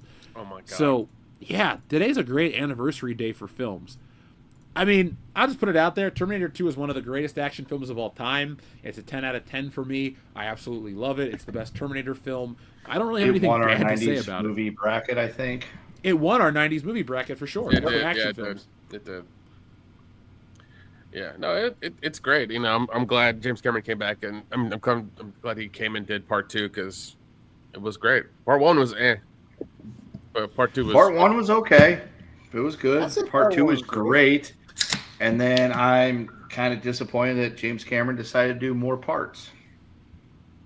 Well, technically, it was blame McG. McG and the new ones blame McG. That's for damn sure. But I blame McG for everything. Columbia brought that shit back. Hey Dion, if you're ever worried about world hunger, just blame McG. That motherfucker's to blame for all of it. All of it. Yeah. No, I like the let's see. Yeah, I think Terminator 2 was playing at a theater in Gatlinburg here at one screen, and me and my parents didn't care about the rating and took us to go watch it. No, they did. I remember distinctly they took us to go watch it because there's a part where the robot foot crushes the skull, and I was a little kid, and I shot my popcorn up because I was so scared that I just threw it up in the air. Wait, you shot your popcorn up like a gang sign? Yeah. Sorry, I didn't see T2 till like 97. No, I saw it in a very small theater in Gatlinburg. There was one screen there that showed it like that weekend, and my parents, took me and my brother to see it, and because they didn't give a shit, so we were happily there watching it, and it was great. It was so much fun.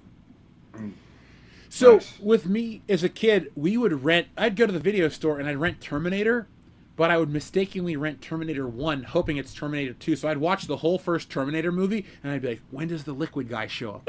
When does this happen?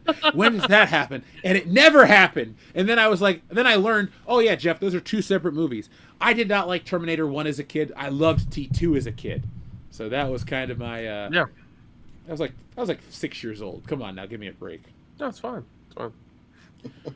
But one thing I got to do that, I don't know if you guys got to do this, there was a Terminator ride at Universal Studios. It was like a 3D movie you went and watched, but it had Linda Hamilton, Arnold Schwarzenegger, and Edward Furlong. Oh my god, that fucking thing. That was awesome. Fight for the Future, whatever it's called. Yes. Yes, I think they just recently took it out, didn't they? It's been years, it's been out for a while. Has it really? Wow. Okay. Yeah, I think the Terminator ride isn't that what got turned into No, Transformers was the subway one. Yeah. Shit, I can't remember because or it might be. Shit, I can't remember, but yeah, I think it was like the early 2000s when the Terminator ride was finally. So the Terminator 2 3D Battle Across Time attraction was once a popular feature at Universal Studios. It closed at Universal Studios Hollywood in 2012 and at Universal Studios Florida 2017. In Hollywood, it was replaced by Despicable Me Minion Mayhem, while the Orlando's version was replaced by Born Stuntacular. Thank you, AI. We didn't go to Orlando until like 2019, so because it for sure wasn't there. But yeah, 27. That's later than I thought. Yeah, no, I remember going to that a lot because my brother loved that movie, loved Arnold Schwarzenegger, and we would always go through that so we could go to the gift shop and buy shit he liked. Dude, it's great. It was so much fun. Yeah, I saw it. Well, I guess you didn't really ride it; you just watched it. But I watched it twice, once in '96 and once in '98. It was great. Like, Universal Studios was magical back in the day. You could ride Back to the Future, King Kong, Jaws, E.T., Terminator, all in an afternoon. Like, you could live those movies. Yeah, and if you were there at the right time, Ghostbusters as well too. That was a little before my time, Nick, but I love Ghostbusters more than I love most movies, so. Yeah. So you could do all of those if you were there at the right time, which they'd replace Ghostbusters with fucking Twister. Just stupid. That ride sucked. It still sucks, and I'm surprised they kept it for as long as they did. I think it's still there, and I'm just like, why would you do this? Why would you do this? Because reasons. Yeah, reasons. Yeah. That's the right answer. That's fine. It's just it just blows because it's like 30 seconds of a ride, or not even a ride. It's just you standing there. It's Wow. The Terminator reel on eBay was $10,000. Jesus, that's a lot. Damn. That's a high price. Whew. Damn. I thought Nick hooking me up with a GoldenEye trailer and our friend D. Pensack sending me the Beverly Hills Cop 2 trailer was epic, but God, a film reel of Terminator is $10K? That's a car. A shitty car, but it's a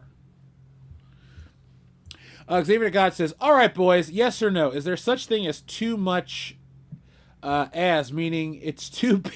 Oh my God, okay, hold on, let me read this honestly. Meaning, is it too big? Is there such a thing as boobs that are too big or too much? No. Oh, yeah. No. Yes. You're talking like double gays. Yeah. I saw this lady today at the bank. Never mind. I don't want to talk about that. I almost wrecked my car because I was like, Jesus Christ. She was like Mexican lady like walking around. I was like, God damn it. Anyway, obviously there is such a thing as too big, but it's gonna take a while. So here's the thing. No, if it's just for the interim, as in this is a thing that you're enjoying for the time, whether it's for 10 seconds, 15 seconds, a relationship for a couple of years. But as was pointed out to me by a friend, gravity wins in the end. So if she's got some big fucking beefers, gravity's going to pull them sons of bitches down. And by the time she's like 60, 65, they're going to be hanging down really low, and it's going to make you go, bleh. But think of all the fun you've had for those 40 years.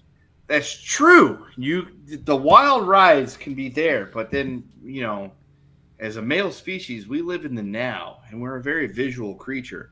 So you get one that's got some decent gazongas, and they don't fall down too much. It's fun to play with the biggins when the time is right, but when you want to get hitched and you want to look at yourself in 30 years, you don't want to look at things that are, knee knockers. So that's my advice. My advice is, if you find something epic, enjoy it till you die. Like, who cares? Like, if you're an old man and your wife, you've been married for 40 years and they were up here or out there and now they're down there, you don't give a shit. You've had all your fun. You might. If it could end up on an episode of the Maury Show, it's too much. Thank you. That's true. What about Jerry Springer? How do you feel about that one? Oh my God. I mean, he's dead. He's not doing any new shows. It's not their bodies aren't crazy. It's that they're crazy in the head on Jerry Springer. Maury, it was, the double H size and the freaking, they had like a freaking car bumper put in their ass cheeks. That's too much. Yeah, this and might don't be forget my favorite. This is my 15th time on the "Is this baby my daddy" thing because I don't understand how DNA works. Because you a hoe. I love Xavier to God's comment. Triple D is my limit. I didn't know we were talking about diners, drive-ins, and dives tonight, but hey, I like Guy Fieri enough. That's my limit too. Dude, I've done a 180 on Guy Fieri. You know that I used to hate the son of a bitch more than anything in the world. Okay, quite a lot. Not more than anything in the world. There's a few people that have made that list. But, yeah, I fucking love me some diners, drive-ins, and dives, and guys, grocery games. Oh, yeah. I couldn't stand the dude in college, and even though he's still annoying and looks ridiculous, I'm like, you know what? I like me some Guy Fieri. Yeah, Guy seems really cool. Yeah, I'd hang he out looks with him. stupid as hell, but, whatever. We all got Bobby Flay's always been my bottom bitch. I will always default to Bobby Flay. And right now, the barbecue wars is going on the channel, and I'm always Team Bobby. Although this year he got Antonio LaFasa and Manit Chohan to go up against him, and that's tough for me because both are very attractive women. And I'm like, Wait, I you would think leave Antonia LaFaso is attractive? She's decent looking, but I would leave my wife for Manit Chauhan. Yeah, I Because understand that one. You know, I don't have to explain that one. It's like I kind of want Manit to win, but at the same time, it's like Bobby's my dude. I've been ride or die with Bobby during all of these, and I've come out 4 out of 5 seasons of being on top with Bobby, and it's hard. What's her name?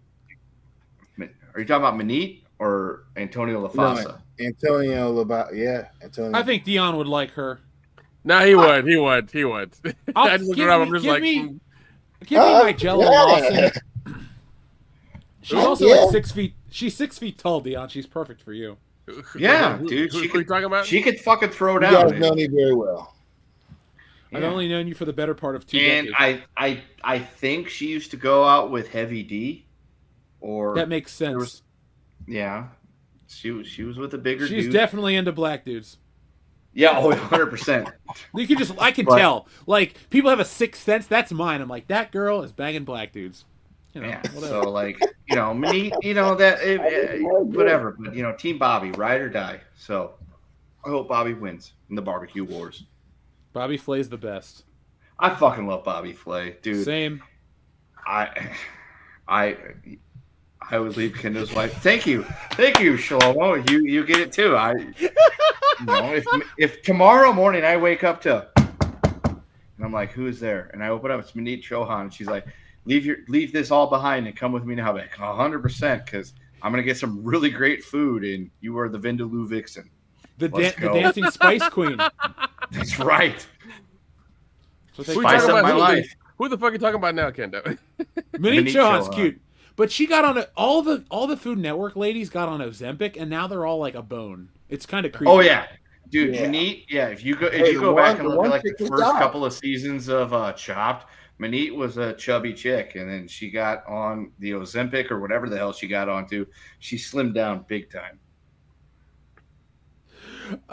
It's creepy, and yeah, Dion, you brought up Anne Burrell. She's just gone. She's dead. We're right about Antonia LaFossa. She had a baby with a Jamaican guy, so we can call it a Yeah. mile away. That's true. This has been the sex life of Food Network stars, folks. Only on. Yeah. If you were like me, that felt a little sad and didn't shed a tear, but wanted to for Bobby Flay when Nacho died, you know, it's okay. Who's Nacho? His cat. Oh, Nick, thank you for doing the Jack Black. I've never seen Nacho Libre. Is that wrong? No, I haven't seen it either. You're not missing much. It was a letdown, but it was still kind of funny. I know it was directed by the guy who did Napoleon Dynamite, and you know, Napoleon Dynamite's enough. Yeah, that was a great movie. He also directed Minecraft, so Jared Hess is doing all right. He getting paid now. That's for damn sure. He just directed a $1 billion movie. Hey, I ain't mad at him. Are you? Folks in the chat, Hey, press 1 if you're mad at him, 2 if you're not.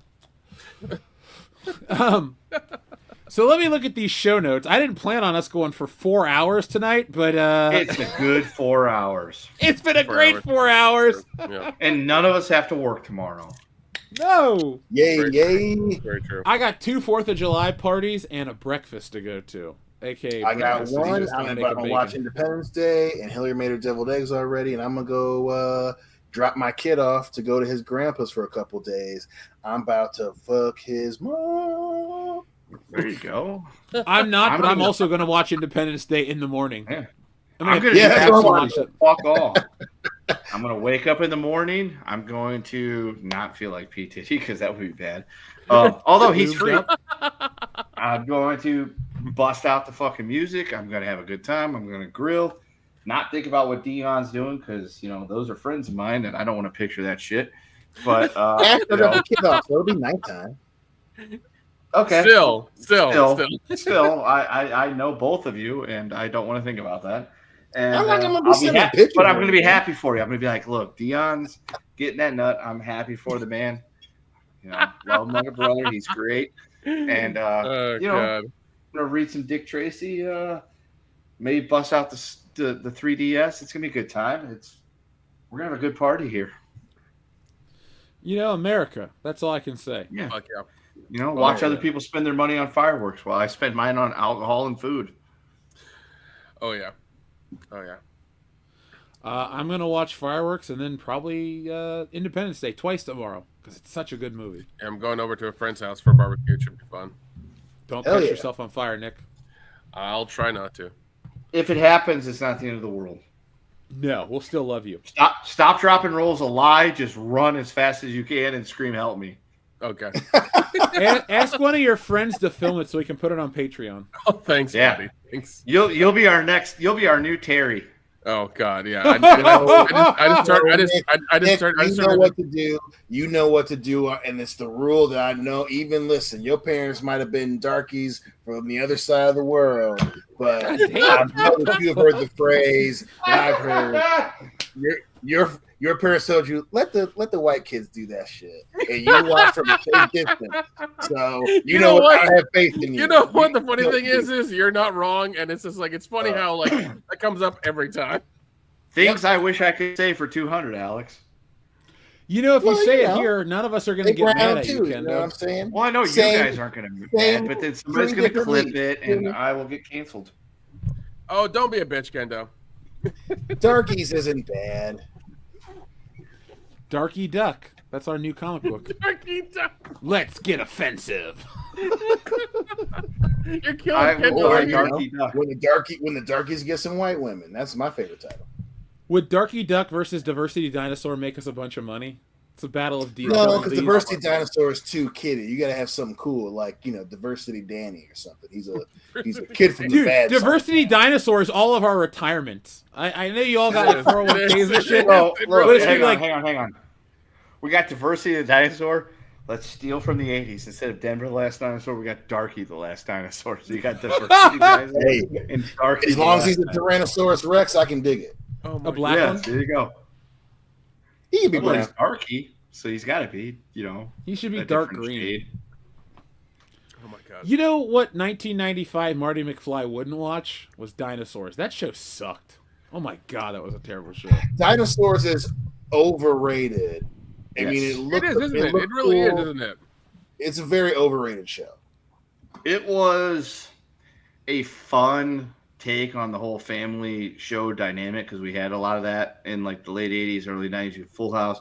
I want to say All in the Family, but that was earlier. No, fuck. The one with Carl Winslow. Family Matters. You had all that stuff, and then you got the dinosaurs, which was essentially all those shows, but with dinosaurs. And it was fun. And then it ended on a very traumatic note where the meteor came and killed them all. But you know what? In hindsight, it's not that great, but at the time, it was kind of fun. Well, it only lasted 4 Listen, as a kid, I love that show, and it still looks pretty damn good, But as an adult, you're like, God, this is not good. Yeah, going back, like there are some funny jokes, but man, you're like, man, I just like that it's talking dinosaurs doing this shit, and then that ending is so depressing. I have the action figures. It really is. It really, really is. Yeah. Open the door, get on the floor. It's the Diversity Dinosaur. Somebody sent us that message, and I've thought about that once a week since they sent it to us. So if you're in the chat right now, thank you. You've ruined my life. But we got Diversity Dinosaur. Now we got Darky the Last Dinosaur. Yeah, Denver the Last Dinosaur is terrible. It was. I loved it. It's up there with Dragon Tales. Dude, as a kid, I loved Denver the Last Dinosaur and Beanie and Cecil. So make of that what you will. Nah, but then the Turtles came along, and that just changed everything. Well, I was watching Ninja Turtles the other day. It's a great movie. I highly recommend. If anyone hasn't seen it, the hell are you doing? Go watch 1990 Ninja Turtles. Movie's a 10. Yeah. Seriously. We were watching, 2003 Ninja Turtles because the kid wanted to watch Turtles. And we sat through just about all of the Mutant Mayhem movie. I couldn't get through it because I was upset about 15 minutes into it. But I stuck with it because the wee fella, he enjoyed it because it was just Ninja Turtles. He doesn't know any better. He's 3. And then he wanted to watch more, and he picked, because he knows how to use a remote, he picked the 2003 Ninja Turtles cartoon, and we watched that for a while. That's not too bad. I don't. I like the designs of those Ninja Turtles. I had a friend come and visit, and he bought his kid some Ninja Turtles, or a Ninja Turtle figure from the 03 line, and I was like, damn it, I always wanted to get those, and now they're re-released. Should I buy Ninja Turtles? Yes, you should. I have the re-release of the 03 Turtles in the box that it came in from Big Bad, and then I found one of each in the wild at Walmart, and I bought those. Those are ones that got opened and not necessarily played. Well, he played with, Leonardo and Donatello. He doesn't call them by their names. He calls them by their color. So he'll say blue turtle or purple turtle or orange turtle or red turtle. Blue Turtle's my favorite. Yeah, red turtle's daddy's favorite too. So he doesn't that's have the a one my favorite friend yet. bought. Yeah, he doesn't have a favorite yet, but he likes the purple and the blue the most is who he likes to play with. That's how I described juice as a kid. It's like, I want blue drink or green drink or purple drink. Oh, yeah. So, guys, we're going to go off the air within the next 5 minutes and 40 seconds. Is there anything else you guys would like to say before we go? That amid all the hostilities on this channel tonight that people may perceive, we actually all really like each other most of the time. Rule 40, dance with old folks and kids. The girls will think you're sweet. Yep, it does work. It's a good rule. It's a very good rule. Yep. Our friend Xavier to God has sent in a message. He says, do you prefer seeing turtle pimples or just white? I don't know what that means. I don't either. Do you mean like textured? Turtle acne?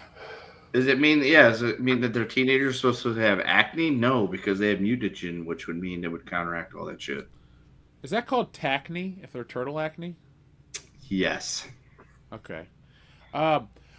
Xavier to God, what I think you're asking, like, I'm cool with the movie designs, but I also like the cartoon designs. Mm-hmm. Do you remember those toys Except for that the came newer out? cartoons. Oh, he means pupils in their eyes. I prefer just white eyeballs. I think they look cooler, like Wolverine or Batman. Yeah. So it's like they, the thing with just the plain white with no, like, I mean, I think, what was it? The original Turtles, they had the bandanas with the white, but they had pupils that were black. Those were fine. The 03 had the white, just plain white eyes. That was fine. I don't know, giving them weird, different eye colors and things like that. That's just like try hard shit. It's too much. Yeah, the pupils with the black is fine. This white pupils is kind of weird. It seems like almost supernatural. It's very, I don't know, it's very odd to me.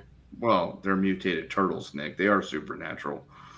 No, that's true, but I mean, I don't know. It's kind of... They're more scientific. They weren't brought to be by supernatural, but they do have supernatural enemies from time to time. Also, I like to imagine the turtles never take off their bandanas. Like, no matter what, they just sleep with them on, they eat with them on, they shower with them on. Do they shower though? They're turtles. Never mind. We're thinking too deep into this shit. I have never once pondered, do the Ninja Turtles shower?